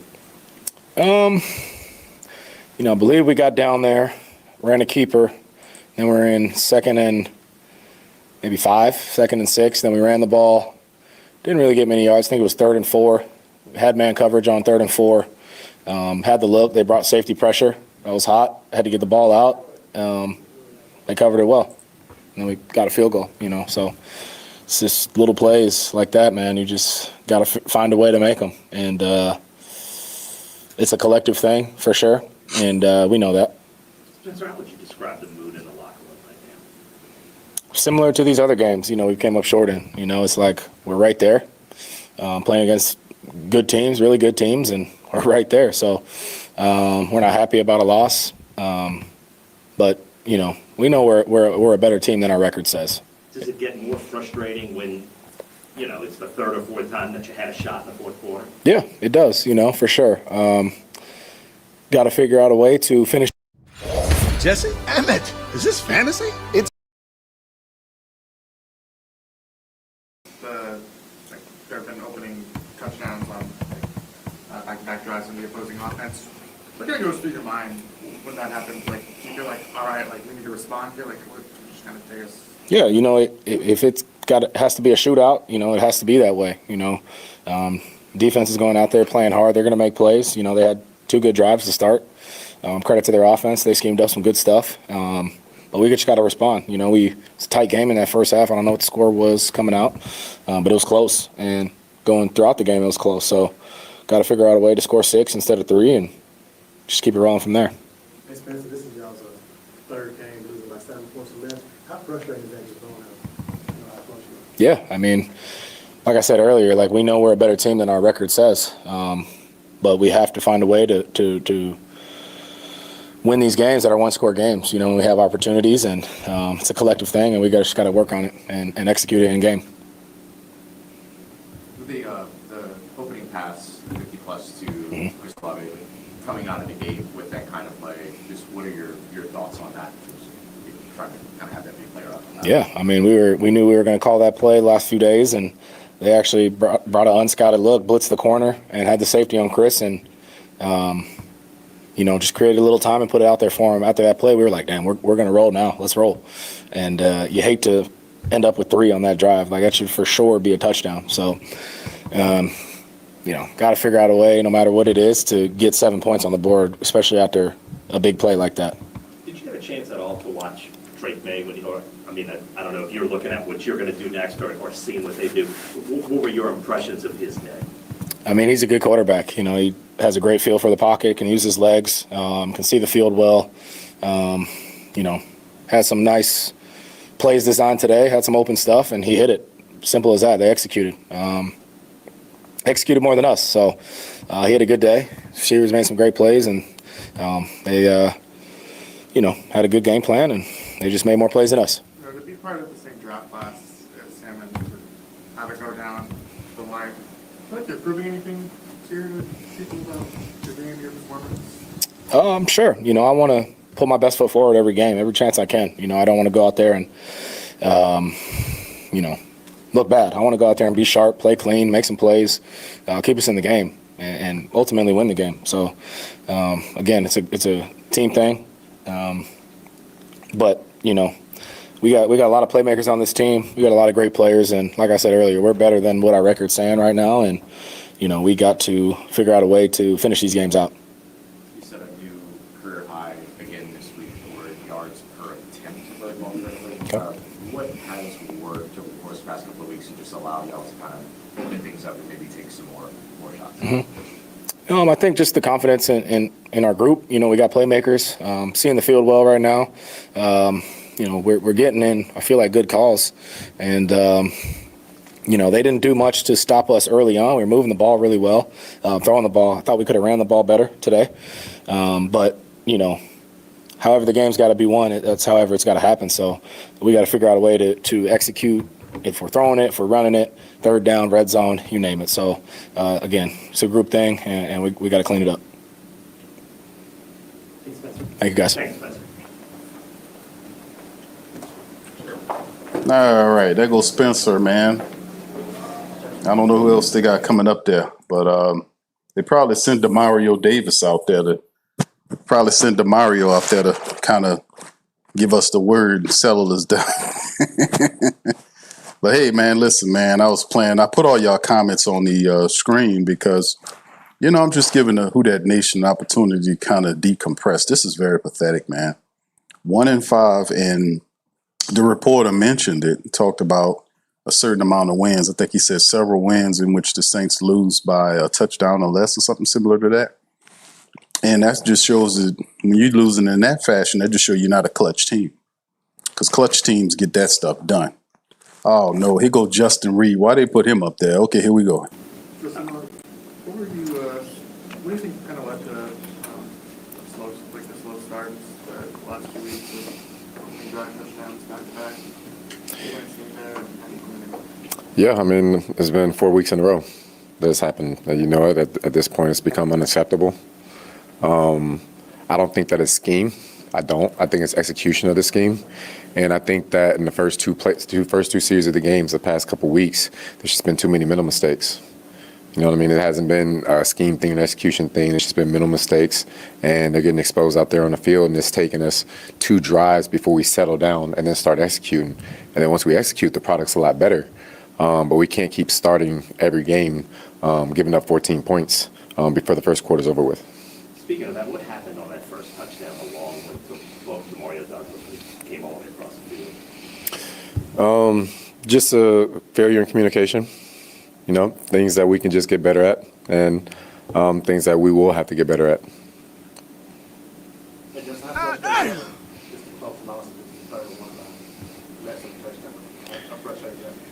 Yeah, we don't live in a league that we get moral victories for being close. No, that isn't what the NFL is. The NFL it's not about points, it's about W's and L's, right? And we only have 1 W so far, so it is a bit frustrating. Every man in the building knows what it takes to win. We just got to go out there and execute better. I see myself as a leader, and I won't let this start breaking the team down now. We're not going to allow this to turn into something we're going to start pointing fingers at each other. And I know that, the internet and everything is going to be one to tear us apart. But the most important thing is that the team stays as a team on the inside of the building. That's what I'm going to continue to push because as long as we stick together, we'll always have a chance. And I think that if we eliminate the mistakes, we have a chance against anybody, seriously. But we don't stand a chance if we're shooting ourselves in the foot, right? So there's just too many mistakes across the board. If we clean those up, we can play a lot better ball than what we did today.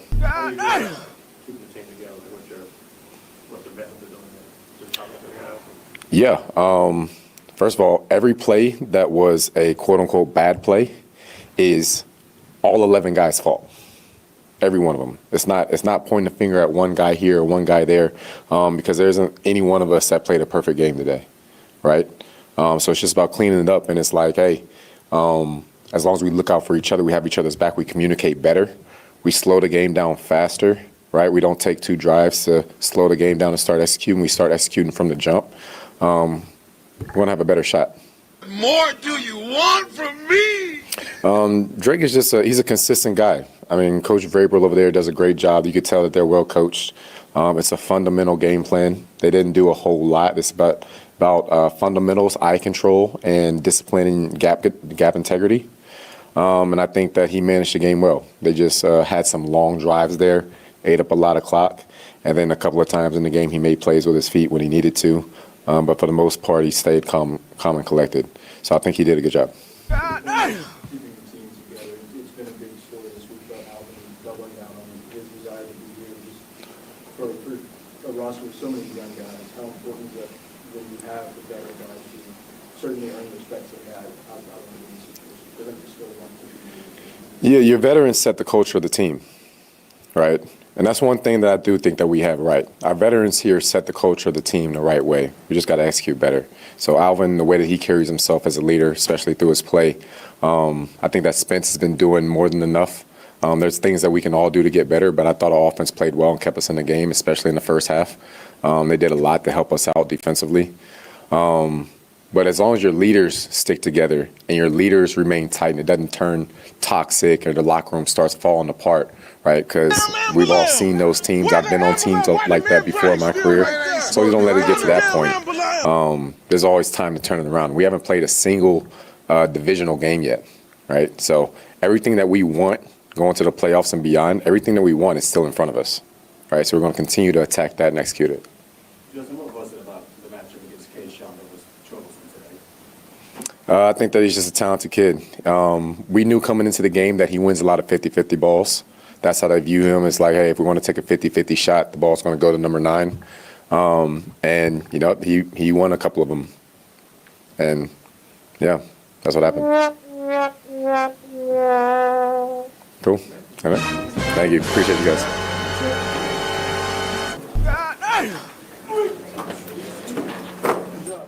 Oh, my goodness. Shout out to the fam. Oh, man. Oh, man. Damn. I know, brother. That's how I feel about it, man. That was head coach Kellen Moore. Man, let me get on up out of here, man. Get off them people there, man. They trying to keep a stiff upper lip. Look at this. This is an attempt to keep a stiff upper lip if you work for the New Orleans Saints organization. Look at Channelet. That's the definition of keeping a stiff upper lip. That's what you got to do if you work for the Saints. You can't come out and fully tell the truth because they'll get mad at you and want to take you off the team or eliminate your press pass. What kind of games these childish bastards play? Anyway, big ups to y'all, man. Appreciate y'all for being in the stream on this one, man. Listen, man. Saints fall to a disastrous 1-5. And yeah, this is it ain't a good look, but it's a number of things, man. We're gonna go over the stats. Like I said, I'm gonna bring my pops in. We're gonna have another stream later on today, but I just wanted to kind of kick it with y'all. I guess we'll go over the stats right quick and then we'll bounce back. Ross the Boss, thank you, bro. Appreciate you. Says Kobe Fleener was better than Jawan Johnson. Q. Damn, bro, that's bad, brother. Thank you, bro.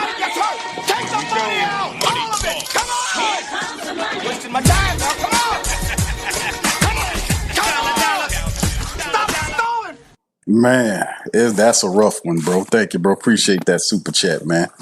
All right, but anyway, fam, it's a lot of stuff, man, to kind of talk about this. We were going through our breakdown. I didn't get all the way through. I think I stopped just at the quarterback because that's always the thing. On the field, we talk about the quarterback, his contribution to the team. We know that Spencer Rattler's, you know, his numbers wasn't bad, but it's just the fact that there are missed opportunities on the field. The offensive line is not doing what it's supposed to do either. They're not running. They're not doing a very well job of running or pass protecting the quarterback through 6 weeks. The defense is giving up not turnovers. They're giving up runs. They're allowing them to get first downs. It's very, very easy to move the ball against the Saints in the first half, and then they'll have a couple of drives where they'll put their feet in the soil and try to resist. But it's too easy to move the ball against the Saints. I mean, they're playing 10 yards off the people. Like, it was a play where the quarterback where Drake May fired the ball. I think it was to Keyshawn Boutte toward the right side of the field. And Alante Taylor was 10 yards off of him. All the man needed was 5 yards for the first down. What kind of stupid-ass football is this? I mean, seriously, I mean, this is not smart football, bro. Then you run up and make the tackle. You know, you allow them to, I don't like you allow him to make the tackle and then run up to try to tackle him. And some of the times they miss it. So it's just foolish. It really is stupid. But at the end of the day, man, it's sad too. But let's kind of look at these statistics for the game, man. The Saints, 17 first downs versus 19 by the Pats in the game. The Saints were a horrible, stinking 3 of 19. 3 of 19 on third down. The Patriots was 6 of 13, almost 50%. 1 or 2 on fourth down. So they got wherever they want, whenever they want. You can see the total plays. Pats 58, Saints 51. 333 total offense versus 296 by the Saints. The drives were equal. Plays per yards per play were around the same. The passing attack 223 versus 260 for the Patriots. You can see 2 sacks on Spencer for 4 yards. You can see the fact that the Saints really didn't do too much rushing the ball up against this team. And they did stop the Saints from stopping them from running the football. But the reality is at the end of the day, when the Patriots wanted something, they got it. The Saints were 1 and 2 in the red zone and had 8 penalties for 67 yards. Pats had 11 for 65. So we had opportunities in the game to do something. The time of possession was 31-44 for the Pats, 28-16 for the Saints. Saints had opportunities to really step in and win this game. It presented themselves. Opportunities presented themselves. And when the prime moments of the game show up, the Saints don't show with it. Spencer, today, his numbers were respectable. 20 of 26 for 227 yards. He had 9-yard average throwing the ball, but look, no touchdowns, no picks, sacked twice, a rating of 0.2.6. I think what really said it equally good, family, was the fact that one of the family members mentioned in the comment section is that he's not playing to lose. And that he's playing not to lose as opposed to playing to win. And then, like I said, if you look at the tape, and we'll go through Patreon on Tuesday, and I'll show you, like I showed you last week, there are plays on the field that we're not looking at because we're looking at the check down in the intermediate level, right? The stuff that's deep, we're not really looking at that too much. And that could be schematic. That can be, like, you don't just say it's one guy. You have to go through Kellen. Nussmeier is obviously trash. And then Spencer Rattler is a byproduct. He's suffering from this inadequacy that Nussmeier has with this offense. We have to turn this around. We have to be more balanced in our approach moving forward. Alvin Kamara today, 10 carries for 31 yards. He was dealing with the ankle, but he turned in a 31-yard performance. Not nothing spectacular about it today. Kendre Miller, 8 for 21. Spencer scrambled 4 times for 20 yards, and they combined for 73 yards. Taesm had one run attempt for a touchdown. They didn't use Taesm after that. Taesm didn't catch any no passes. Now look at this. Yes, the last game, this is how trash and inconsistent Doug Nussmeier's play calling is. This is how trash it is. You get Taesm Hill back. At the back of the game last week, they was trying to have him to do everything. This game, they gave him the ball one time. He made a touchdown pass. He was out there on the field, but the Saints never threw to him. They never set up a play where he can be involved. Like he, as a wide receiver, he didn't have a catch attempt as a tight end or as a wide receiver. Foster Monroe had one on him. He wasn't throwing that at all. Taesm wasn't throwing that at all today. He was simply a non-factor outside of the touchdown. The only touchdown the Saints offense put together was from Taesm Hill. But yet he disappeared after that. This is trash play calling, trash imagination of offense. This is Nussmeier, aka Fire Marshal Bill, aka Dinky Donkey Doo Dog, aka I'm gonna make a cartoon character called Dinky Donkey Doo Dog, and it's gonna sound just like Nussmeier. It's gonna have that nasty, gravelly smoker's voice, and it's gonna talk about not taking chances and being very scared in life. It'll be like, I wouldn't do that if I were you. That Dinky Donkey Doo Dog. That's what the name. I'm gonna make a cartoon character. Y'all think I'm playing? Y'all. I'm telling y'all think I'll be playing. Dinky Donkey Doo Dog. You watch and see. Watch, and I'm gonna release an episode every damn week of Dinky Donkey Doo Dog. Anyway, let me get back to this, man. Let me focus. Let us focus, fam. Let's focus. All right. Anyway. All right, Chris Olave had 10 targets. He was 6 out of 10 for 98 yards for 16.3 yards per catch. So he caught 6 of the 10. He was targeted 10 times. The only other guy targeted as much as him was Alvin Kamara, but Alvin caught all his passes, 5 for 5 for 45. Rashid Shaheed was targeted 6 times, 4 for 28. Cooks 1 for 21. Juwan Johnson was thrown at twice, 2 for 15 plus the fumble. Kendre Miller had 1 for 11, and Foster had 1 for 9 there. So Taesm Hill kind of disappears. You see Juwan Johnson with the fumble. And then, of course, the top tackler was Devon Gacho. He had 7 tackles from the interior tackle position. Jonas Sanker had 6. He was turned around. He's a rookie safety back there, so he's still learning. Pete Werner and Alante Taylor, along with Brian Bresee, had 5. 1 sack by Pete Werner today was the only way the Saints got home. They had no interceptions and no turnovers against the Patriots. Would have loved to see that. Mason Tipton was kick returning for the Saints today. He had 4 for 89 and a 22.3 average. Good to see Mason Tipton out there in some capacity. Rashid Shaheed did his thing, and really the player of the game from the perspective of all the pressure that he's been getting was Blake Grupe. Blake was 4 for 4 today, and his 13 points was big with the Saints because it kept it in contention. And if the offense had another touchdown, if we can get the stinking offense to score 14 points a game, they would have won this. With all the field goals, the man put up 13 points. Blake Grupe by itself scored the Saints' entire offense. If the Saints could have scored 2 touchdowns, they would have won this game. That's how simple this is. That's what I'm saying. And the ineptitude of the Saints' offense is they're not even able to 2 touchdowns win the game, fam. With the field goals, you beat the Patriots. You improve to 2-4. We can't get 2 touchdowns in the game. Just ask him. Drake May from the Patriots with 18 of 26, 261 yards. He was 10. Every time Drake drew the ball, it was a first down. He averaged 10 yards a throw. He had 3 touchdowns today and a 140.1 rating. This is the common trend that I've seen throughout this season. Maybe not for the last game, but for most games, even maybe the last game too, in exception to maybe the 3rd and 4th quarterback.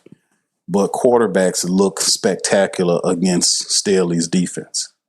They look spectacular against Staley's defense. They look spectacular against Staley's defense. They really do. They look awesome. Whether it's Kyler Murray, whether it's the backup quarterback for the 49ers, whether it's Sam Darnold of all people, whether it's Josh Allen or Drake May, it doesn't matter who it is, or Jackson Dart in the first half of last week's game. It don't matter who it is. Whoever it is, they look good against the Saints defense because the Saints are playing 5 to 10 yards off guys. They're not pressing them. They're not jamming them at the line. They're allowing them to run into their routes unabated.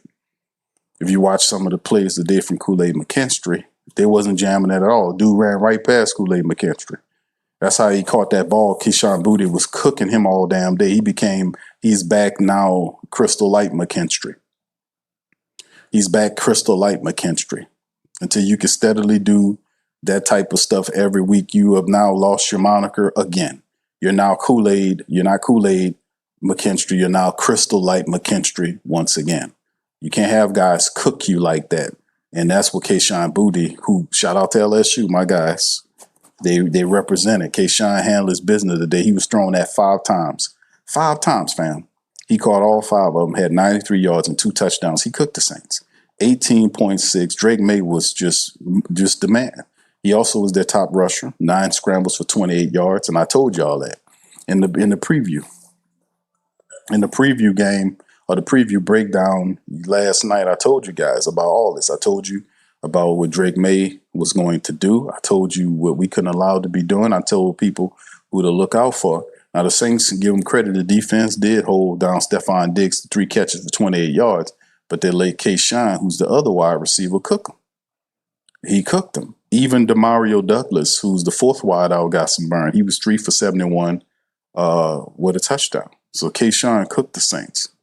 He really did. They had no answer for them, and that's a part of the game. Robert Spillane, I talked to you about Robert Spillane, the linebacker. He had 11 total tackles today. Christian Ellis was the other linebacker. He did pretty good there, but they're held up enough to keep the Saints into kicking field goals. So the Patriots secondary, allowed a certain amount of points, but they kept the Saints second from scoring any points. Taesm Hill had to punch it in with the running attack. The Saints could not take advantage of another 20th or 28th or 29th ranked secondary. We couldn't force the ball downfield. At some point, this has to be It's just terrible.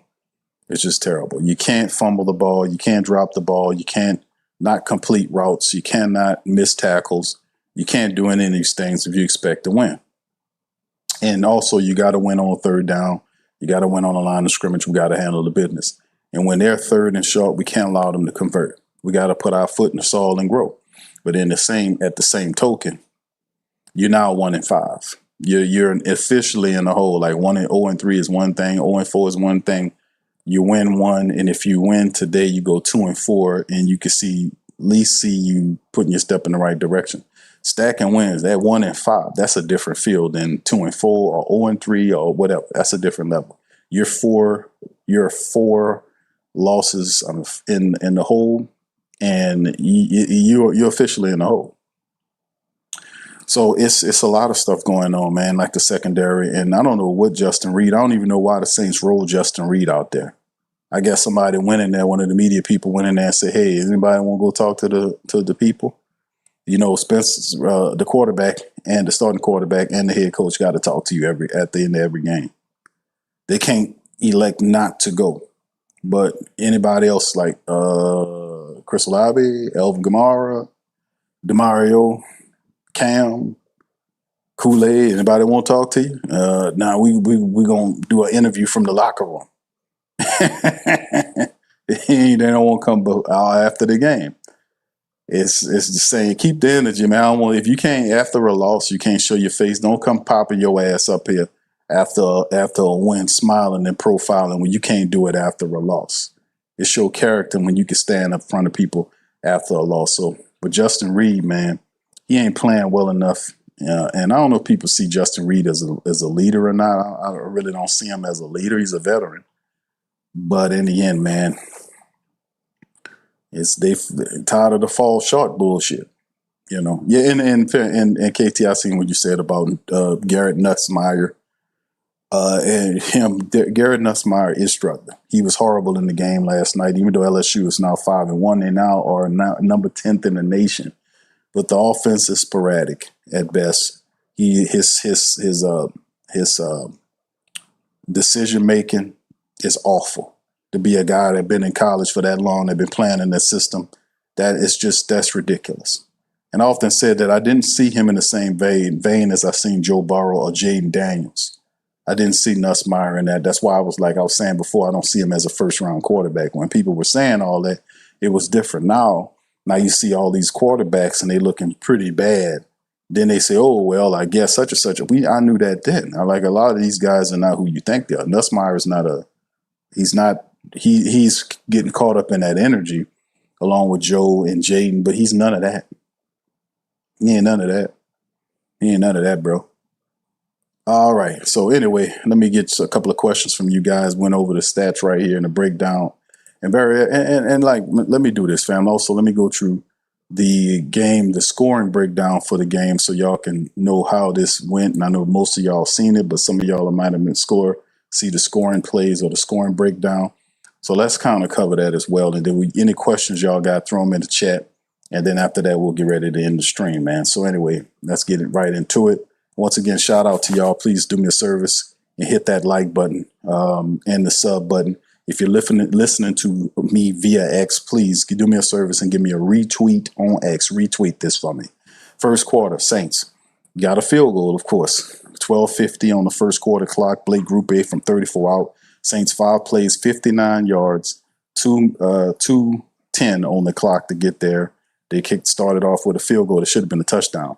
The next play, the touchdown is by the Patriots. 10:52 on the first quarter clock. DeMario Douglas, a 53-yard burn pass from Drake May got behind the safety Jonas Sanker. 4 plays, 65 yards, under 2 minutes, 7-3.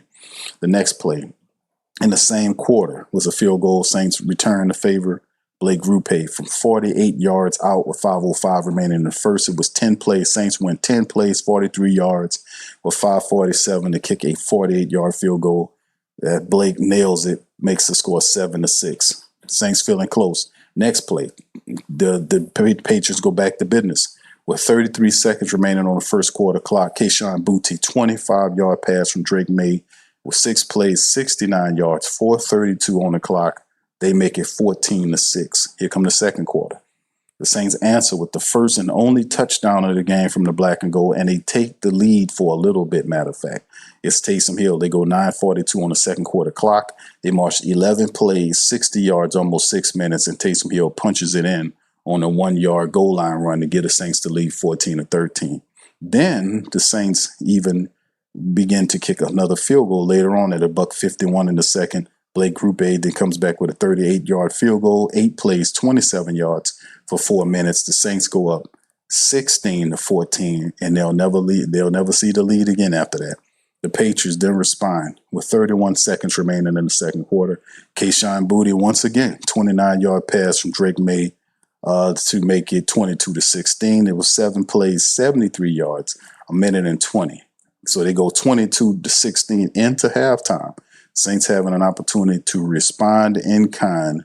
They do not. Starting off the third quarter, the Patriots get the ball at 7:26 in the third.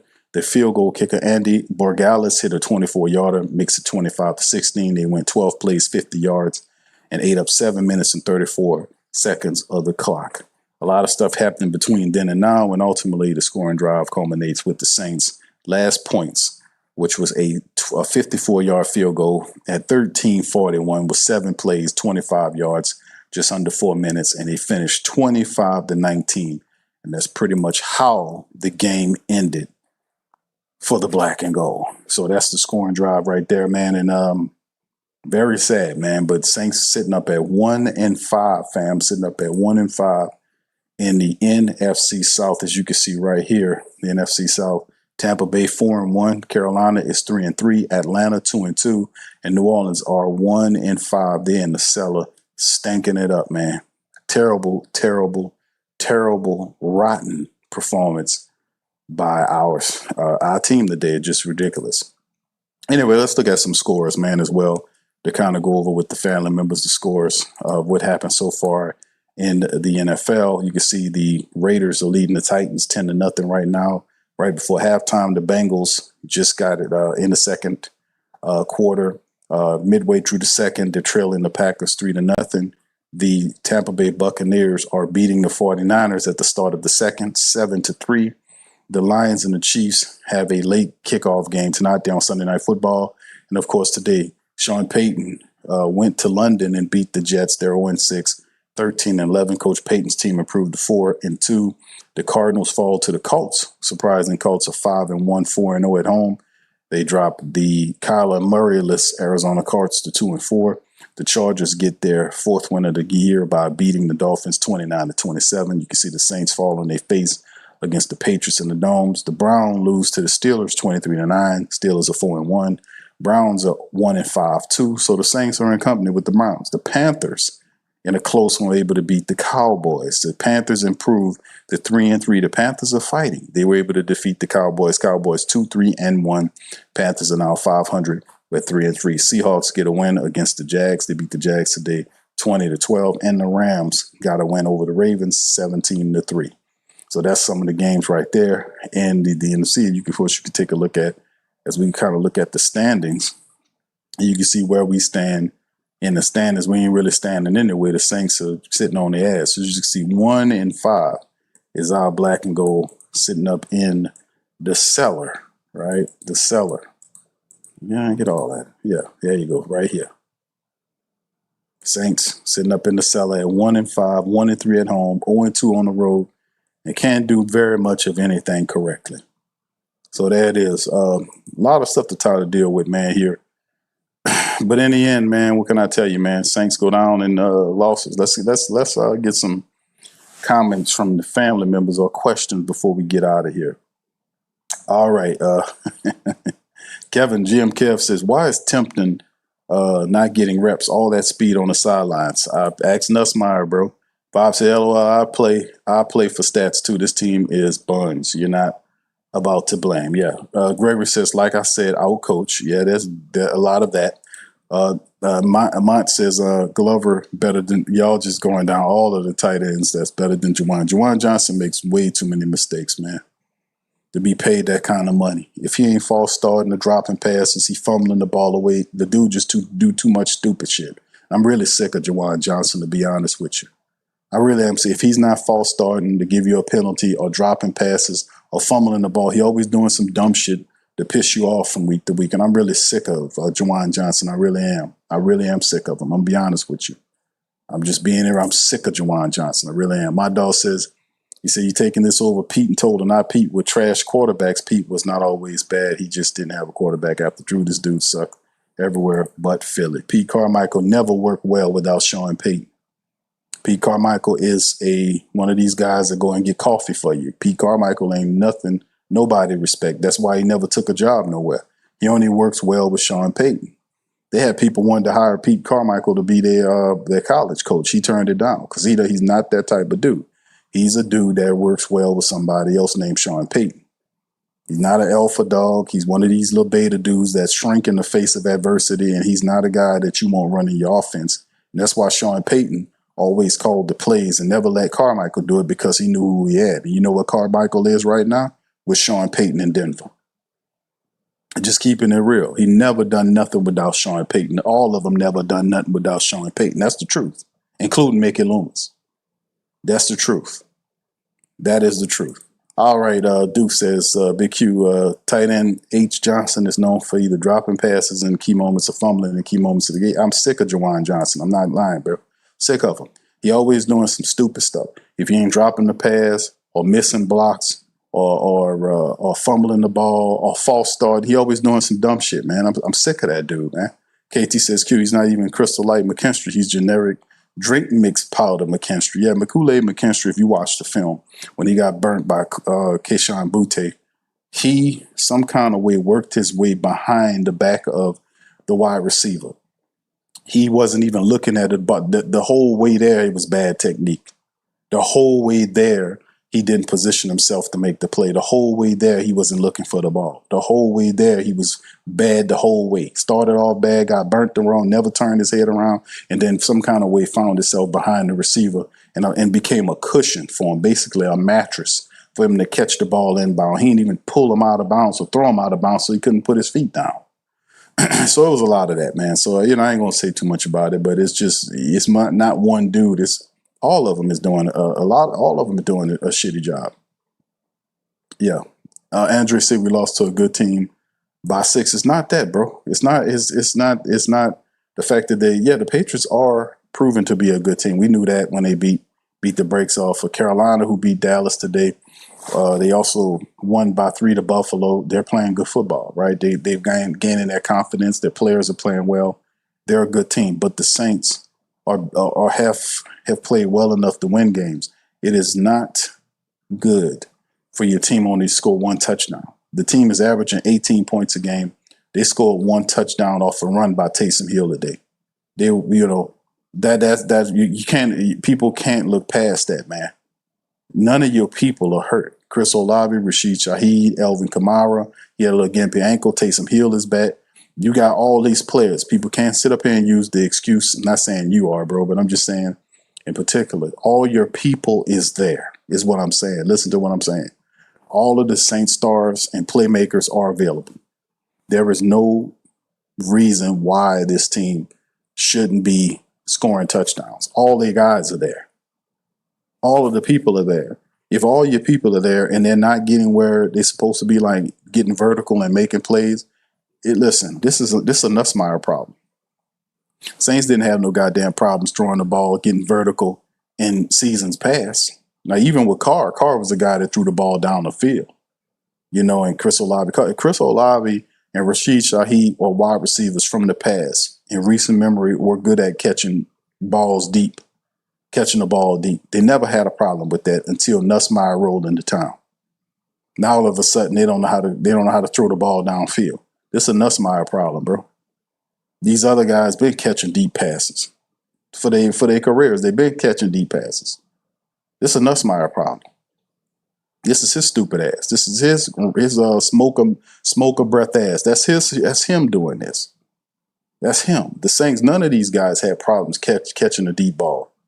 before he rolled into town with this stupid ass stuff. Even a commentator said it. The commentator said, man, you know, he says the Saints they don't have a play action game. I was like, yeah, they don't have a play action because they're not respecting. How are you trying to play action teams and they don't respect you running the ball? That's how stupid that guy is. That's how stupid he is. They're trying to play action and nobody's scared of you running. The play action only works if they have fear of you running the football. That's fundamental about the play action. They only bite if you are a threat to run. But if you're not a threat to run, they're not worrying about you on the play action. All the teams do, they're just going to junk up the 10 to 15 yard area that you like to go east and west in. That's why that's why everything looks tight. Because this idiot's still trying to run the east to west offense, and the defense is cluttering up that area, that space. None of these people had problems going vertical until this guy rolled up in here. I'm just keeping it real. This guy rolled up in here with this dinky donkey do east-west bullshit, not taking advantage of wide receivers who have speed and are good in the vertical way. He's not using none of these guys properly. The whole Taesm Hill. Listen, I'm going back to the Taesm Hill thing. Listen to me on the Taesm Hill thing. Taesm scored the only touchdown of the game for the Saints today. He had one touch. That was it. The touchdown. The single only touchdown of the game. They didn't go back to him and try to throw a pass to him. They didn't try to give him the ball to run again. They didn't. You see what I'm saying? They didn't put nothing together to get him involved to make him a play. That is a stupid ass Nussmeier problem. That's an offensive coordinator problem. He's not coordinating the offense. He's not taking advantage of these players because he doesn't know how to use these players. He doesn't know how to use the players that he has. That's what I'm saying. That's why it's confusion there. And then the offensive line coach is doing a subpar job too in helping with these offensive linemen. They're not clearing out anybody, not consistently.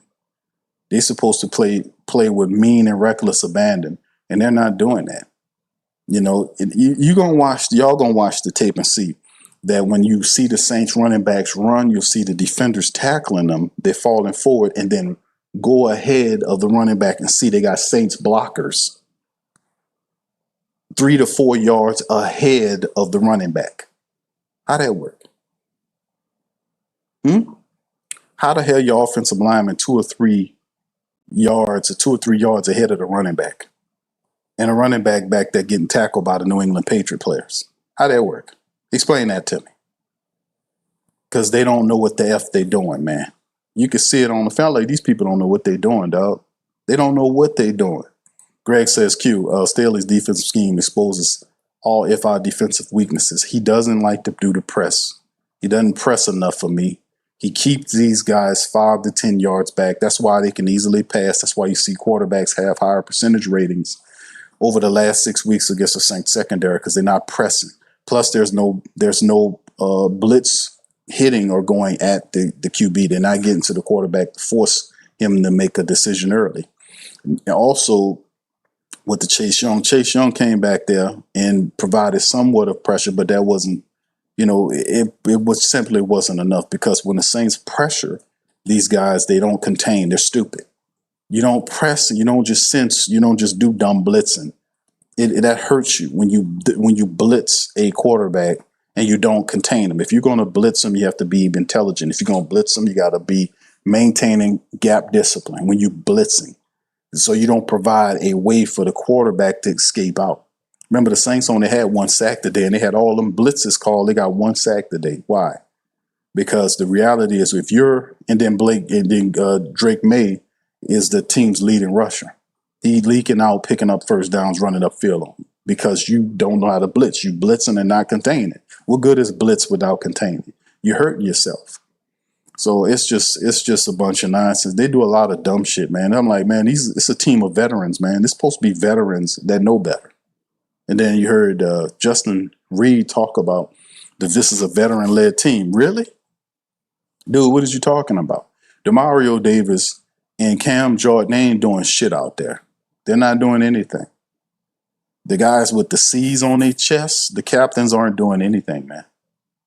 This is a veteran-led team. The young guys are making plays, trying to make plays, But at the end of the day, the veterans are failing. I've been saying that. Then I put one in the chat if you heard me saying that. I've been saying that all season long about the Saints. The veterans have failed the Saints. The veterans are not making the tackles. They're not catching the ball. Juwan Johnson, sorry ass, missed blocks, dropped passes, fumbles, and hurt the team. He hurt the team today. The veterans continue week after week to hurt the team. It ain't the young people. They can't sit here and blame these young players for what they're doing. These young players are playing better than the veterans. The veterans are missing tackles. The veterans are dropping passes. The veterans are fumble. The veterans aren't making blocks. The veterans are missing field goals when they do miss the field goals. The veterans are hurting the Saints. It's not the young people. The dumb, overpaid, old-ass veterans are not stepping up and handling their business, and they got to go. So when you're 1-5, you open the door, and he's talking about we and I going to let all this fracture our team. That's all well and good, but at the same time, if you had a team and y'all were smart, you'd have never let it get to this point. If the team was really a team, and you was really about the business of straightening, and if you was from straightening university, you would never let it got to a 1-5 team with people missing tackles and guys not doing what they're supposed to do. You'd never let it get here if you had a team, bro. Mr. Bond said the stage is set up for Tyler to come in and start, but you can't knock it. Rattler was given his shot, but the offensive coordinator could have did a better job, schemes and play call. Indeed, bro. Like I said, it was a lot of stuff going on. Offensive line was crap in its protection. They didn't give Rattler a consistent running attack. Juwan Johnson is nobody's fucking security blanket for a tight end. The guy just didn't, and then the play call, oh my God. But at the same time, there are critiques of Rattler. Reading the blitzing players, dude. That's something I say, what is Rattler doing? Bro, you see the safety come all the way up from deep in the field and get right up on right on that opposite left tackle shoulder. Your left tackle, his defensive end's right shoulder. There is no player over there for him to guard. That means he's coming in there. If he's coming in there, don't you fucking check that ball down. You look upfield and see if you got a shot up there. That's what I'm talking about. Don't check that ball down to that man and he 2 fucking yards behind the line of scrimmage and the man on his back. And that ended up being an incompletion anyway. That's what I'm saying when you playing it safe. Just to make the completion, to throw the ball out there to the no. Force that ball up the field in the corner. You had a guy, the tight end, cutting across the field. You put it out ahead of him. That would have been a better play. Y'all will see what I'm talking about when y'all look at it. The plays are there. They're just not getting them. They're not utilizing them. He playing way too conservatively out there. And that's why I was mad too in the breakdown last week, and I'm pretty sure I'll be mad this week too when I look at the footage, because there were plays. I've seen at least 3 of them just by watching the game that was out there, that we went to the mid-level or the check down as opposed to the shot upfield, because it's safer to do that. See, the pressure of him being yanked is to the point where he wants to try to play. You can't do that, bro. You got to go out there and you got to live. Take your shot and live. Don't worry about these other people with Tyler Shuck and all this, because if you don't win games, you're going to get cut in. You're going to get not cut, but you're going to get benched anyway. You either move that offense, do the best that you can do, or either way, if you don't move the offense, they're going to bench you, bro. If you don't win games, they're going to bench you, bro. That 1-5, sorry about that, fam. At 1-5, you're going to eventually, there's going to be a benching coming, because you can't go through week after week and average 18 points a game. You cannot do that. You cannot do 18 points a game. And they ain't even 18 points from the Saints offense. What are the Saints putting up there? A touchdown a game or a touchdown every other game? You can't do that. And then the touchdown came from Taesm Hill on the goal line run. You cannot do that, bro. Regardless, you can't do it. They're going to put you on the bench. So, numbers are not, the numbers don't mean anything if it's not coming with, like, the verticality of the offense is non-existent. The Saints are not getting down the field. But like I said, I like his attributes, but seeing that blitz, bro, you seeing these guys come up there. It was one of the plays where they packed the line and he got sacked on the play. Like, you mean to tell me you don't see them fucking people there, bro? You don't see them people there? What you looking at, dog? They right there. It wasn't a surprise blitz. They were right there, dude. And you got sacked, bro. What are you doing, man? That's what I'm saying. If you got all those guys blitzing and coming in here, they got 2 or 3 people out there open. What you doing, man? You know, so this is what I get mad at, and this is what's going to end up happening. Like them or not, man, you got to move that ball out of there, dog. You can't sit there and watch blitzing players sit there, look at them coming in there after you, and you got looking up the field to punish them when they doing that. You punish a blitzing defense. When they coming in there, you get that goddamn ball out downfield because you got one-on-one matchups out there. You get that damn ball out there. That's what I get mad at, man. Get that shit out there, man. 18 points ain't gonna cut it. They're gonna bench your ass behind that. That's not gonna cut it. 1 touchdown from Taesm Hill on the run from the Saints offense is not gonna cut it, man. That's not going to work. So that's what I'm talking about, man. I see what's going on the football field, man. I see all of that shit out there. And I watched the film and I'm telling y'all, there's opportunities out there. And instead of taking the shots, we checking it down or going to the intermediate level. That's bullshit, man. All right, anyway, man, I'm sorry I got a little upset there, fam. But y'all see I'm kind of passionate about this here. KT says there he go, Q, defending NFL Lonzo Ball again. Nah, I ain't defending Chase Young. Chase Young ain't do nothing. KT ain't do enough. He ain't doing the Saints. He didn't do enough. I'm not defending, like you call him Lonzo Ball. I'm not defending none of these guys, bro. They losing. Chase Young didn't get a sack. He didn't get a sack today. He didn't really do anything purposeful. He didn't hold up in containment. Drake May still ran around and made plays. He didn't really do anything. So no, I'm not defending him. The way I look at it is he is not making an impact. Him, Cam, DeMario, none of them cats making an impact. They're not making an impact. What's up, Demi? Good to see you too, Demi. Shout out to Demi. Shout out to my queens out there, man.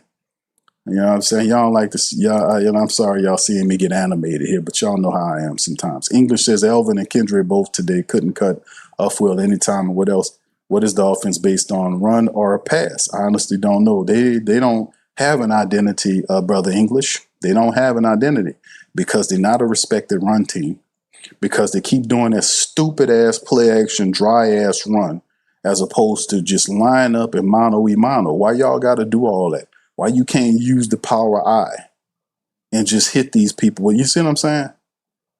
Fam, why we got to do the trickeration? The play-action bullshit don't work unless you running the ball well. They're not establishing on the run for the play action to even work. That's why nobody biting on it. That's why I'm criticizing it. Where is that coming from? Fam, listen, I'm telling y'all the truth on this. I'm not feeding y'all a bunch of BS, man. People really want to know what's going on with the Saints and that offense, and I'm telling y'all the truth. This is 1,000% truth about the Saints. It ain't got nothing to do with likes or dislikes. I know some of you guys like some of these players, and I like them too. But liking them don't have nothing to do with me telling the truth about why this team is 1-5 and how these same players are involved. You know, I have no bias on none of these. My only bias is to the truth. I have to tell the truth. I have to keep it real. That's how I built this platform, and I have to tell y'all the truth. That's how people respect and love me, because they know I'm going to keep it real. I'm not going to placate you, and I'm not going to lie to you. I'm going to tell you the truth. And I'm going to get involved with straightening. I believe in straightening. I believe in straightening to a high degree. Straightening means giving you the truth and ironing out the wrinkles and knocking out all the BS. I'm going to be straight with you. I'm going to give you a straight game and tell you the truth. And this is the truth about the Saints. You want to know what's wrong with the Saints? I'm telling you what's wrong with the Saints. The tape is true. Spencer said today, you don't think they played that well. Spencer's mistaken. He said they played well. I don't think we played that bad. No, Spencer, you're wrong. You played this team. This was not good football, dog. Y'all didn't score. Taesm Hill had a touch. Now you got him down there, but you're 6 weeks in. They're 6 weeks in, and you're still dealing with the same bullshit y'all been dealing with when y'all was in week 1 and week 2. There is no progress being had here. There's no progress, and that at that level is on Nussmeier, your offensive coordinator. This is a bad offense because they don't know what to do with the people that's in there. Chris, listen to me. I'm going to say this again for the final time. All of your weapons are available. All of them are still there. Chris Olave, Rashid Shaheed, Alvin Kamara. He had a little ankle, but he played. Kendrick Miller is healthy. When the last time we seen Kendrick Miller healthy for this many games? You get what I'm saying? You have all of your people. You got Taesm Hill back, and you still can only score one touchdown on offense. That's on the level your offensive coordinator is stupid. He don't know what to do with his players.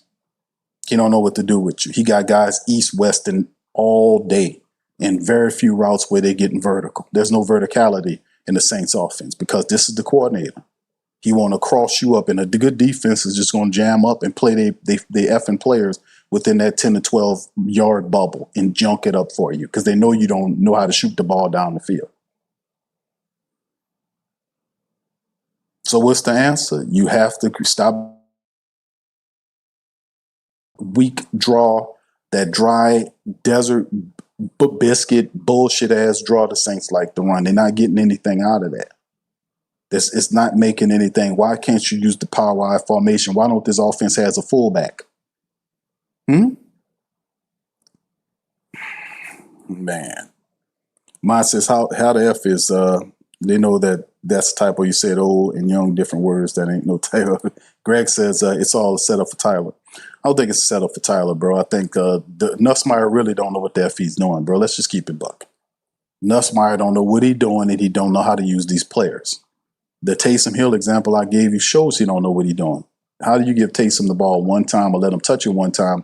He's responsible for your only touchdown at the game. Shows he don't know what he's talking about. Nussmeier, don't put this, aim it at Nussmeier. Because even when they put Tyler Shuck in the game, and it's coming, when they put Tyler Shuck in the game, and you hear me well, when they put Tyler in the game, it's going to be a little bit more exciting because his brand of ball is he's a lot more gunslinger than Spencer Rattler. Spencer Rattler have gunslinger qualifications or qualities, but his game is morphed to be that of more not endangering the pass and being more mid-range or check down. And if there's clearly one that he sees deep, he's going to rip it. But his game is transformed from what we used to see him as a gunslinger to a conservative level, real conservative on tape, to the point where he ain't playing. Like I ain't say he playing not to lose. Let's just put it to you like that, as opposed to making a play to break the game over. His game is changed. It's not gunslinger. It's more conservative. He's too conservative at times. It pisses me off. My number one thing I don't like is he's not reading these blitzes correctly. You see, if you not seeing the blitz is different than seeing the blitz, if you know what I mean. If you see the blitz coming, you're supposed to attack that defense, because if they had the nerve to send blitzes in there, that means they have people left open out there that you're supposed to be throwing the ball to. And when you don't do that, then you justify them sending the house on you. You got to make them afraid to blitz you by throwing them ball down the field and making them pay for sending them guys in there. They're not doing that. They're not doing that at all. But hear me well on the Tyler Shuck thing. When he gets in there, Tyler Shuck don't have any reservations about throwing the football. That's one of his best attributes, is that he will hang the ball out there. He will give the deep wide receivers an opportunity to get the ball. That's one thing about Tyler Shuck game that a lot of people like, is he has no problem with pushing the ball up the field in verticality. He has no problem with that at all. You know, and Spencer's more methodical. He's more he's more cerebral, meaning that Tyler's not. But Spencer Rattler's game is methodical. He's not a gunslinger no more like that. He done morphed his game. He has more of a methodical approach to his game, where is not risking. He's not a risky gambler type guy. He's going to work the ball up the field. You see what I'm saying? On comeback routes and slants here and checkoffs here. And if one is happened to be there that I see, I'm going to rip it. But notice where he's comfortable placing the ball at. And notice how every ball has a downward trajectory, because he refuses to put the ball up high in harm's way for an interception. I'm telling you, I'm giving you facts. Go verify it with the tape. All right, Kevin says, well, go trade for Shedeur. Shedeur is not on the block, bro. They're not letting Shedeur come out of here. Matter of fact, Shedeur Sanders is going to be a Brown. And basically why they traded these other quarterbacks is Deshaun Watson get ready to come back. That's the part of the game y'all ain't recognizing. Deshaun Watson is about to get ready to come back, and that's why you're going to see Shador drop from a third stringer to probably a practice squad quarterback back, because what they're going to do is they're going to bring Deshaun back, and you're going to have this other guy, Gabriel, and Brady Zappi or whatever his name is. Watson, his rumors is Watson is supposed to be trying to come back. So we're going to see, fam. We're going to see how it all works. But the whole Shador Sanders thing is a joke, man. I don't think they let Shador Sanders play this time this year. This whole thing was a shame and ritual to humble him, and that's how they play in the game, and people have to realize that and make them pay for doing that to him. But I guess that they won't. We'll see. But that's the Browns' problem, but we got our own problems. Greg says, Q, you're 100% correct. Rattler's playing scared, conservative, so he doesn't want to make a mistake. Conservative, and when I mean conservative, that doesn't mean that he's scared. Conservative means that he's playing responsible with the ball. He's keeping it away. He's not putting the ball in dangerous situations or in harm's way. You see what I'm saying? That's what I mean by conservative. He's willing, he's comfortable with the intermediate and the check down, and when he sees something deep, he'll rip it. That's what I'm saying. I'm not saying that he's scared to throw the ball. But at times when you see blitzers coming and you see the blitzers, they tell you this is fundamental stuff. When you see blitzers coming, you're supposed to make them pay, because if they sending those guys in there, that means somebody is uncovered out there for your offense, and you have to be able to get to them. And if you taking a sack, that's because his eyes is dropping to this level as opposed to looking upfield and make them pay. You can't do that. You got to stand. You want to be an NFL starting quarterback? You stand your ass in there, you deliver the ball and take the hit. That's what you're getting paid for. That's when you get the respect. Desi says, I'm for benching whoever needs to be benched, but we don't have a ready QB because the Saints didn't feel they needed a veteran QB. Indeed, they wanted to work with these guys. But if you sit Spencer Rattler down, that basically says that the season is at an end. And a lot of people might say, AQ, the season is at an end. I don't know what the record is if you start the season 1-5. What's the record of you making a postseason run? It's basically almost non-existent. Matter of fact, I can do a brief search right now. I can ask the computer right now.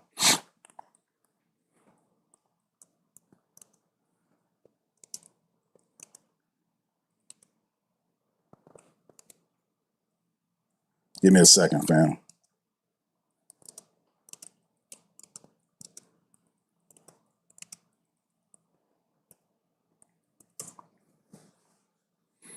All right.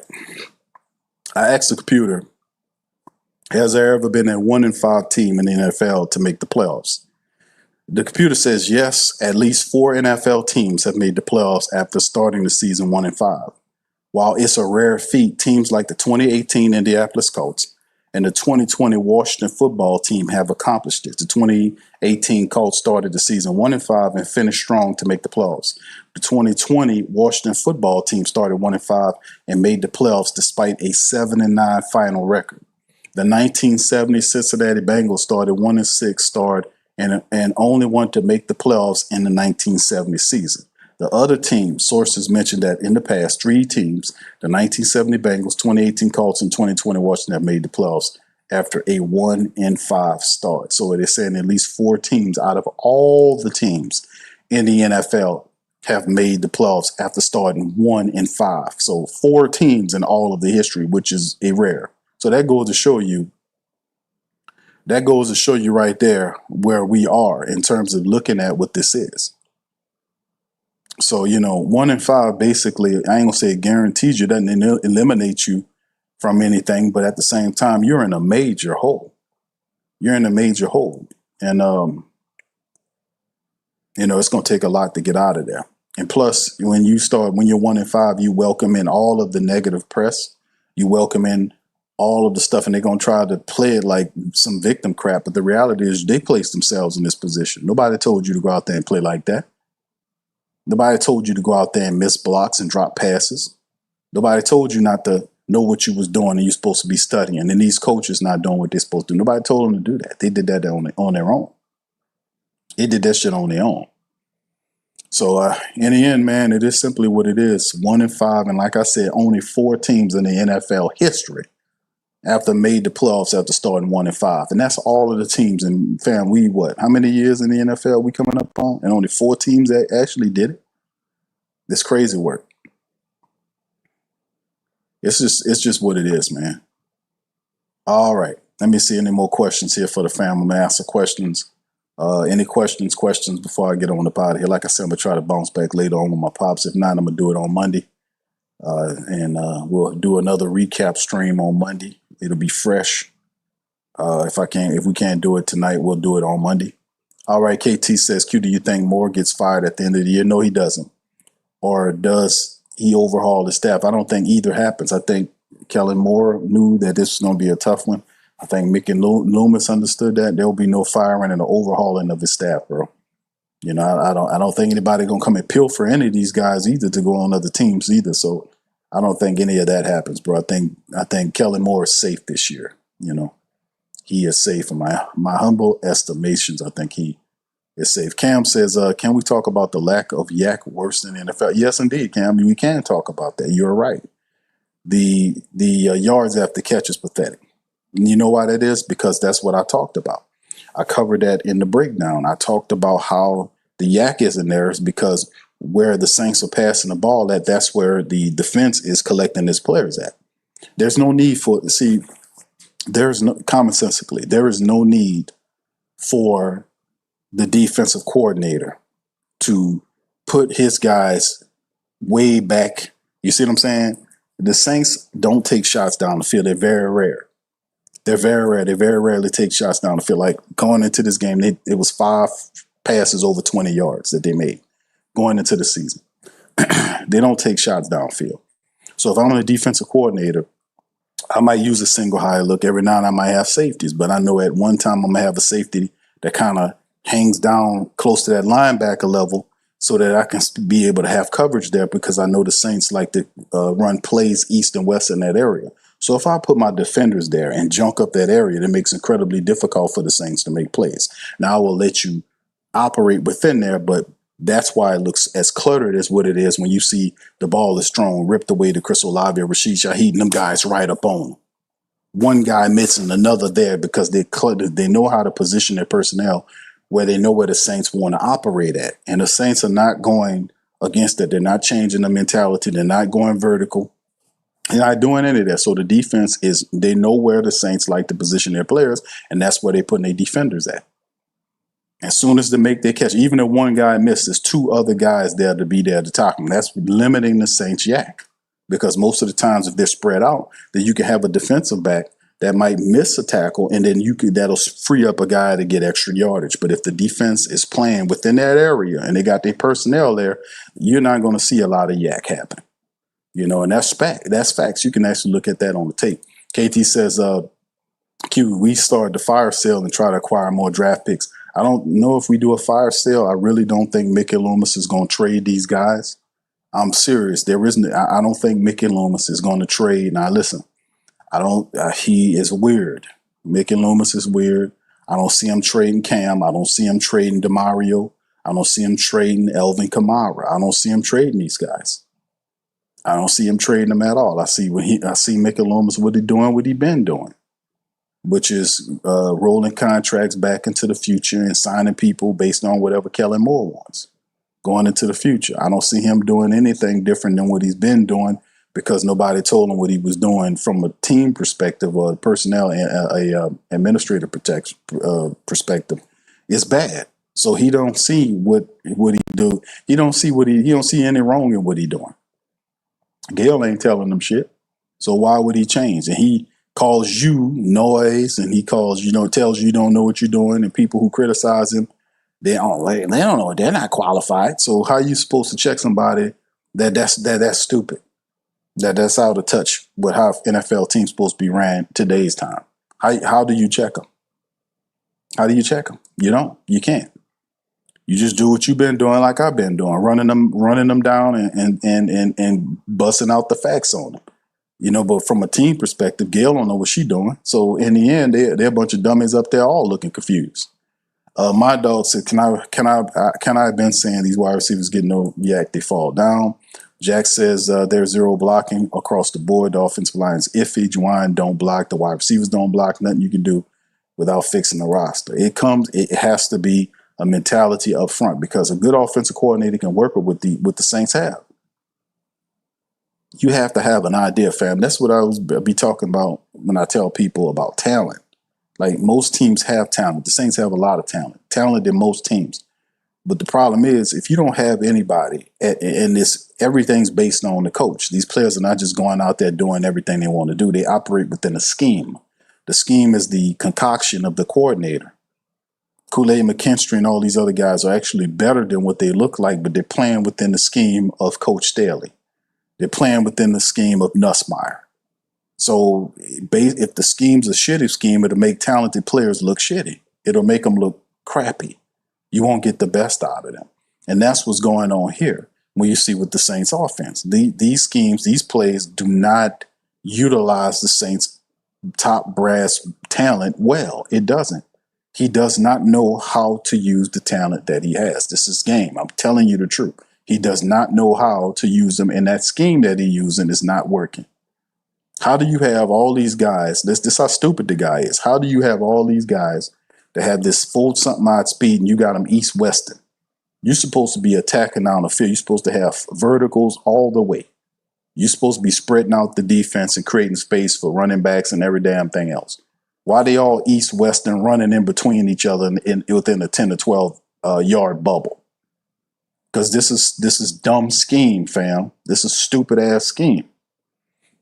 You cannot get around the coordinator, man, or the coach. If the scheme is bad and the philosophy is bad, then the talent, the team, the players are gonna look bad. They're gonna look disjointed like they look now. The players cannot beat the scheme. They can only play within the scheme. The scheme is bad. The scheme is awful. It does not reflect the talent that we have currently on the field. It doesn't. The man does not know, and I mean Nussmeier, does not know how to get the best out of his team. These guys have been playing football for a long time. They've been catching passes for a long time, and all of a sudden, they're struggling with football with Nussmeier here. We can't make the correlation. We can't make the correlation. So it simply is what it is. And then the offensive line coach is doing a shitty job, too. You can tell. Because I've seen Eric McCoy look a lot better. McCoy looks worse than the McCoy last year. At least the one last year had the excuse to say he was hurt. What's McCoy's excuse this year? McCoy looks worse than what he did last year, fam. Come on now. McCoy looks worse than he did last year, man. He was out there false starting and everything. How McCoy false start? He's supposed to be the leader of the Saints offensive line, and he false starting in his own building. Come on, man. If he don't know the count, who does? Y'all, did you hear what I said? If he doesn't know the count, then who do? He's the center. Yeah, whatever, man. All right.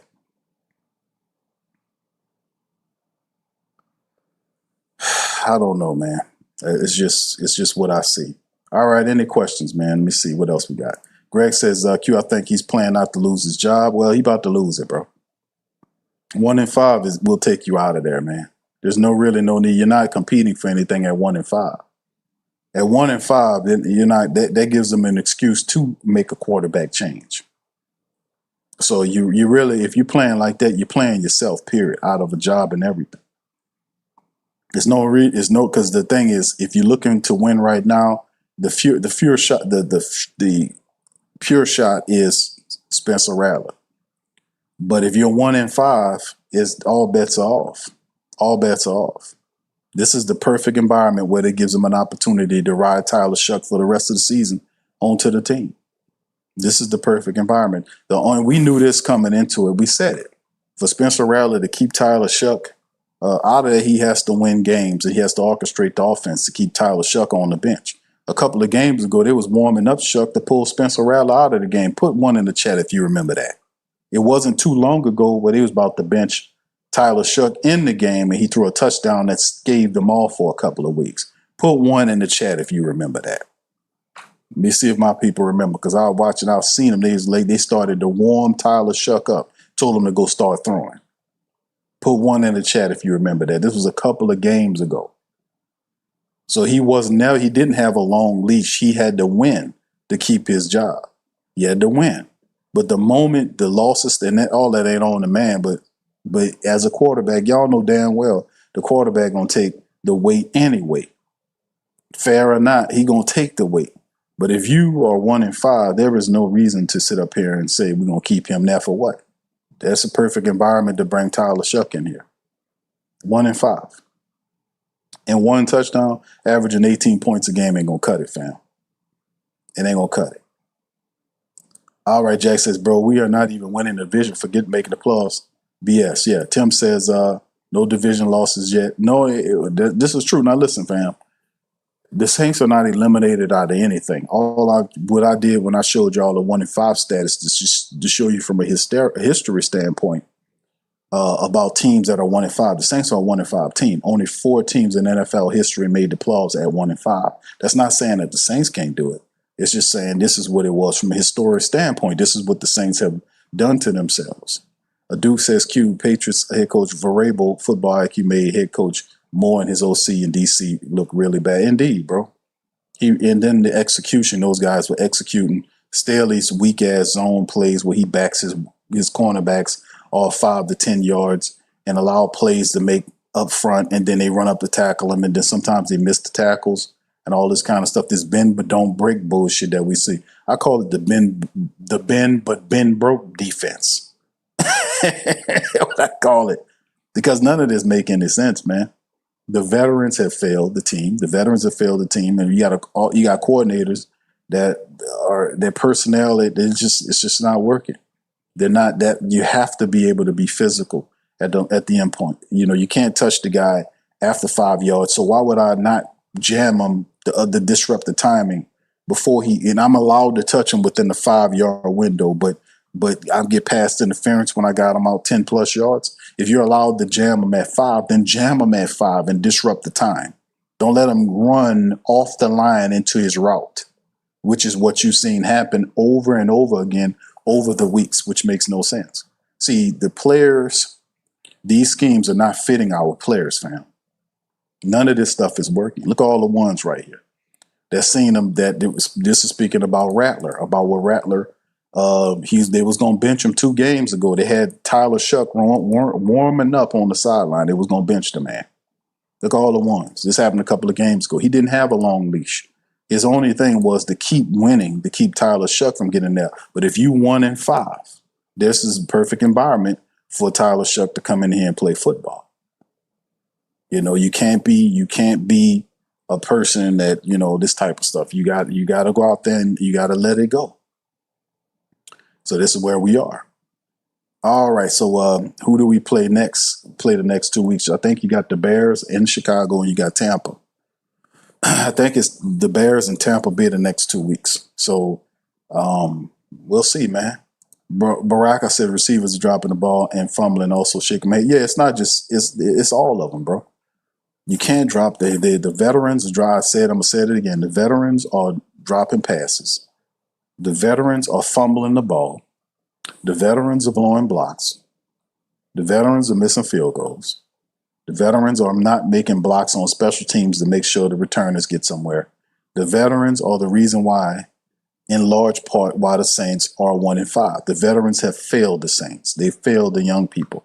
The young people are actually doing what they could do, all they could do to win. The young people include Spencer. The young people include some of these other guys, but the rest of these other guys, these veterans are letting them down. Chris Olave dropping the touchdown pass early in the year. Juwan Johnson dropping the touchdown pass early in the year. If these guys catch the fucking ball when it's thrown to them, that they're getting paid to catch when they're supposed to catch in the money times, then the Saints don't have one, and then they're not 1-5. Excuse my French. It's extremely frustrating to sit up here and watch game after game the New Orleans Saints veterans who are they make the boatload of the salary. Game after game, drop passes and blow blocks, fumble balls. It is infuriating to watch it game after game, and then guys pretend and then come back the next game and do the same shit over and over again. There's no accountability. They might say they like Kellen Moore because Kellen Moore is not whipping their ass like he's supposed to be whipping their ass out there on that field. He's not penalizing these cats like he's supposed to be penalizing these cats. There is no smoke in jukeboxes or pool tables. None of that shit in the Saints locker room. If it come down to me, you're going to act like a win is what we supposed to be doing here. You be happy for a win, but at the same time, what does it gain you to have one win and you down 5? You can't put together consistent weeks and you in your own building. You know, it's the veterans, man. You people saying all this dumb shit about this, that, and the third. Man, I'm telling y'all the truth. They don't want to tell you the truth because they kissing these people ass. They seeing them up there in their face and they don't want pinpoint. I'm telling you guys, it's the stinking, rotten veterans that are not handling their business. The Eric McCoys who false starting and not dominating at the line, not leading a good example. The Cesar Salad Ruizes when he was healthy getting beat consistently. The $10 million Jawan Johnsons who drop touchdown passes and catchable balls and fumbles the ball and false starts. Games in and out of games at the worst times. Wide receivers like Olave who dropped the ball or the touchdown pass in weeks prior. You know, stuff like this. This type of stuff is just not happening. Guys like Pete Werner and Demario Davis who missing tackles. The defensive ends who can't get home outside of Carl Granderson, guys are not getting any sacks. And then when they create pressure, they allow people to leak out to do things. And then the crazy part about it is, let me ask you this. If you know that each one of these quarterbacks, as I talked about it on scouting reports, Drake May uses his legs to create yards. I told you he makes anywhere between 30 to 40 yards a game in scramble yardage. I told you guys this on the preview, the breakdown, the keys to victory.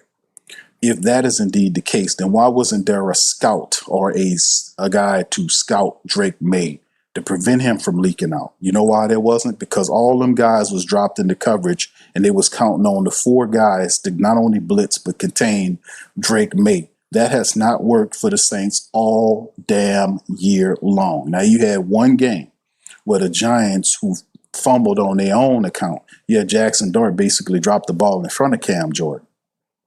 They basically crumbled in front of the Saints. But the New England Patriots didn't come in here and give you nothing to work with. They didn't turn the ball over to you like that and just was fumbling all over the place and inept. This team was about the business. And anytime the Saints stand up against a team about the business, guess what's going to happen? They're going to fold like a cheap tent because they're not built that way. It's a team that always stand up in front of the fucking podium and tell you we was just a little bit shy. They're going to be a little bit shy the whole year, fam, because it's not about that. It's not about being shy. The truth is that you possess the game. You take the game away from your adversary. You take it away from them. There were opportunities in this game for the Saints to take the game away from these people, and they failed to do so. They fumbling the ball, missing tackles, not reading the blitz correctly, not calling the correct plays from the sideline, this sort of thing. They had an opportunity. At one point, the Saints were winning this game and allowed the game to go to the Patriots, even though they came out of halftime and could have made adjustments and didn't do a damn thing. Telling you the truth. God honest truth. God honest truth. But regardless or not, it'll be a high level of difficulty for the New Orleans Saints to make the playoffs based on what I'm seeing. I'm just keeping it real. 1-5, man. They don't, and the cold-blooded part is this is another thing that's stopping them from winning. They don't know what they're doing, which means they're gonna keep going back there doing the same shit over and over again. There's nobody that's a solution-orientated person that's going in there to find out what's going on with this team. Think about what I'm saying. In order to get better, you have to first recognize what the problem is. You got to recognize what's tripping you up. They're not doing that. They just thinking they just double down on the dumb shit. They just double down on it. Oh, it's not working because we need to just double down on it more. No, it's not working because it's stupid. It's dumb and it's readable. That offense is so simplistic, bro. It's easy to be read by the defense. They know where to play you. And all they're doing is just borrowing tape from each other from week to week. They borrowed the tape from the Niners, borrowed the tape from they just borrowing tape to beat the Saints with the East-West attack. And they still hadn't figured that out. Why is it so hard for them to throw the ball up the field and for a quarterback and a wide receiver to catch the ball? I thought we got a track star guy that's a 4.22 speed guy. You mean to tell me they got people that can stay on his back? You see what I'm saying? They double down on the dumb shit. As long as they double down on the dumb shit, you're not gonna see any corrections here. Not any real corrections. Because what I'm saying is, man, listen to what I'm saying, man. The guy, you have to be able. The best advice I can get that stupid ass Nussmeier is to tell him, listen, bro, you need to go to your players, your quarterback, and to your wide receivers, to your running backs, and have them to help you with that offense, and let them tell you what plays work for them. That's what you need to do. You need to take whatever you're doing and you need to terraform it into a living offense that the personnel that you currently have could live within. Because what they're doing is like a cheap suit from Walmart. You buy a suit off the rack from Walmart and you give it to somebody. That shit gonna be looking all weird. The sleeve's gonna be either too short or too long. It's not the same as having a suit that you buy from a tailor. The tailor gonna get you the measurements. He gonna check everything, and then when he makes that suit and tailors that suit, you put that suit on. That suit gonna be looking good on you. It's different than old suit you buy off the rack that anybody could wear. That's what Nussmeier bullshit is running. You gotta tailor that stuff for your offense, and he don't have an effing clue. I'm just keeping it real. I'm telling you. KT says, Q, biggest need going into next season, offensive line, bro. Offensive line and defensive line. Interior offensive line. Big need. Big need. Big need is interior offensive line. You can't have any success with guys getting at your quarterback, and you can't run the football. Offensive line and interior defensive line. Interior O-line, interior defensive line. Biggest needs for the Saints. Before we even get to the skill set and all this kind of stuff, the lines need help. They're going to draft and be young. They got to start with the offense with the O-lineman, fam. Excuse me. He says, I have a 3-tie with wide receiver, edge rusher, and tall corner guard. I would go interior offensive line, KT. I know you a tall wide receiver because we lacking them, edge rusher because obviously we're not getting pressure, and a tall corner would make sense. But me personally, I would go with guard. I would say guard. I would definitely say guard. I would say guard because of obvious situation. Sean says, and why the heck would Kellen use 3 timeouts before 2 minute wearing the situation we're in? That was, I know, bro, it's a lot of stupidity going around. That's why I was like, man, the Saints are stupid, man. No disrespect, man. Or there's no better way to say it. They're not an intelligent team at all, man. They're not. The misuse of the timeouts, the bad play calling, suspect play calling situations, calling that stupid ass draw play when you got stacked boxes. How many games I've seen the Saints run that dumb draw play and they got a stacked box and you can obviously option out of that play and throw the ball down the field. If they got guys piled in the box, then that means they're coming in there after your quarterback or your running back. You might want to audible that to a wide receiver throw with one-on-one cornerback help or maybe one-on-one safety support up the field. You can get something with that. But that's what they do. They are stupid, man. They're stupid. It's the reason why they're 1-5. They're undisciplined, they're stupid, they don't know what they're doing. They're talented, but that don't mean nothing, man. All right, KT is because the Steelers refuses to put in the young athletic players, especially at linebacker. Davis and Warren to look old and slow. They need to go with the youth movement on defense, Q. And not only just that, bro, but philosophy change is needed. The Saints need to change that up. They need to start allowing people to press more. They need more press and man-to-man looks where they press them to disrupt the route. I am again the Kool-Aid McKinstry getting toasted by Kayshon Boutte. A lot of them was the fact that he allowed him to run free from the line of scrimmage, and Boutte has too much speed. He's a good wide receiver. And look how he cooked Kool-Aid McKinstry's ass. He don't stand a chance unless you put hands on him. If the rules say you could touch him at 5 yards and anything after 5 is a penalty, then why you ain't jamming him at the line? Why you not playing within the letter of the law? You got to jam those wide receivers. That'll disrupt the timing that the quarterback has in the wide receiver. That might buy your guy, your pass rushing opportunity to get there and make a play. You have to take every advantage. You have to take everything that you can into consideration, man.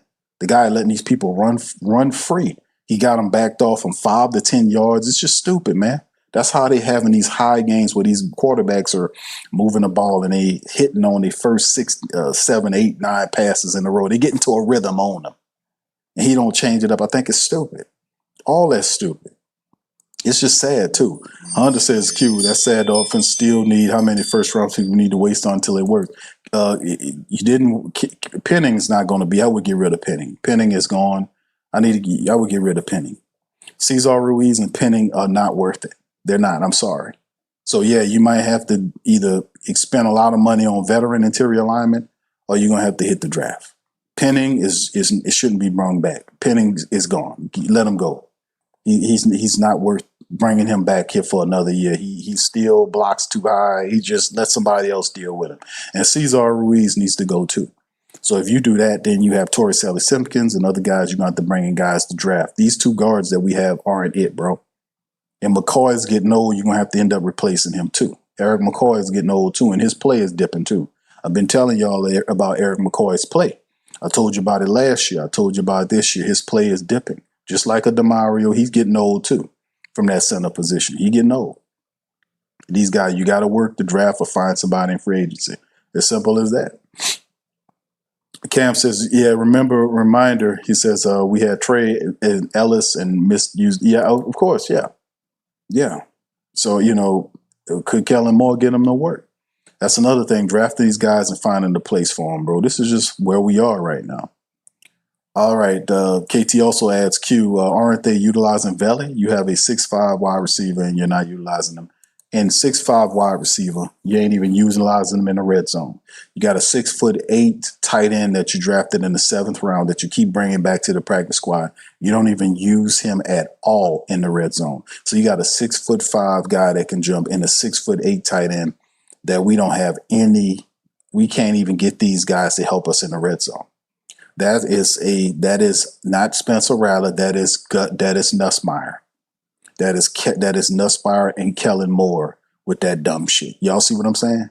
6'5" wide receiver you sent trades for, picks to trade for, and a 6'8" tight end that you can't utilize in the red zone.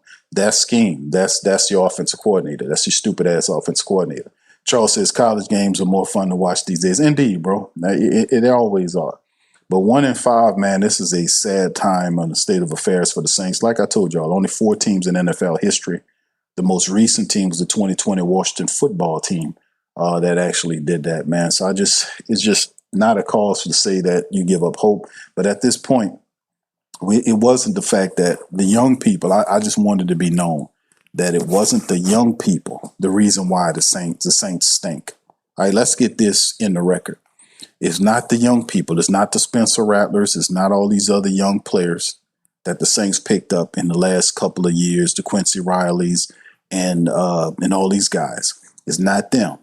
It's these damn veterans. It's the Jawan Johnsons. It's the Cesar Ruizes. It's all these guys, the Chase Youngs, all these guys. These guys are the ones who, in DeMario's and the Cam Jordans and the Pete Werners missing tackles and all these guys in large result have let the team down. They have not led from a position on the field with their play. They've been slow. They've been sloppy. They've been error prone. They've been unprofessional, and they've been non-accountable. They have failed the New Orleans Saints. It's not them young people. They always want to blame these young people on why the Saints was failed. Even the national media wanted to blame the quarterback situation, said because of inexperienced quarterbacks. It wasn't because of these quarterbacks. It was because of these goddamn veterans who are nothing more than collecting checks. They check collectors. These people have been infected by the last 4 years of losing, fucked up football from Dennis Allen, and these people need to go. The Dennis Allen thing is real. The last 4 years of loser ball and non-accountability still lives on this team. And these players represent it, and they got to go. They got to go. Because if you're not leading correctly, then you don't need to be here.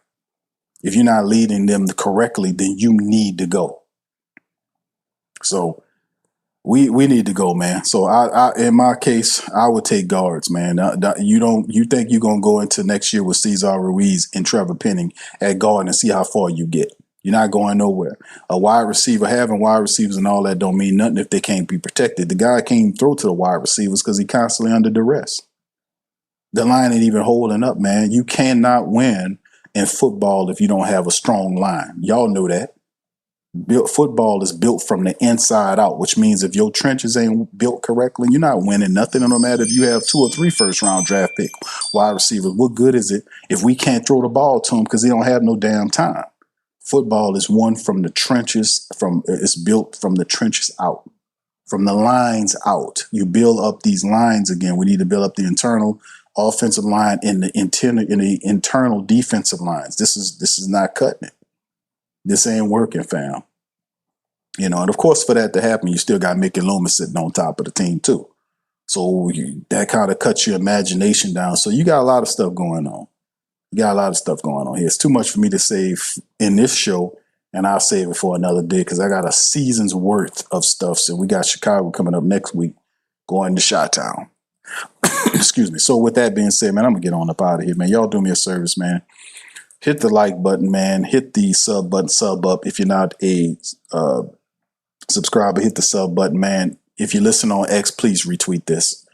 And this thing, the Saints go down 25-19. These people are now 1-5 on the season. They're the same record as the Cleveland Browns.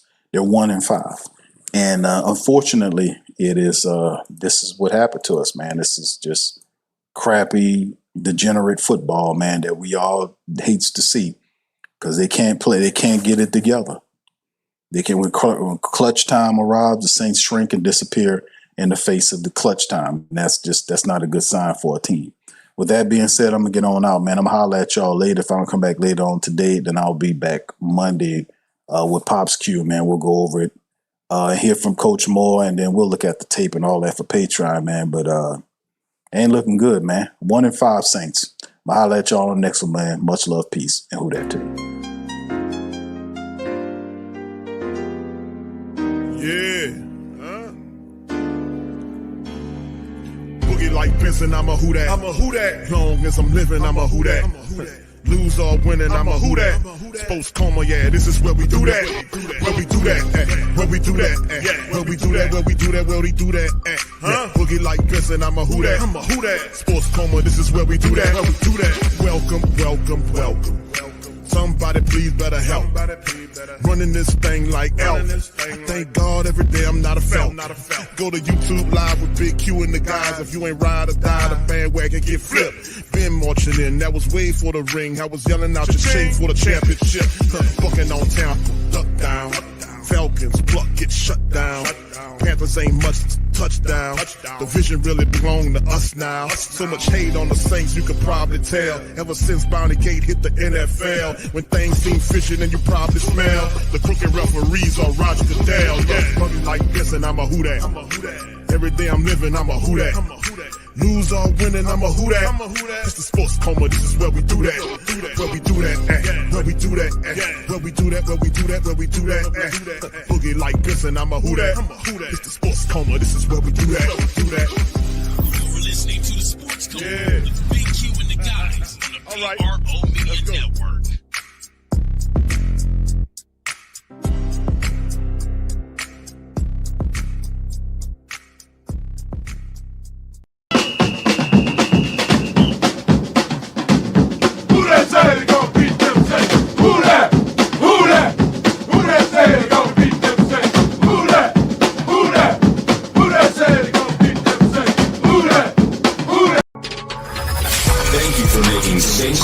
Your black and gold home for the New Orleans Saints.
WhoThatDaily.com. That's right, the WhoThatDaily.com. Your one-stop shop for everything New Orleans Saints, New Orleans Pelicans, LSU Tigers, even the top-flight boxing news. So if you're a Who Dat and you're looking for a place to stay up on your team, WhoThatDaily.com is your site. The WhoThatDaily.com for the sport Who Dat in all of us.